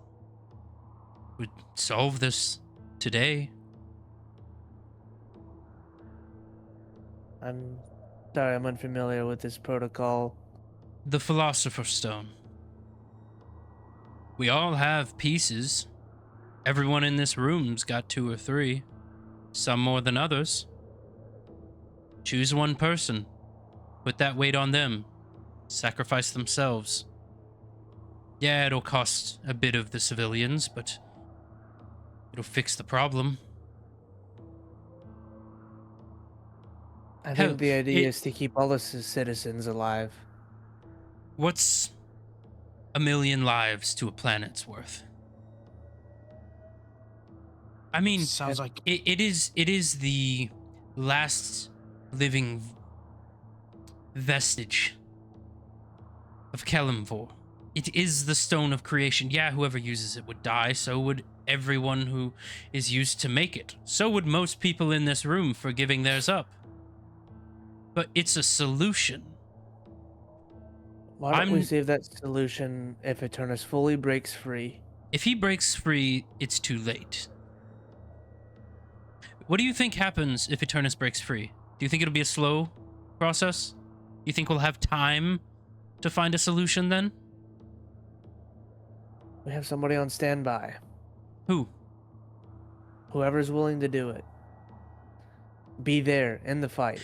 This is something that takes time. We have to get all the stones in one place. There is a ritual. We have to collect items. This is something we should have done a long time ago. I'm just not stupid like the rest of these people to have one on me. And who would you sacrifice for all this? Already sacrificed the Bostrians. The Bostrians were nothing worth saving. You didn't see what they did to my home. You didn't see what they did to my parents. Both of my parents are dead. due to the Bostrians. So is Queen Luxia. She's on her 9th lifetime. She was killed in the attack. Hell, Sylviar was. Sylviar lost 500,000 citizens in the attack. And you want to cry about a city's worth of people? To kill a man who caused it? I don't think you understand the weight of the world. I think you see it from down where you all are. Looking up, oh, the world could be a better place. We can save everyone. That's not how this works. Everyone in here agrees on that. It's the one thing we do agree on. Sanctity comes from sacrifice. Sure. But a question for you. If those sacrifices will be made, why don't we give the people the choice to be able to fight for their country versus choosing for them? You think some dumb farmer's opinion weighs the same? It's not about weight. It's about building the trust of your own people. What if you chose for others? What if you made the choice for somebody else and didn't give them at least the option to choose to fight for their own country? What would that do in the long run? Would that build rapport? Trust can be rebuilt. It can. Why do you think But this is also why there's a disconnect from the Cardinal Board from the lower people. Coming from somebody that has come from wealth and seeing people of lesser wealth look at me in a different perspective, they see it because they see two different worlds. They see a disconnect of we get to make all the rules and they don't. giving people with less power that decision-making ability is why other countries have failed. It's why my parents failed in bringing order to our country, why they failed to bring an end to the war. We could have let it go on forever. Us and Luxians killing each other go on for hundreds of years. But we sacrificed and made it work. Do you think that if we gave little pamphlets and voting ballots to the people below that we would have gotten anywhere? I don't think so. You are coming up in the world. This is your first introduction into the sphere of real power. So I understand your ignorance to the situation. Would you sacrifice yourself? I didn't take a stone. I don't have to. So you're letting anyone else that has a stone to deal with this problem then? And you're the one coming up with it? They knew the cause when they did their own rituals with the stones. I can't imagine your slate's clean though either. Less than theirs. I have cleaner hands than everyone in this room. Hell, even Aleo has a stone of her own. How do you think she got that? Yet still dirty. 40? No cleaner, still dirty. Oh, right. Thank you. Aleo has 2. That's 80,000 souls if you didn't know. She's in charge of everything. I don't have one. What have I done? Stopped a war? Executed criminals? Rebuilt what my parents left in squalor. My hands So are if you wanna cleaner do than this- anyone else's in this room. So if your ideology is on the straight and narrow, then you choose which city to sacrifice themselves. We'd go back to Bostria. All of us would agree to do that. Fuck you. Start that place clean. Oh, you said the corruption's originating from there. Why not make it useful?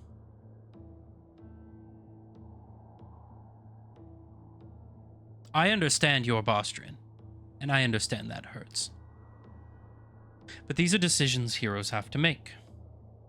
They're not all good ones. No hero ends their story with clean hands. That I agree with. And we have someone here who is willing. He's got 7 already. But he's got the gall to do it. He's got the strength. You see, she kind of turns her head to Fulby. He's got more stones than anyone in this room because he understands what needs to be done. The things he did, the things he sacrificed to get them, he understands that. But he also knows what happens when complete obliteration happens to a species, which is what will happen. He's from Bostria. He saw the Bostrian War. He was there. He saw what the Giants did. He saw what they did to his people. But he still wants to help humanity. So seeing that and having all of that knowledge, why wait to this point? Why wait for us, the Wanderers of Fate, to get here, knowing the information that you do about one of the shackles already being broken, before we even walked in here? We didn't have a need for it, child. This is Fulby speaking. So you will kill Tharad to get this stone? Hell, I'd kill anyone for it.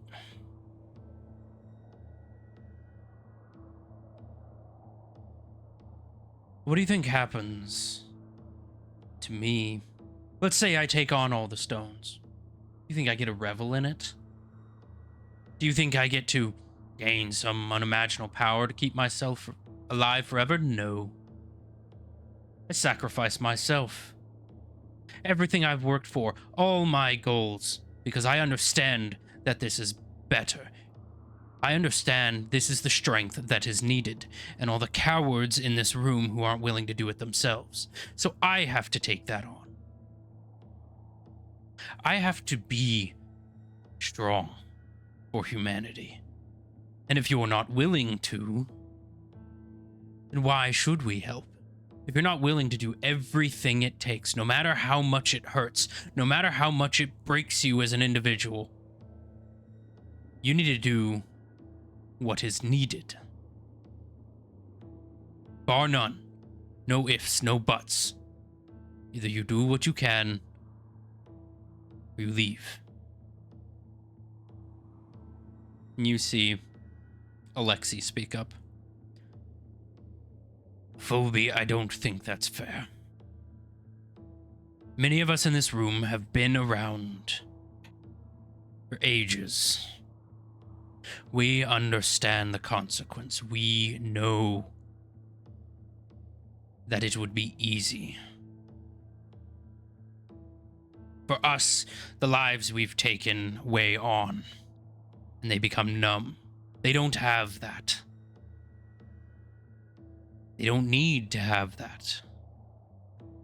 I agree with them. It should be a last case effort. So get things ready in case we need to. But let them try, at least. Let them be given the chance that everyone in this room was given when they first started. Let them try to do what's right. And if they don't, then that can be a provision. Does that seem agreeable? Kind of looks over to you guys. I agree. I think we will go undergo any training that we need to, any sort of test that we need to be strong enough to handle this. That's why we're here. That's why we're learning on our own. We'll figure out about the Aarakocra technology and bring it to you all to use for this fight. Colby looks at you. You speak of this technology. You know anything about it? Anything of semblance? Or is this just a promise that you keep spouting? You're an Aarakocra who doesn't know about his own people, your own history. How can we trust that what you say is true? Is that not fair for me to ask? If you're oh so reliant on letting our people die helping you get there? Just to find what, nothing? Something you don't know? Something that could be there? Yet you say that's different than our sacrifice.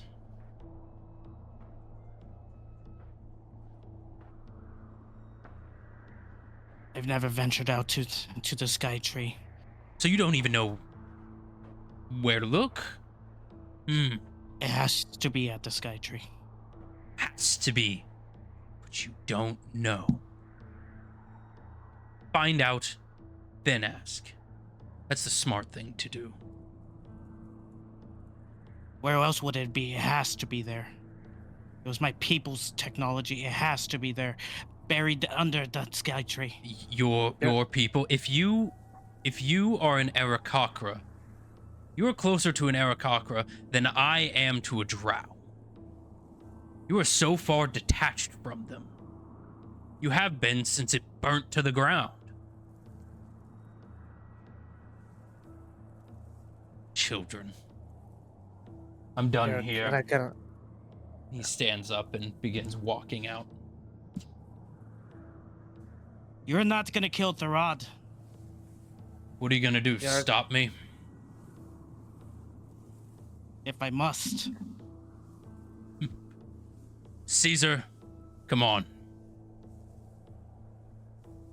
See, he begins walking. He's hobbling. I kind of try to make eye contact with him, like squint. Hope you find a Yeah. nice place to sleep tonight, Yerk. He slams the door open. You see, as he throws one of his hands to the side, you see the wall crush in and fly open. Here, calm your temper. What? Thinking of getting rid of everyone else here in the wastelands? Everyone that's left that's just been trying to survive. We're coming up with a plan. You're just arguing back and forth about your homeland, but he does have a point. You don't even know what's at your homeland yet. And no fault of your own. You haven't had a chance to look. You haven't had a chance to ask your father about it. That's what I mean by taking it on the chin. You don't know what you don't know. And this is a place where we need to have definites. We're going to do these things, or we know these things. This is not a place to throw ideas of, well, there could be, or maybe. We're talking about the fate of the world here to the most powerful people on the planet. Well, they sent ex-adventurers to go check. They got to know it has to be at least semblance of there. It has to be. And how long ago was that? Maybe a couple weeks. A lot can happen in a couple of weeks. We can't guarantee another adventurer's statement unless we see it. So, why don't we ask for their aid and transport there? May I speak? You see Adonia Hook, the shorter, silver-haired woman, the dean of the Torn-Off Witches Academy. Absolutely. If I may speak, Valen, I have known you for a bit. Not as much as I'd like to, but saw what you did in the tournament. I understand that a lot has changed since then. What kind of emotion it has? We can aid some. But you all do have to understand that it is difficult for us. It is not decisions we make lightly. Although some, and I mean no disrespect, Queen, it's a little easier for some. But that's why they make the decision. Because they know what needs to be done. And I know Phoebe can be hard pushed to it. But as a mage, as you know in your classes, you're not just told that this is just magic to be used to play around. There is an importance with it. There is a responsibility that comes with power. And it's not always good. It does not always make you feel good. It does most times. But it is the balance of that that needs to be understood.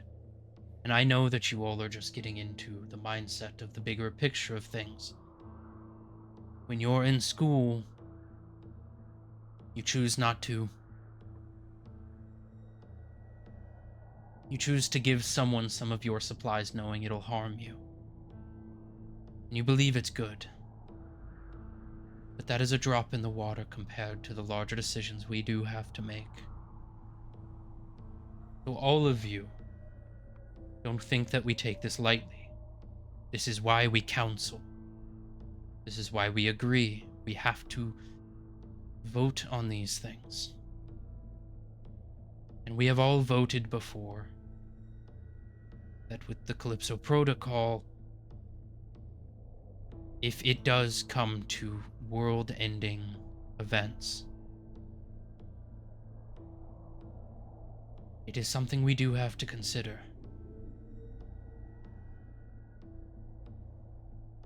And just like giving up some of your materials in school to make sure someone else succeeds, we must understand that there's a good chance we have to do the same. And all of us who took a stone, who underwent the ritual, understand that fact. May it have started as selfish desire for power, it does have weight. So think about it. Because if it does need to happen, once the decision is made, it's made. Do what you can, ask what you need for. I'm sure Sylviar, as it is his country, he will aid you. He nods. I can give you, without compromising the security of our nation. I can spare about 20,000 Dragon Knights. Or Dragon Guard. And their steeds to help you in Litheron.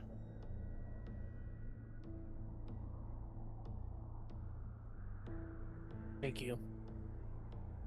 But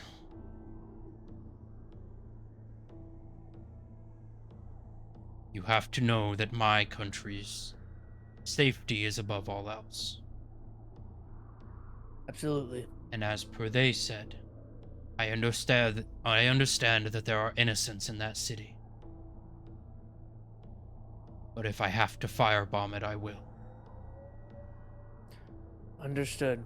I think if this storm comes, we need to evacuate anybody that does not want to fight. And they need to leave. Don't care where, but they need to go. We will try and take it on at Litheron.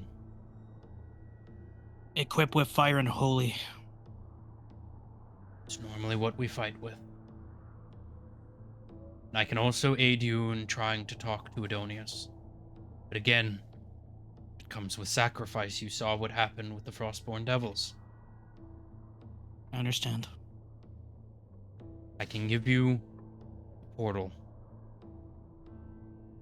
But it is a one-way guarantee. Whether he sends you back or not, that's out of our hands once you leave.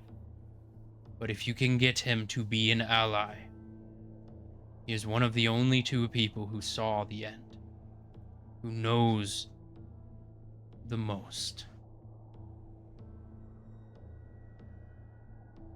So I can give you soldiers. I can give you transportation. I can protect you on the way. I can help you battle plan. But get people who do trust you. Because I do not. Whether that be out of my own security or just not knowing you. But it can't just be us. You have to find others who are willing to help, as you say. Ask the people. but know what you're asking them to do. I'm well aware. It's not an easy ask, I know. But as you guys have mentioned, sacrifices have to be made. And they need to be able to people need to be able to fight for where they live. And I think at the school that are currently at learning from some of the kids I've seen, I think even they're willing to fight. Get who you can, but do not announce it to the public. Let that be on my hands. Let's stop this before it expands. Agreed. I can give you 1 month for me to gather soldiers. That is 1 month for you to train, to get your things in order, and to come to terms with your mortality. But if you lose Understood. this, if it gets worse, can't promise I won't vote no on Calypso. I understand. 1 month is what we have. Queen You- Queen Luxia speaks up. We may be able to offer some of our soldiers as well. Will take us about a month for them to get here. We will be able to give only a couple thousand, maybe 2,000 of our mages to help. But they will be on the exterior. I cannot promise you that they can go in and help you fight, but they will prevent anything from escaping. Yep. Do you need me there, Kane? More the merrier. Well, it's been a while since we've been able to catch up. Yeah. I'll come back with you to Thydonia. We'll talk. All right. You have much to learn. Don't we all? Diana speaks up. We will protect our own borders. Make sure it doesn't spread. But you know our stance. That I do. And that does not mean Colby will stop his endeavor. It won't come to that. Well, I'm pretty sure with how you pissed him off, he's already on his way to Bostria.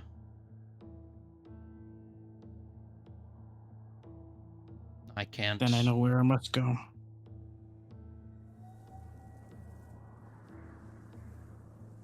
I don't think you understand that this is not something one person gets to not be a part of. If, as Sylviar and Luxia say, if they're gathering soldiers, you're here when they get here. You don't get to run and do your own thing. You have a month. Could do it a month. And what if you don't come back? Look at your friends. You're willing to abandon them? Sacrifice them? For your own goal? You need the technology, do you not? We can deal with that after the current issue. Deal with what we know right now. But you know our side of things, so we will be leaving. We have other things we need to attend to. Understand, thank you. You see they as well begin. You do see Nimriel and Rowan going with them.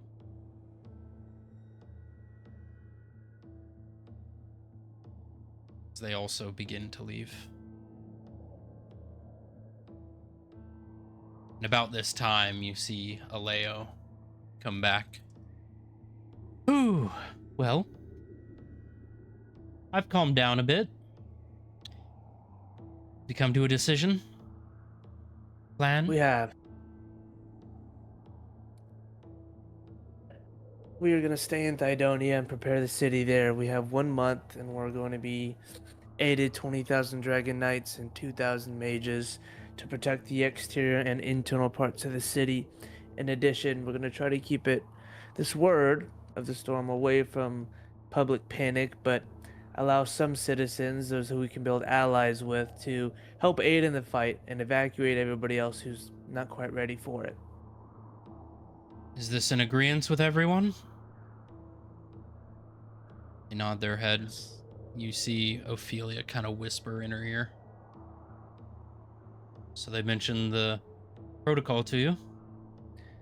Yes, if we fail this fight, then Thidonia will be no more, and the protocol will likely be activated. So 1 month. And then you 1 month. Then you siege on Litheron. Well, it seems like you've come to terms with your possible death. I have. We have. No need for me to quicken that up then. Our debt's already been written. If we fail, we'll just give us a month. Get prepared. In a month, the soldiers will come. And then you will leave for Litheron. You will fight for your own existence. Lastly, we're going to take a portal to go and see Adonius and see if we can convince him to be an ally.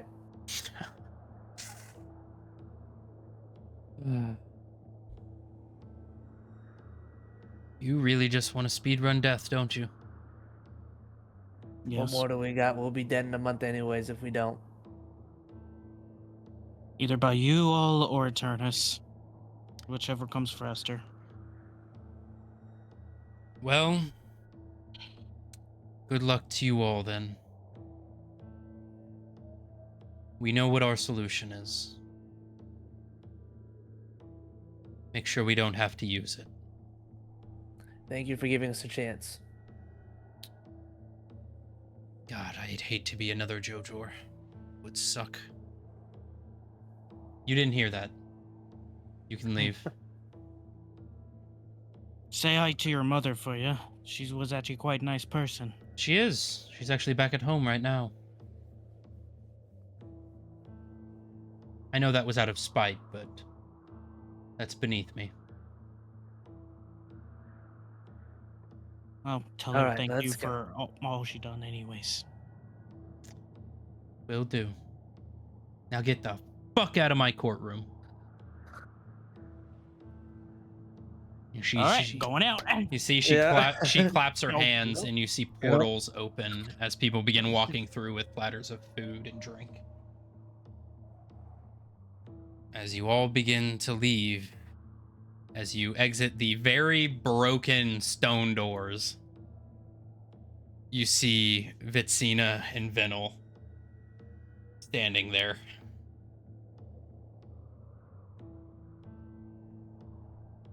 Let's get you all back home. Please do.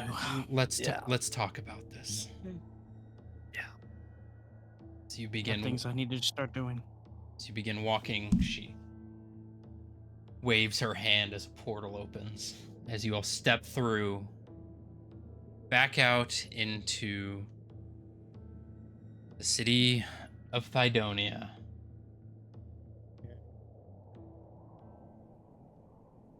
I'm back in the fucking building. As you arrive outside, it is about 10:30 at night. As you step foot into the central square of the city of Thidonia. Do you all want to go back to your tavern and talk, or we can go to Yes, we can go to just- the school? It's right here. We have a very nice dining hall. I can get us something special prepared.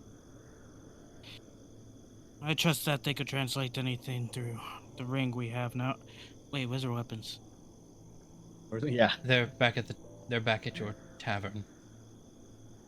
I trust that my companions here will let me know I must get back to the tavern. We can go back to the tavern, but I feel like we need to talk as a group. Eric, stay here. Let's talk. We'll eat it here at the school. Leave to the tavern when you're done. We don't have time, Valen. It's not gonna slow down. I agree. Also, Jiren did come with, by the way. He's standing awkwardly in the back. And But it's late anyways. It's been a long day. You need to get your mind out of court. And there are defense attorneys after all. You might want to hear what they have to say. yes, his phobia's already going out there right now. I must go now. You're not gonna win that on your own. You Listen, die tonight, you die tomorrow. You're not gonna be any part of this. And then what? And then Folby still does what he wants. see Professor Venel kind of muck. She sets a hand on your shoulder. He can hold his own. I have heard a lot of great things about the Rod, and I know he's been itching for this fight for a while. Look into my mind. Now. I know. Yerk, I know. I have seen it too. And I understand. But she also might have said that to scare you. To see your weakness. That's what they do. They poke and prod and find your weak spot to make you unstable. They don't want you to succeed in this. They want this solved. Because if you succeed, they have to recognize you. And if they have to recognize you, they have to see you as an equal. And they don't want to do that. They So you want think Austrians are lower than them? That's why they've been sold to courts. Used as materials. I am not saying it is not wrong, Yerk. But we have to deal with this in the moment. We have 1 month. And if you don't come back, then it is guaranteed. If you're not there for your party, it is guaranteed. So do everything you can right now to prevent that. Eric, if you die, we die.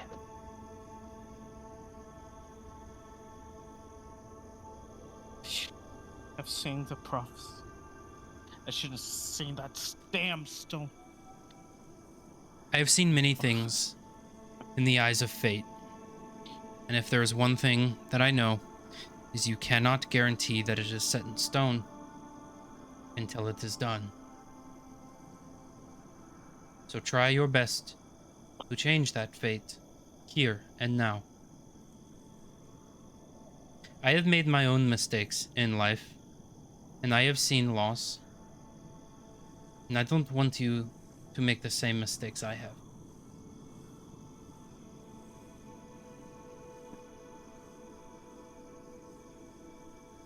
And I will help you all, as I should have helped a long time ago.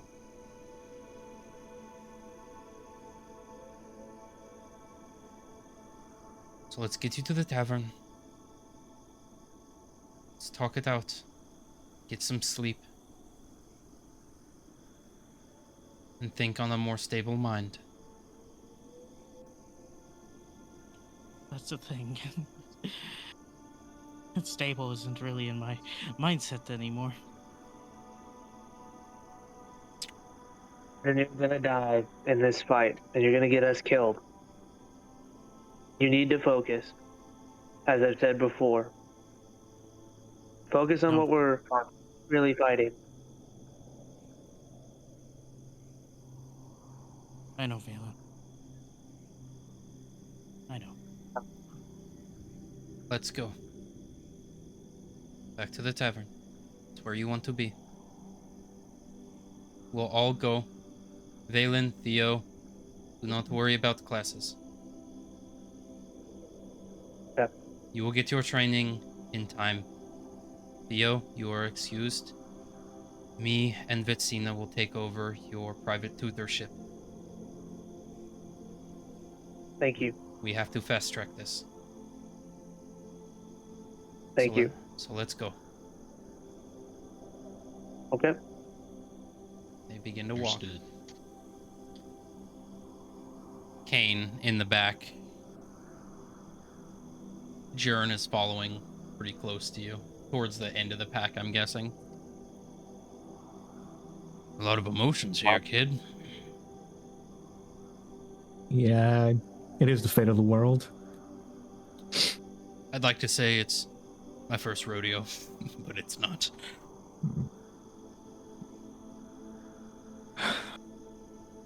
Thought I might be able to give you all some insight. What went. The true nature of things, what actually happened. And who knows, maybe I can make you a little stronger. Seems those two have their strengths.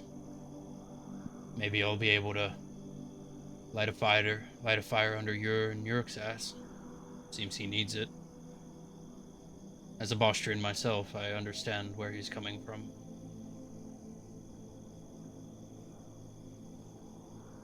I hate to see that done to my country. Saw it in its glory day, you know? Can't let him see it like that.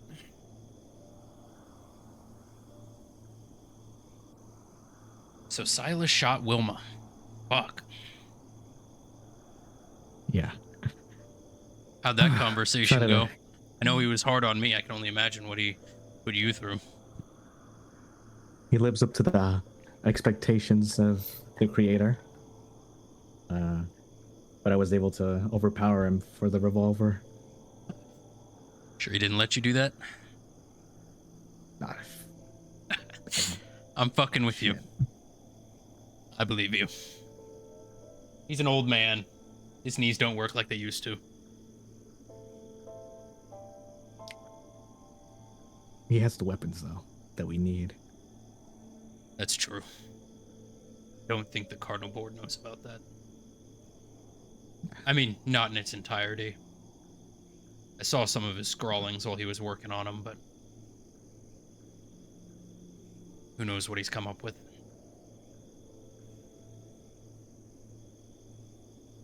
Not much of us out there anymore, huh? Not many, and the ones who are dealing in that filthy lycanthropy. So, hate to see how they're doing. We need them. We need to make more of them. For the Order and for the world. Who knows, maybe we can teach Yerk a thing or two. He may just have the hate. Now at least. But he doesn't have the mindset capable of understanding. I'll get it. I'll work it. I worked it with you, didn't I? He's a mere boy. So were you at one point. You may have had a With kid, the didn't mean family. you may have had a kid, didn't mean you were a man.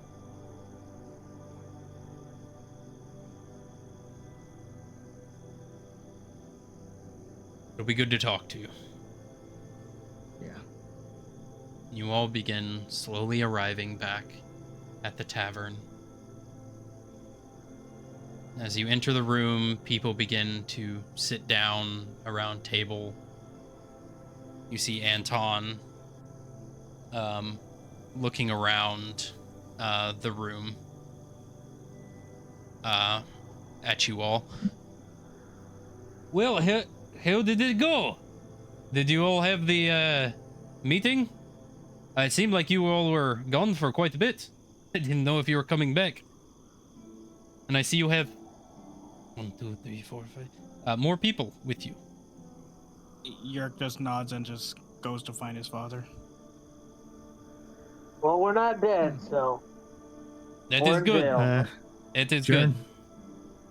Jern, can I talk to you real quick?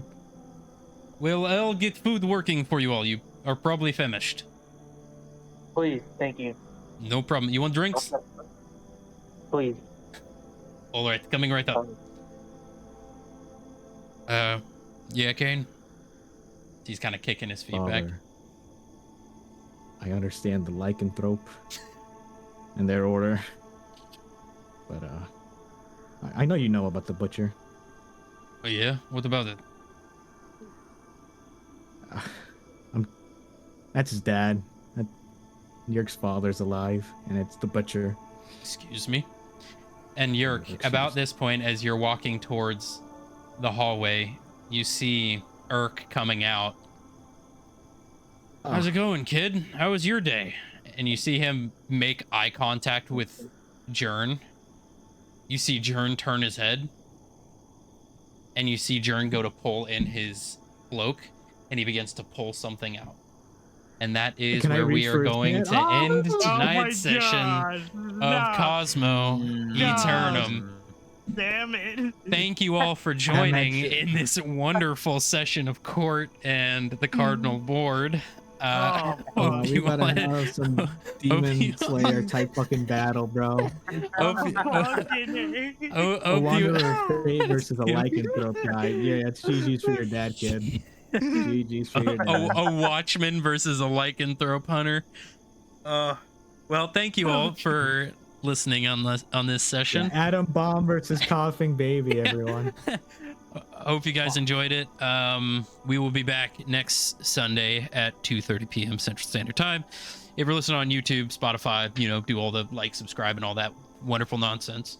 And I will see you all next week. Bye.